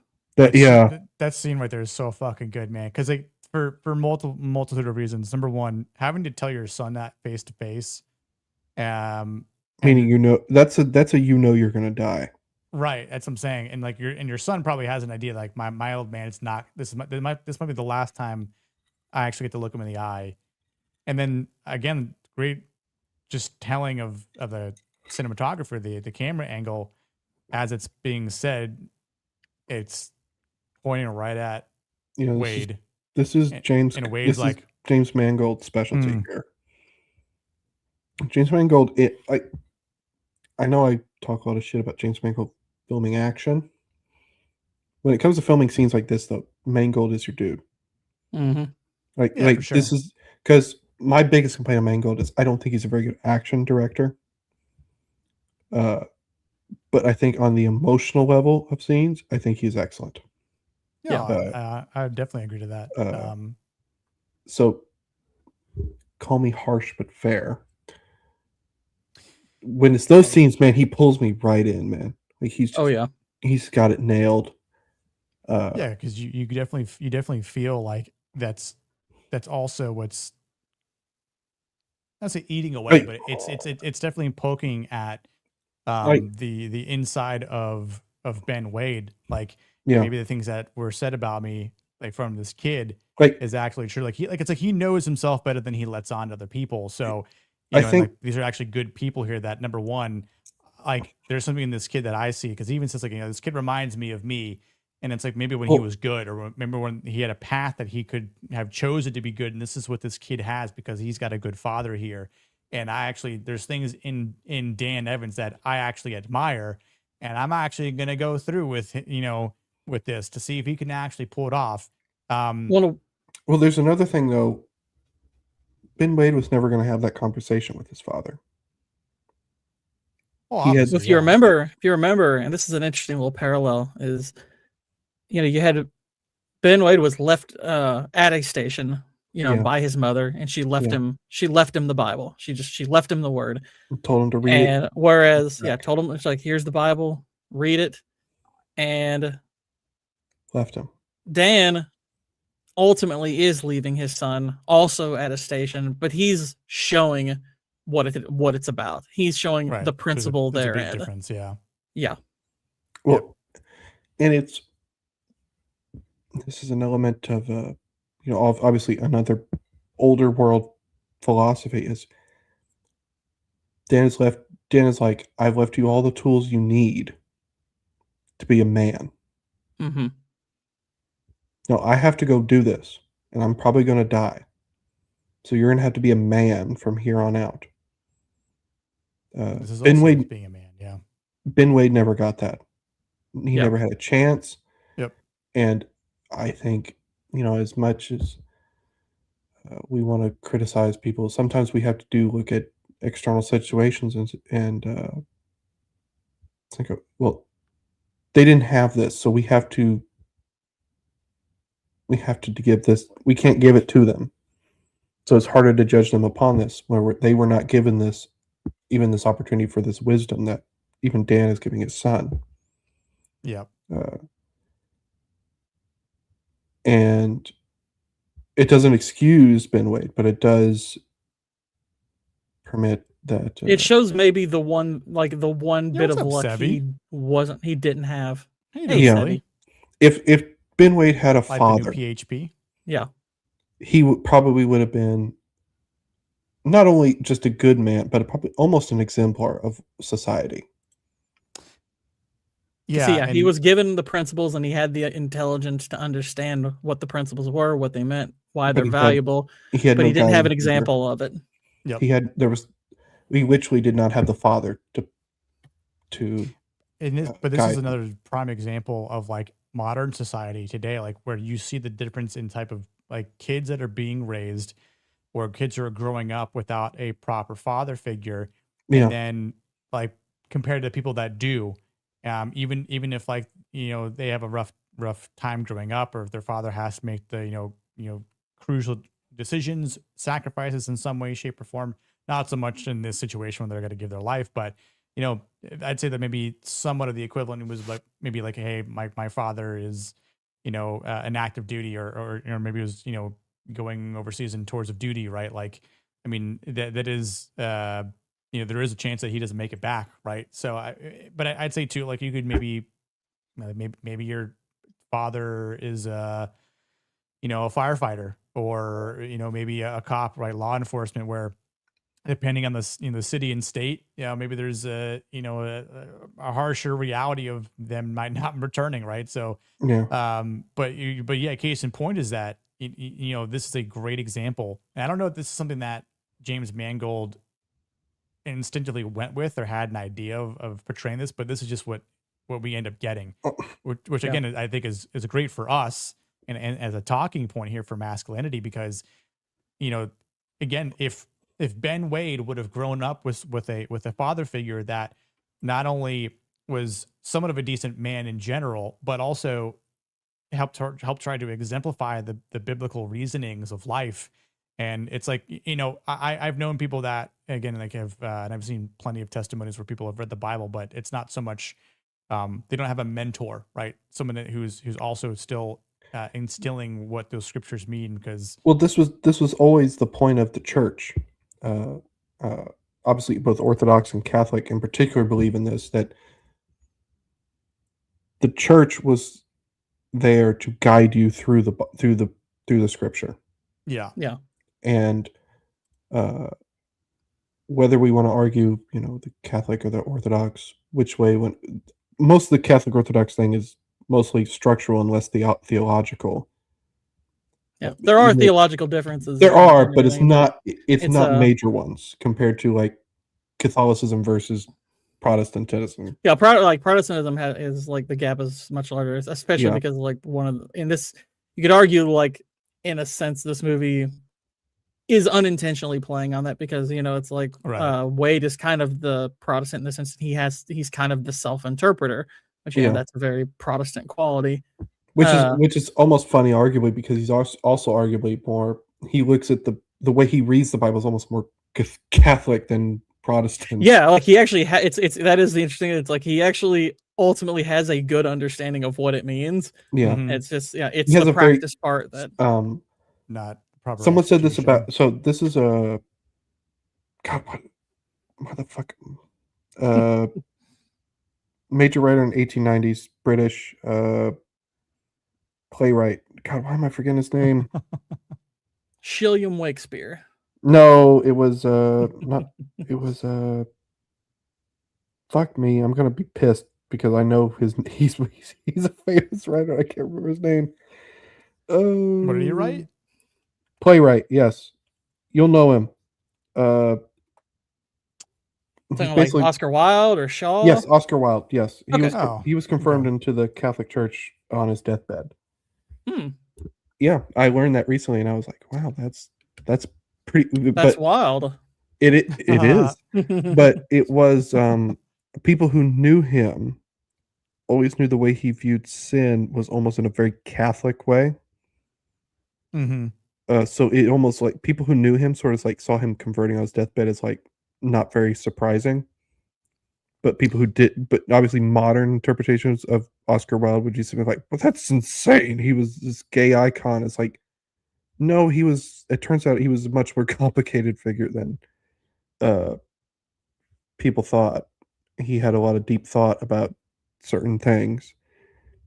Dan Evans is almost like he's very Protestant in almost the way he believes, but he's also very Catholic in almost the way he sort behaves. of Yeah. And Ben Wade is almost the opposite. Like I think that's arguably very on purpose. In the way it is. I think it's intentional. Like Ben Wade obviously interprets sin in a very Catholic way, but his actual beliefs is very loose, and the problem is he's become so cynical towards it all that he's not really a believer much at all. He has surrendered ground on the moral system of the faith, and but as far as his actual faith is not very strong. Yeah, and that's no, this is the strongest points of the film. Yeah, 100%. And I think it's why this movie works. The dynamic between Wade and Dan it's really excellent. It's the strength of this film is this argument. I don't even know what to say if it's an argument, but it is this element of the how you view sin and how you view the faith and how you view morality. Where, as opposed to, as much as I love spaghetti westerns, they are very straightforward in a lot of cases, in how they prescribe good versus bad. I'd also say it is quite interesting too, that Ben draws a sketch of Dan in the Bible. Yeah. Which is sort of like he kind of, again, chapter of Daniel. I mean, that for a name, but also like, again, like the sort of comparisons that we've been making to like Job and whatnot. So I mean, it is. I think it's also kind of fitting. I mean, I think it's also maybe the only thing he had to draw on or use there in the moment. But I think just again, it could have been completely unintentional for Mangold to treat it that way. But I think for our analyzation purposes, it definitely is very, very fitting. My guess is it's symbolism the writers were already put in place, and Mangold just went with it. I think you could argue that in a way, it's Ben is. If you look at this from, I guess, kind of a Catholic perspective, he's almost canonizing him as a saint. Yes, in a way. Yeah. I think you can even argue that from an Orthodox perspective to a certain extent. Sure. I would lean like the more Catholic interpretation, just because the West hasn't had a ton of exposure to Orthodoxy until very recently. Yeah, and obviously the way the Catholics and the Orthodox are going to view this is not super different. There are going to be some differences, but not super different. I lean more towards pro-Catholic. I think you lean more towards pro-Orthodox. Yeah. The writers for this, Derek Haas, Michael. It is very just like, wow, this is old school church stuff that's going on here, and this is not Protestant. This is not This is not, new church sort of stuff. This is old school stuff that is going on here, and There ain't none of that snake handling. yeah, there's no snake. Doc was a vet, but he didn't handle no Yeah, snakes. yeah, and there's none of this Calvinist minimalism going on here. This is very heavy-handed in faith sort of stuff and morality sort of stuff going on here. And this is coming from someone, the Church of Christ is a branched off from the Methodists, which branched off from the Calvinists. So yeah, Calvinists. Well, I was a Calvinist. Honestly, I was a Calvinist up to probably just a few months ago. Gord, I'm going to tell you this. The more I learned about Calvinism, the less I liked it. Well, I mean, that's usually how somebody leaves. Because the more I learned, I know I'm more pro-Catholic than you are, but the more I learned about the way the church used to function in England. And, well, no, and that's kind of the same. That tends to be the same. Both if you're on more Orthodox side of things, you learn more about the old way that and you're just the church fathers and stuff like that. You realize how new Calvinism is. Yeah, I mean, granted, I never fully called myself a Calvinist. Because I never did either. Even as one, I was like, well, Calvin's just a guy, so I don't know if I want to call myself that because he's just a dude. There's even an element of the Calvinist sort of churches that were they sort of were trying to separate themselves from Calvin. Obviously the Scottish Calvinists called themselves Presbyterians. Yeah. And even the appeal of Calvinism is the minimalism. Well, it's not. I wouldn't even say it's that. I mean, that's part of it, but I think there's an element of piety. There's a mindset where because you're saying God has total sovereignty, which sounds very pious, which sounds very honoring.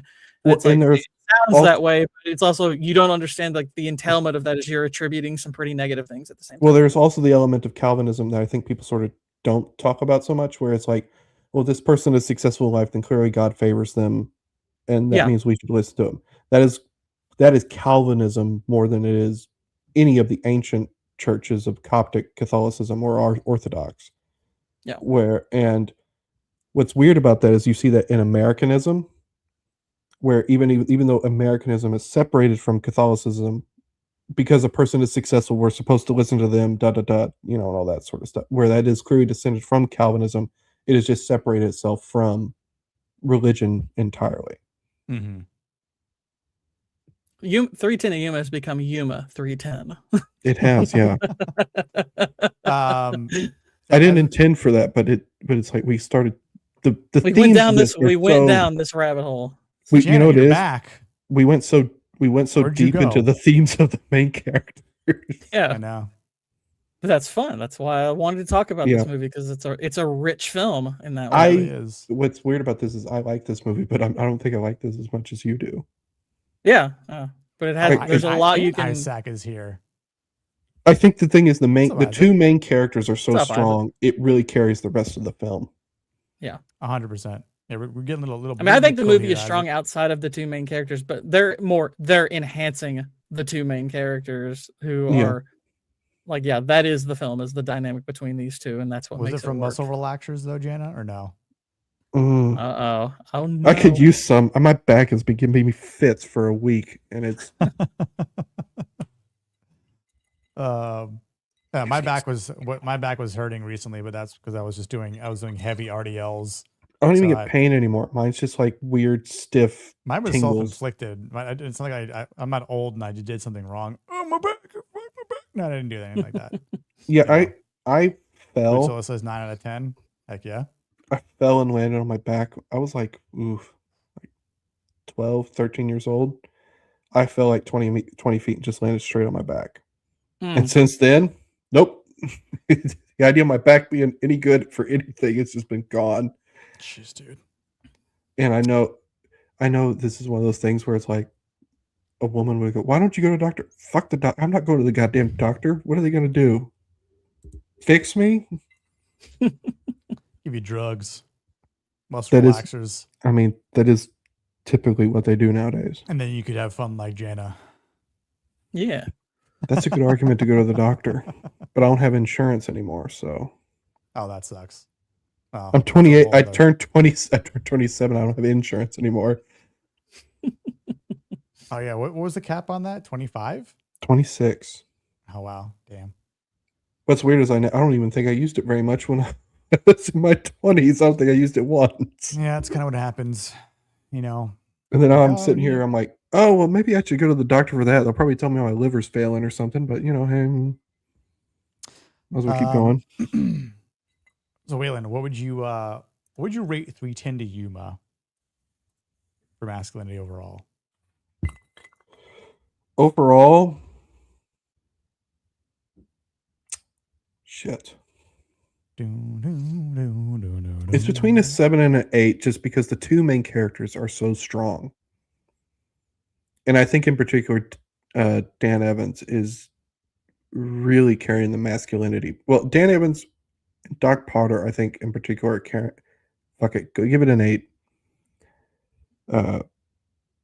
I can't go lower. I can't go lower than that because there are 2 or 3 really strong masculine characters in this movie. And then even I would say characters like Ben Wade, and Ben Wade in particular is very interesting, but I think it's because his strength in masculinity is so strong, but also his weakness is strong that it makes it very interesting to analyze as a masculine film. Mm-hmm. I can't go higher than that because I feel like it's like I feel like I'd be overcompensating for weaker masculine characters like Byron and Charlie and Tucker, but it's like, but those characters exist and they are on the lower scale of masculinity. Yeah, it's almost like if you're trying to get like a true average, then probably have to do some maths, but you're just kind of feeling it overall too, right? Like, I mean, yeah, between, because like you could see like, for example, like Tucker's character definitely drags it down a bit, right? But I feel like it's almost like if you have like the worst character like Tucker, but then you're the best character for masculinity with Dan Evans, I think they kind of like cancel each other out. Then you know what I'm saying, like you kind of like fit the pieces against each other. Well, this is, I mean, honestly, this is why I don't do the weighted average to determine it. I'm not saying I go this, like this. Yeah. Is why I go with okay. How are you depicting the positive? How are you depicting the negative? Is it honest? Is it earned? Oh, for sure. Yeah. I think there's almost an element of if it was Dan that sort of took Tucker out, maybe probably not killed, but in some sort of way, you might sit there and go, "Ooh, well, this is in the 9s now," and that's. So I don't know. I don't know. I disagree. I think that would betray his principles because. But yeah, that's the problem. Says, yeah, because his statement after he goes, "Look, he was an asshole, but that doesn't mean he deserved, had the right to kill him or anything." Exactly. Well, that's what. Well, because my thing, I said neutralize as opposed to like kill. Mm-hmm. You see what I mean? Where it's like, if Dan just whipped the shit out of Tucker and just like beat his ass, I think we might sit there and go, okay, well. Though even that would probably be unbelievable because Tucker's bigger and healthier and it would be, yeah, probably be harder to depict that, right? All right, fair point. I'll give that to you. I'll give it to you. So you're sticking with an 8 then, Waylon? Yeah, I'm sticking with an 8. I think an 8's. I feel like an 8's pretty fair. Oh yeah, for sure. I mean, Sydney gave it an 8, so. Yeah, but she's a woman. That's my point. Gotta have patience with women, as her hat says. But Gord, what do you think? What say you, Gord King? I'm gonna go a little bit higher. What I'm gonna give it the extra half point for. I'm gonna go 8.5. It's not just because I think it does a really good job of depicting the various elements of masculinity. I would say Tucker is probably the least effective one because he is very much a caricature. Yeah. But where I'm going to give that extra half point is the movie affirms kind of the best version of masculinity, which is probably why I love the movie so much, is because it ultimately, it does affirm Dan's version of masculinity really well. Like it is honoring that. And Gord, I'm like, that's. I'm going to say something. It affirms the masculinity that Kingdom of Heaven tries to affirm. Yeah. Yeah. Like this actually does come first circle back to we yes, but like thinking about it now, thinking about the finale of this now, like the finale of Kingdom is trying to do this, but it doesn't because it can't move past its liberal suppositions through the first 3/4 of the film. Yeah, it just doesn't understand the qualities that. No, it doesn't. This movie this movie definitely seems to have that understanding, and it understands for an ending that whether, has ambiguity to it. It understands what's principally correct in a way that a lot of movies don't. And this is something where it differs from like the spaghetti westerns of like this is almost a deconstruction of the spaghetti westerns. This has kind of sort of mystical elements that are shared by a lot of westerns, but its themes are a little less vague. Like this is the reason why I say it's a deconstruction of the spaghetti western is because it realized Ben Wade is the villain. Sure. Yeah. Whereas a spaghetti western would have made him the protagonist. Yeah. I think on Blue Collar Show we mentioned this movie the past couple weeks. It's called Fistful of Dynamite.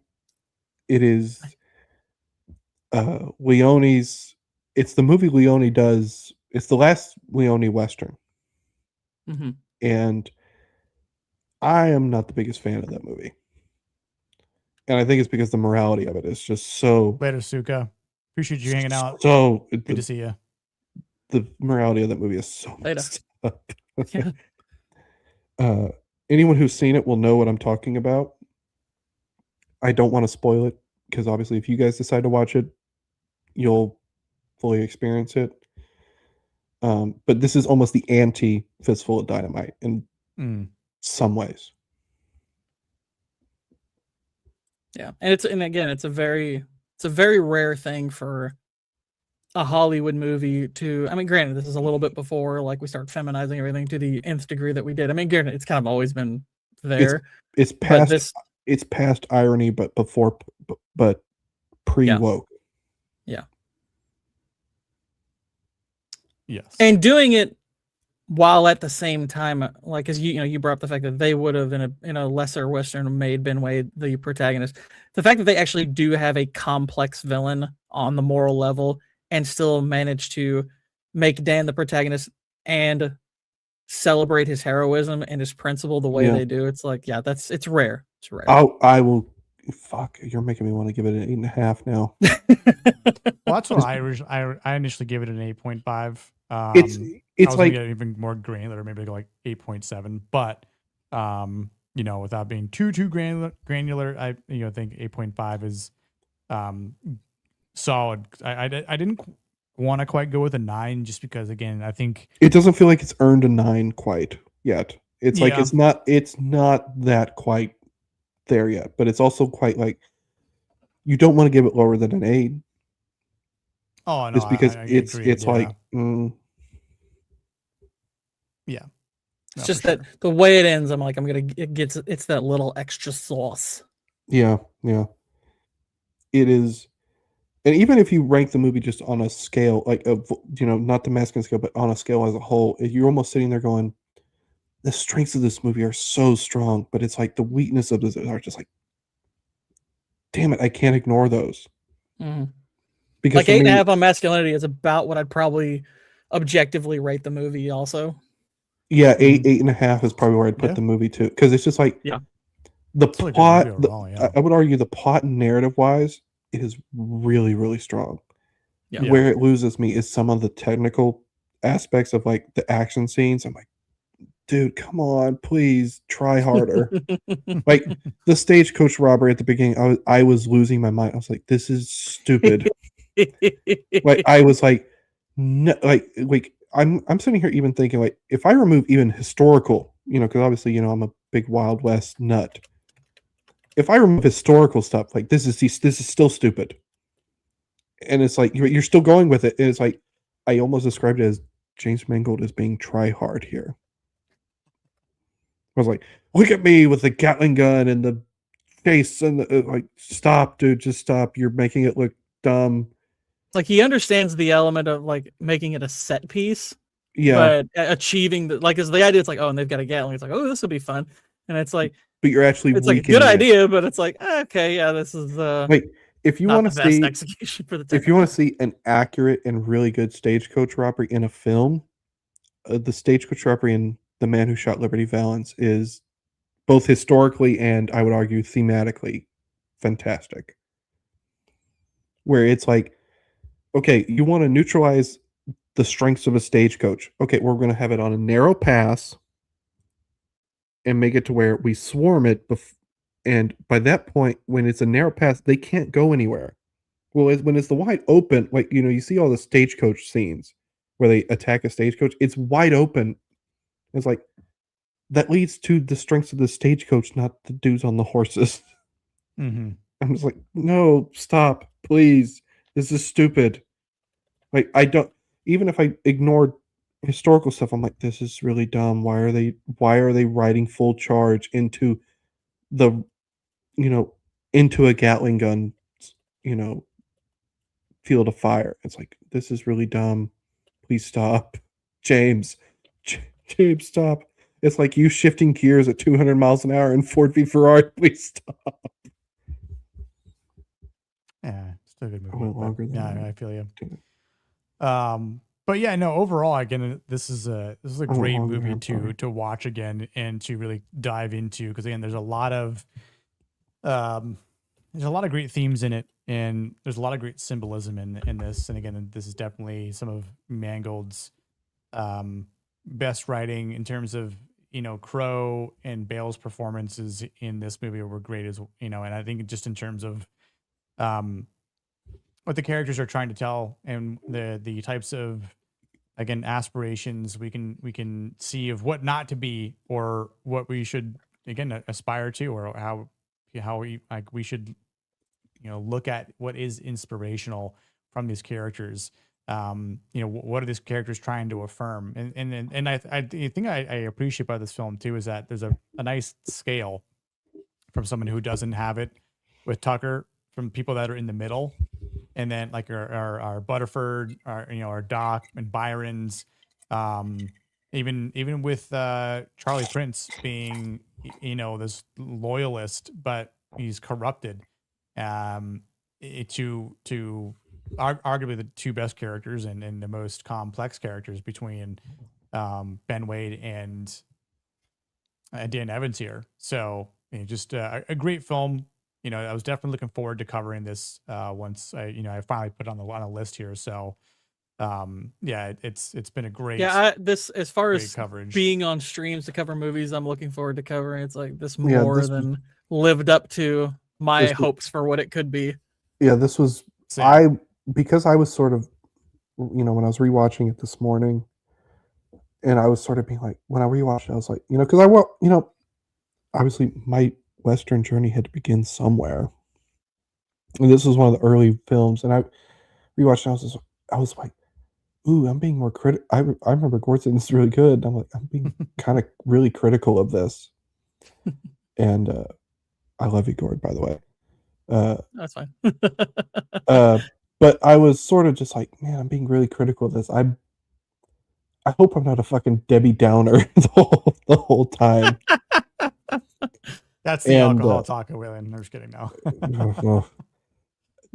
After yesterday, dude, I drank so much yesterday. Is that what Terminator Genice's No, that's what Mother's Day did to me. He was 310 to Zima. My mom's favorite cocktail is margaritas. I saw that in the chat. I was like, and she makes them really strong. I had 2 of those. If you're drunk on those, do you become a margaritard? Yes, because tequila. I do like margaritas. Like, that is one of my favorite. Let me just say, like, here's the thing. Freaking good. Margarita's good stuff. I love whiskey. Don't get me wrong. That's like my everyday sort of poison of choice. But I'll slit a motherfucker's throat for a good margarita. Like, the secret to a margarita is putting a lot of tequila in it. Oh yeah. Oh my god. What do you got? I was so drunk yesterday. I was good. I woke up this morning. I was like, oh Jesus Christ, what was I thinking? But anyway, Yeah, that being said, I was pretty critical of this film this morning when I was rewatching it. But I would say it was critical. I mean, I would say I definitely, I mean, I've already liked the film to begin with, but I think for the sake of, again, the discussion, masculinity wise, it was the discussion of Wade and Evans has really just, that's like a third eye. Not my normal third eye that's between my cheeks, but where the pre-workout suppository goes. Yeah. That was like a really like, just like, wow, that's the strength of this film really is in those two characters. Yeah. Oh, they and it is they are hard characters. Fantastic characters to analyze philosophically and theologically, and have a really good dynamic on that front. Yeah, it is. I think my thing is I can't say Ben Wade is a nihilist. He's definitely a cynic, though. Yeah, I guess. I think a cynic's a good way of describing him. Because a nihilist would be more like describing me. Even in my sort of belief, I'm thinking. Are you like the? Well, I mean, you did. I mean, you said slit throat. You should have said, "I would cut off someone's Johnson for a good margarita." That's the true nihilist. But why would I want them? Ones. Why would I want them to live cut off your Johnson? Why would I want them to live through that pain, though? It has nothing to do with want. You just you want your margarita. Yeah, but I don't know. I'm sort of like, if you can mix Catholicism with an existentialist, I think that'd probably be pretty up my alley. You're a nicelist. I'm a nicelist. A nicelist. Does that mean you're an Orientalist? I'm not Oriental. No, not cool. I'm not Oriental Orthodox. By the way, look up Orientalist. You'll find it means not what you think it means. It sounds gay, like you're. It is a little gay. It was sort of a fascination with the upper classes in the 19th century, but it doesn't mean fascination with the Orient. It's more like, for some reason, upper class got a fascination with the Arabs. I mean, you could say my family has been Orientalist. I mean, with all the Asians, which, by the way, playing right into that's like one of my Chinese sisters. She called me today. She's pregnant with her first child. Oh, l'chaim. Yeah, Briggers. Awesome. Heck yeah. I wish I had good news like that. I don't have any good news like that. Congrats. Yeah.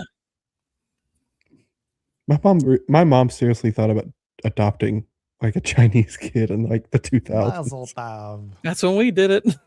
Yeah. Over and over. I was yeah. I imagine it became habit form. So in a way, Gord, you actually lived out what I think my mom was dreaming in the 2000s. Yeah, I think my parents lived out with my mom and then your mom. because like they did it. Because like my mom had me and my brother, like she had me in her early 30s, and then she had my brother in her late 30s, and then she was thinking about. I think part of her was thinking about adopt. My mom came from some white trash family, so she was thinking about adopting some of her nieces. Didn't happen. I don't know if that was for the best. Probably. I mean, her not. siblings didn't even want to give him up. She was just like, I think I'll adopt. Well, it was like at this point, but there's a 20-year gap between my mom and the oldest sister of her family. So she was thinking about adopting, I guess her grandnieces would probably be a better way to put it. Oh wow. That didn't work. That didn't happen. I don't know if that was for the best or for the worst. Only God can. Uncle Gord. It is what it is. Yeah. But then I know she was also thinking about like adopting like some Chinese kids or something. So I was like, well, I don't know. I don't know if that's a good thing or a bad thing, but I guess I'll take what I'll take what happened. Is that right? Ni hao, right? Konnichiwa. That's ni hao. That's further east, Waylon. I don't give a fuck. Yeah. Well, ni hao is. I mean, it's Mandarin, so yeah. Yeah. So I know. Ni hao is what a football player says after a grave injury. All right. So. Well, I mean, Hosty said his was bothering him, so he was looking down and saying, "Neat, how?" Yeah. Many football players have said that. Oh, hold on a second, guys. Hold on. Get a phone call. Hold on. Late night phone call. Hold on. Is this Goodwin telling us to shut the fuck up? Actually, we never saw Goodwin in chat. That's kind of surprising. That's all right. Normally he pops in and tells us how wrong we are. It's like, you're all gay. Hey, Goodwin said, shut it down. I'm just kidding. Did he really? No, that was a good one. No. That would be funny, but he would be the one to do that. Like, you guys need to shut the fuck up, and you guys have gone long enough. I'm going to bed, but I have insomnia, so I can't sleep. No. That being said, it is late, but it is. Chat was awesome. The donos were awesome. The subs were awesome. Yeah, you gained a few on this stream. Yeah, I didn't even check. So, yeah, you gained about 4 or 5 at least, I think. Yeah, I think it was 965 before. So what are we at? 971 now. Hell yeah, we're 29 away from 1K. All right. So shout out to everyone who subbed. You guys are awesome.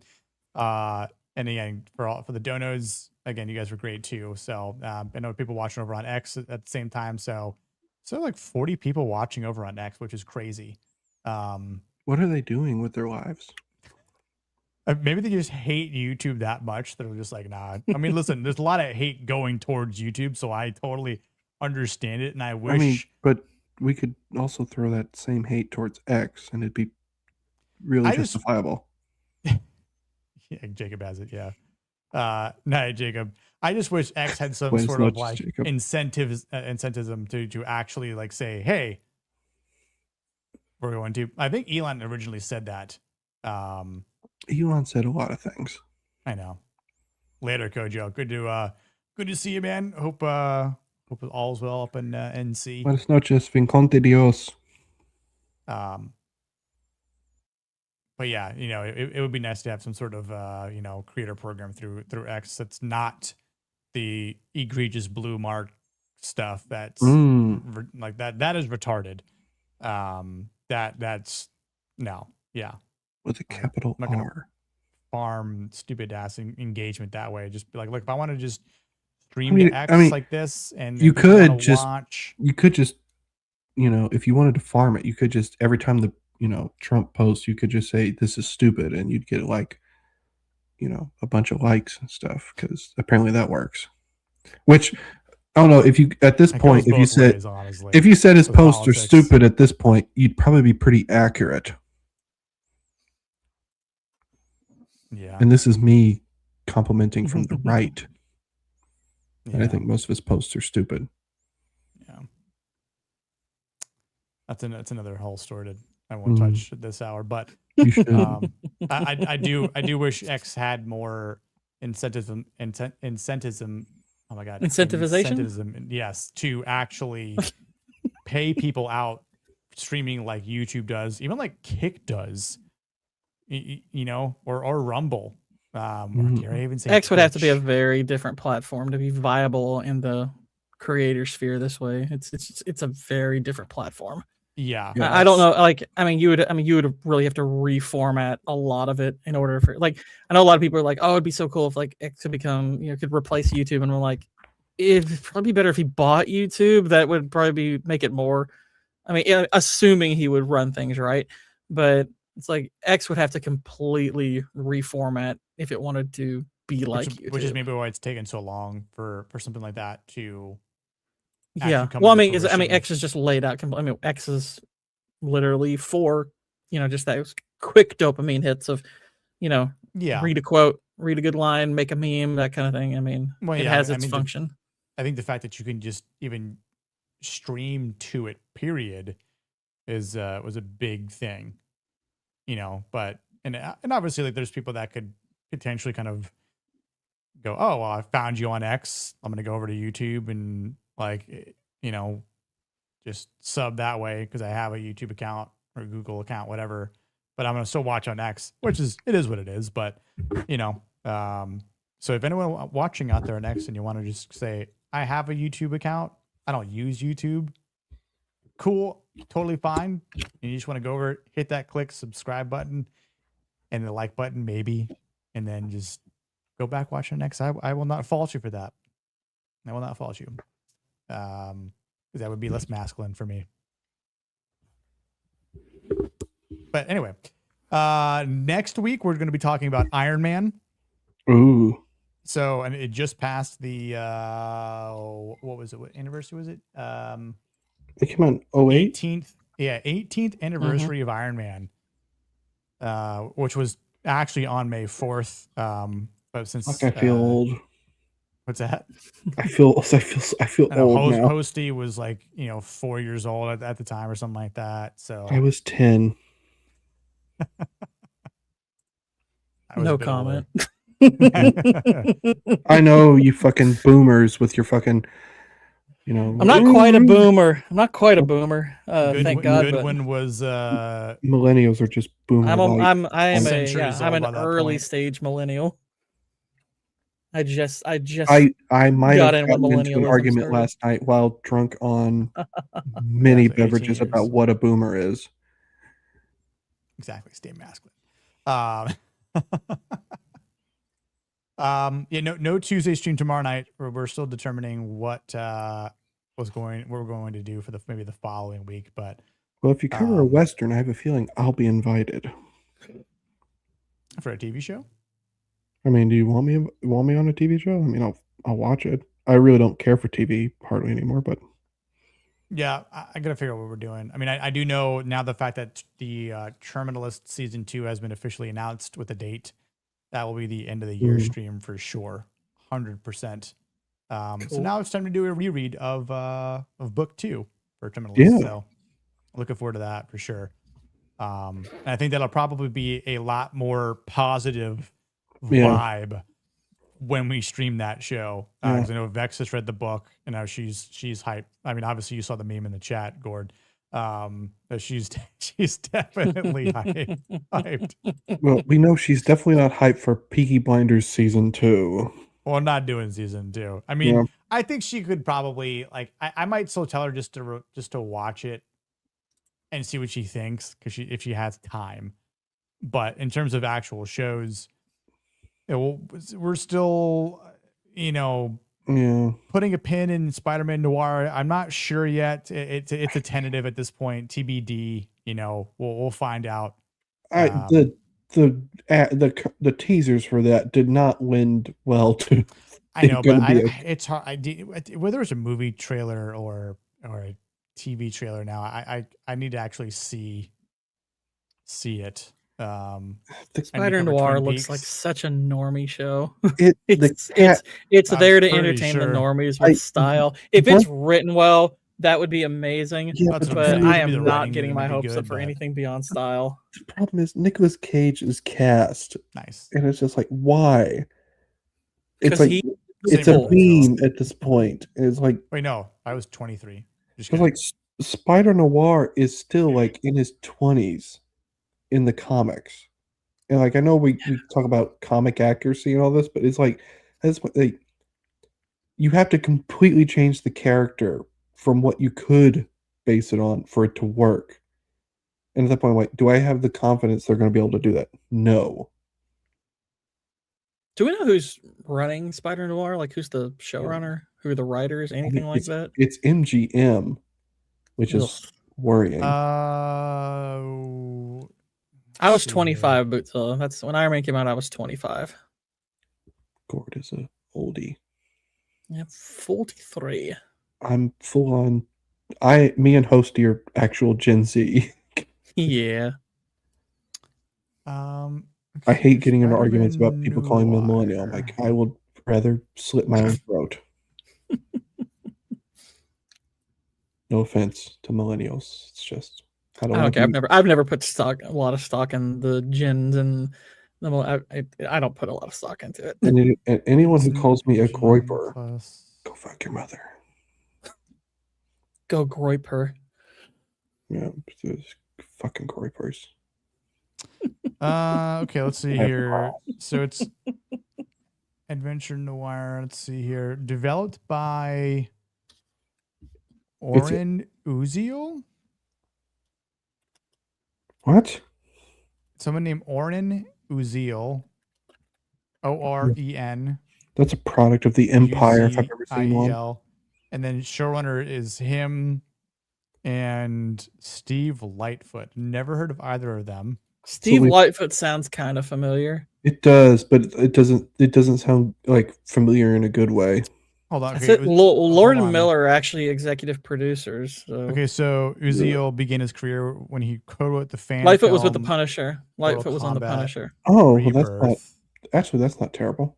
That's not terrible. And with Lord and Miller, it's like, okay, maybe there's some hope for Jump it. Street, yeah. Punisher season Don't give me hope. Sonic the Hedgehog. Well, I'll ruin your hope. Punisher season 2. Oh yeah, yeah, obviously not good. But by the way, I hate how that's actually Punisher season 2 is actually quite well cast, but it's like everything else about it is pretty awful.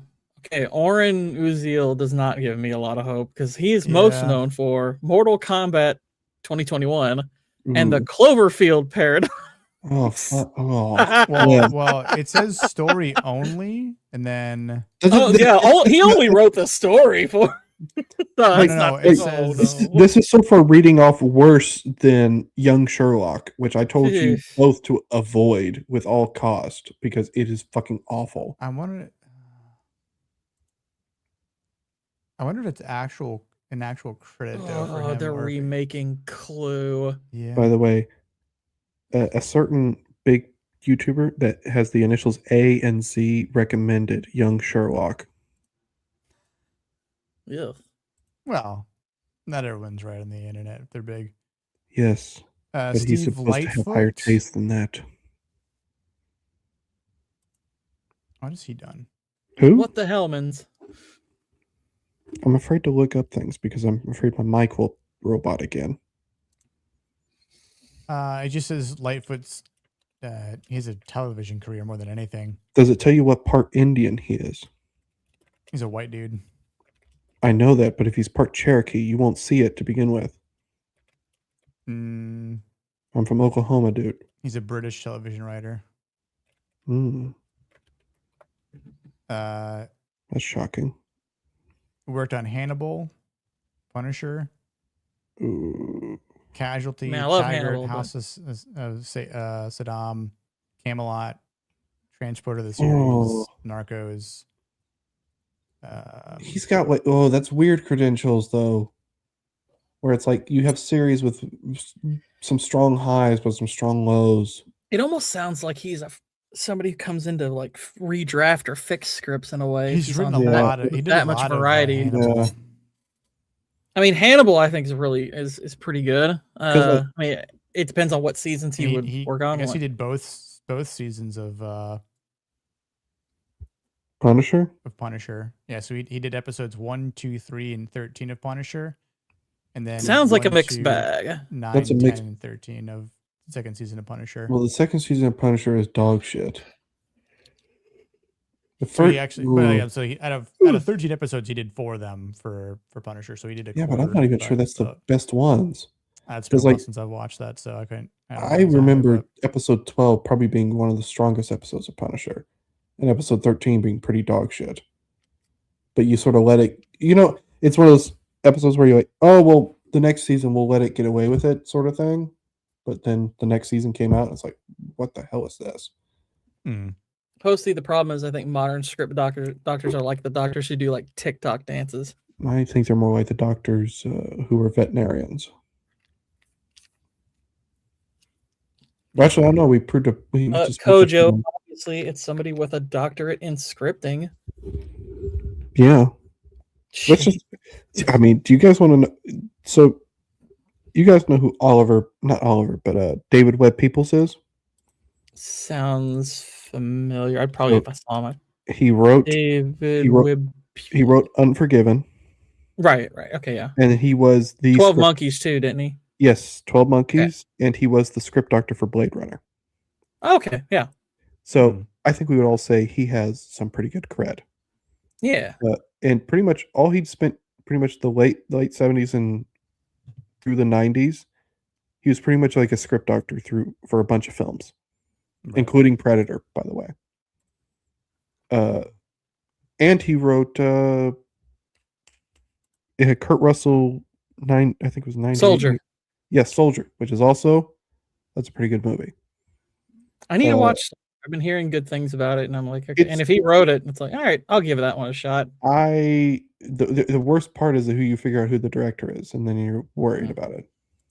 Which is the director for wasn't that like Wes Anderson. W.S. Anderson? Yeah, yes. That's Paul W.S. Yeah.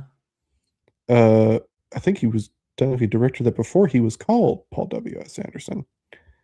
But that being said, I need to rewatch that too because it's been a while. But I remember it being actually pretty enjoyable.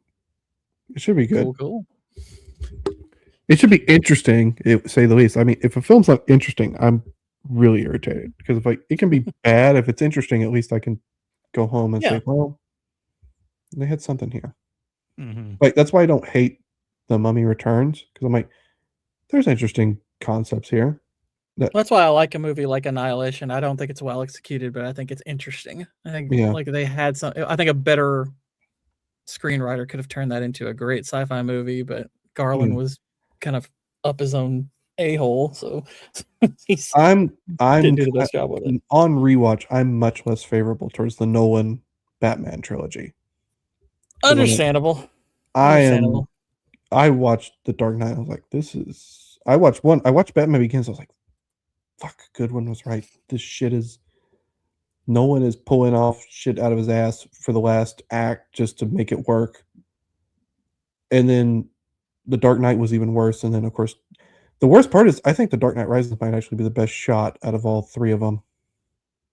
Because it's like Nolan finally figured out how to shoot a Batman movie. And then it's like, but this script is awful. Storytelling is terrible. Yes. And the worst part is he's so blatant with parts he steals from like comics in that movie. Where it's like, I'm just stealing this just so you'll realize I stole it from a comic.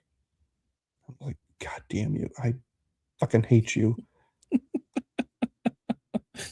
And by the way, I still stand by, I think we're going to view Oppenheimer as his Gladiator.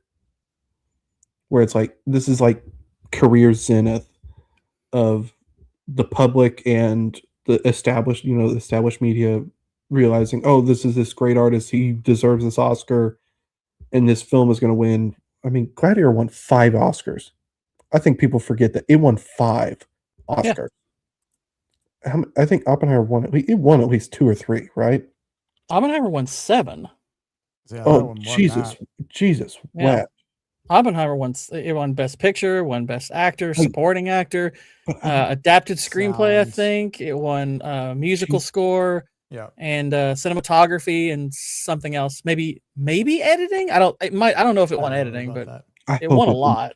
I mean, granted, it's in an era where the competition is much thinner. Yeah. But I mean, it is. I mean, I do think Oppenheimer is a really good movie. I think it's probably in his top 3. Yeah.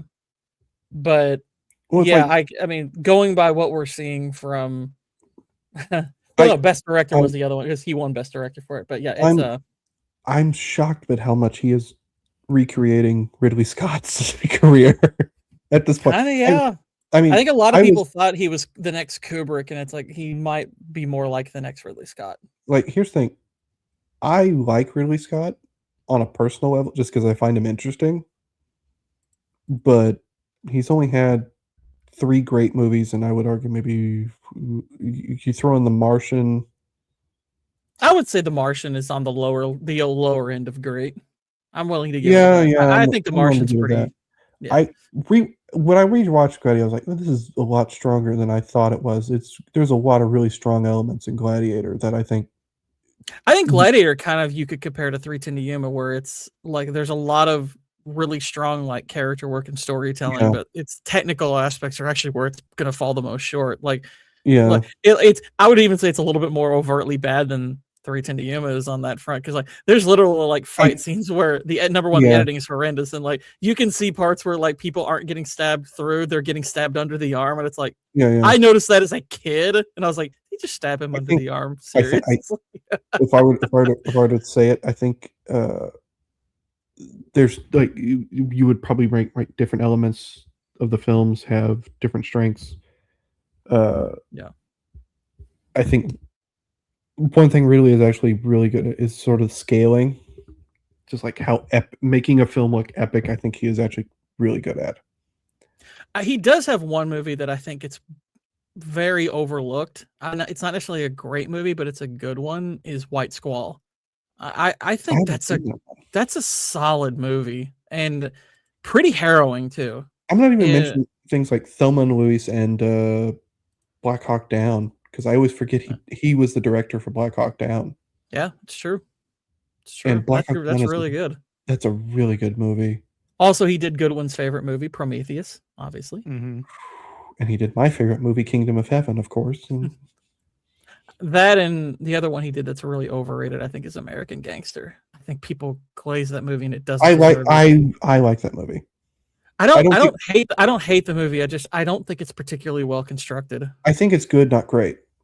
And I think it's on the lower end of good. Now, actually, Ridley movie I admit is bad, but I enjoy is Robin Hood. I have never watched it. It's okay. It's all right. The director's cut is way better than the I know this is the typical Ridley thing. The director's cut is way better than the theatrical, but it is true with Robin Hood. The director's cut is actually way better than the problem with Robin Hood is you managed to have Russell Crowe as your main, and Russell Crowe is the weakest part of the movie. And it's not because Russell Crowe is starting to show his double chin and getting fat. That's not the problem. It's that the fact that his character is I don't want to say modern liberal, but it is like someone who thinks the Enlightenment is like for some reason they've come up with the Enlightenment in the 12th century. Also heard he did Matchstick Men, which I've heard some pretty decent things about, so I know I need to check that out. This is the problem with Ridley as compared to other Ridley is actually prolific. Yeah. Whereas like he is the anti James Cameron, whereas James Cameron has made under 10 films in his entire career. And Ridley has made like 40. So it's just like, holy crap, how can I watch all of these? He's actually closer to 60 now. But yeah. Films. That's yeah. I mean, he's got some TV series mixed in there, so it's probably is closer to 50 now. But yeah, he's pretty prolific. He's produced a lot too. And he's got 8 movies in pre-production right now. He has Scott? 8. Yeah, he has 8 movies in pre-production. He like say what you will about Ridley Scott, but the man works. Yeah, he makes. I mean, he's making them. Retire, but you know, the one that has the most potential that I know of, but also I would never have picked him to make. And I've brought this book up many times. I highly recommend it. Is Wraiths of a Broken Land? It's an S. Craig Zahler novel. I'm surprised you're not mentioning his attempt to make Blood Meridian. Well, it's not. That's actually not on his upcoming list, so I don't know. Well, it's not because he gave up on the project, but him and William Monahan were set to do it. So William Monahan is the writer of Kingdom of Heaven, but William Monahan also wrote The Departed. Race of a Broken Land. It's like I'm like, what? If anyone's gonna make that, I would prefer S. Craig Zahler making himself, and because it's a really good book. It's a pretty McCarthy-esque kind of book. It's a lot easier of a read than something like Blood Meridian. It doesn't have it's nowhere near. It's a much more straightforward kind of prose, but as far as like the content of it, it's of a similar ilk, I would say. But it's a really good book. So are you like me? Like the like grossness of Blood Meridian as far as like the actual content isn't the problem. It's like having to turn your brain on to understanding McCarthy's Faulkner-esque prose he's got going on. I mean, that's always a challenge with McCarthy. McCarthy's he's writing, and he's got his own prose, his own style. You definitely have to engage the brain to understand. With Race of Broken Land, it's a lot easier to get through. If you've read Faulkner, then I wouldn't say it's easier to read McCarthy, but you sort of just like, oh, this is where McCarthy got it. Yeah.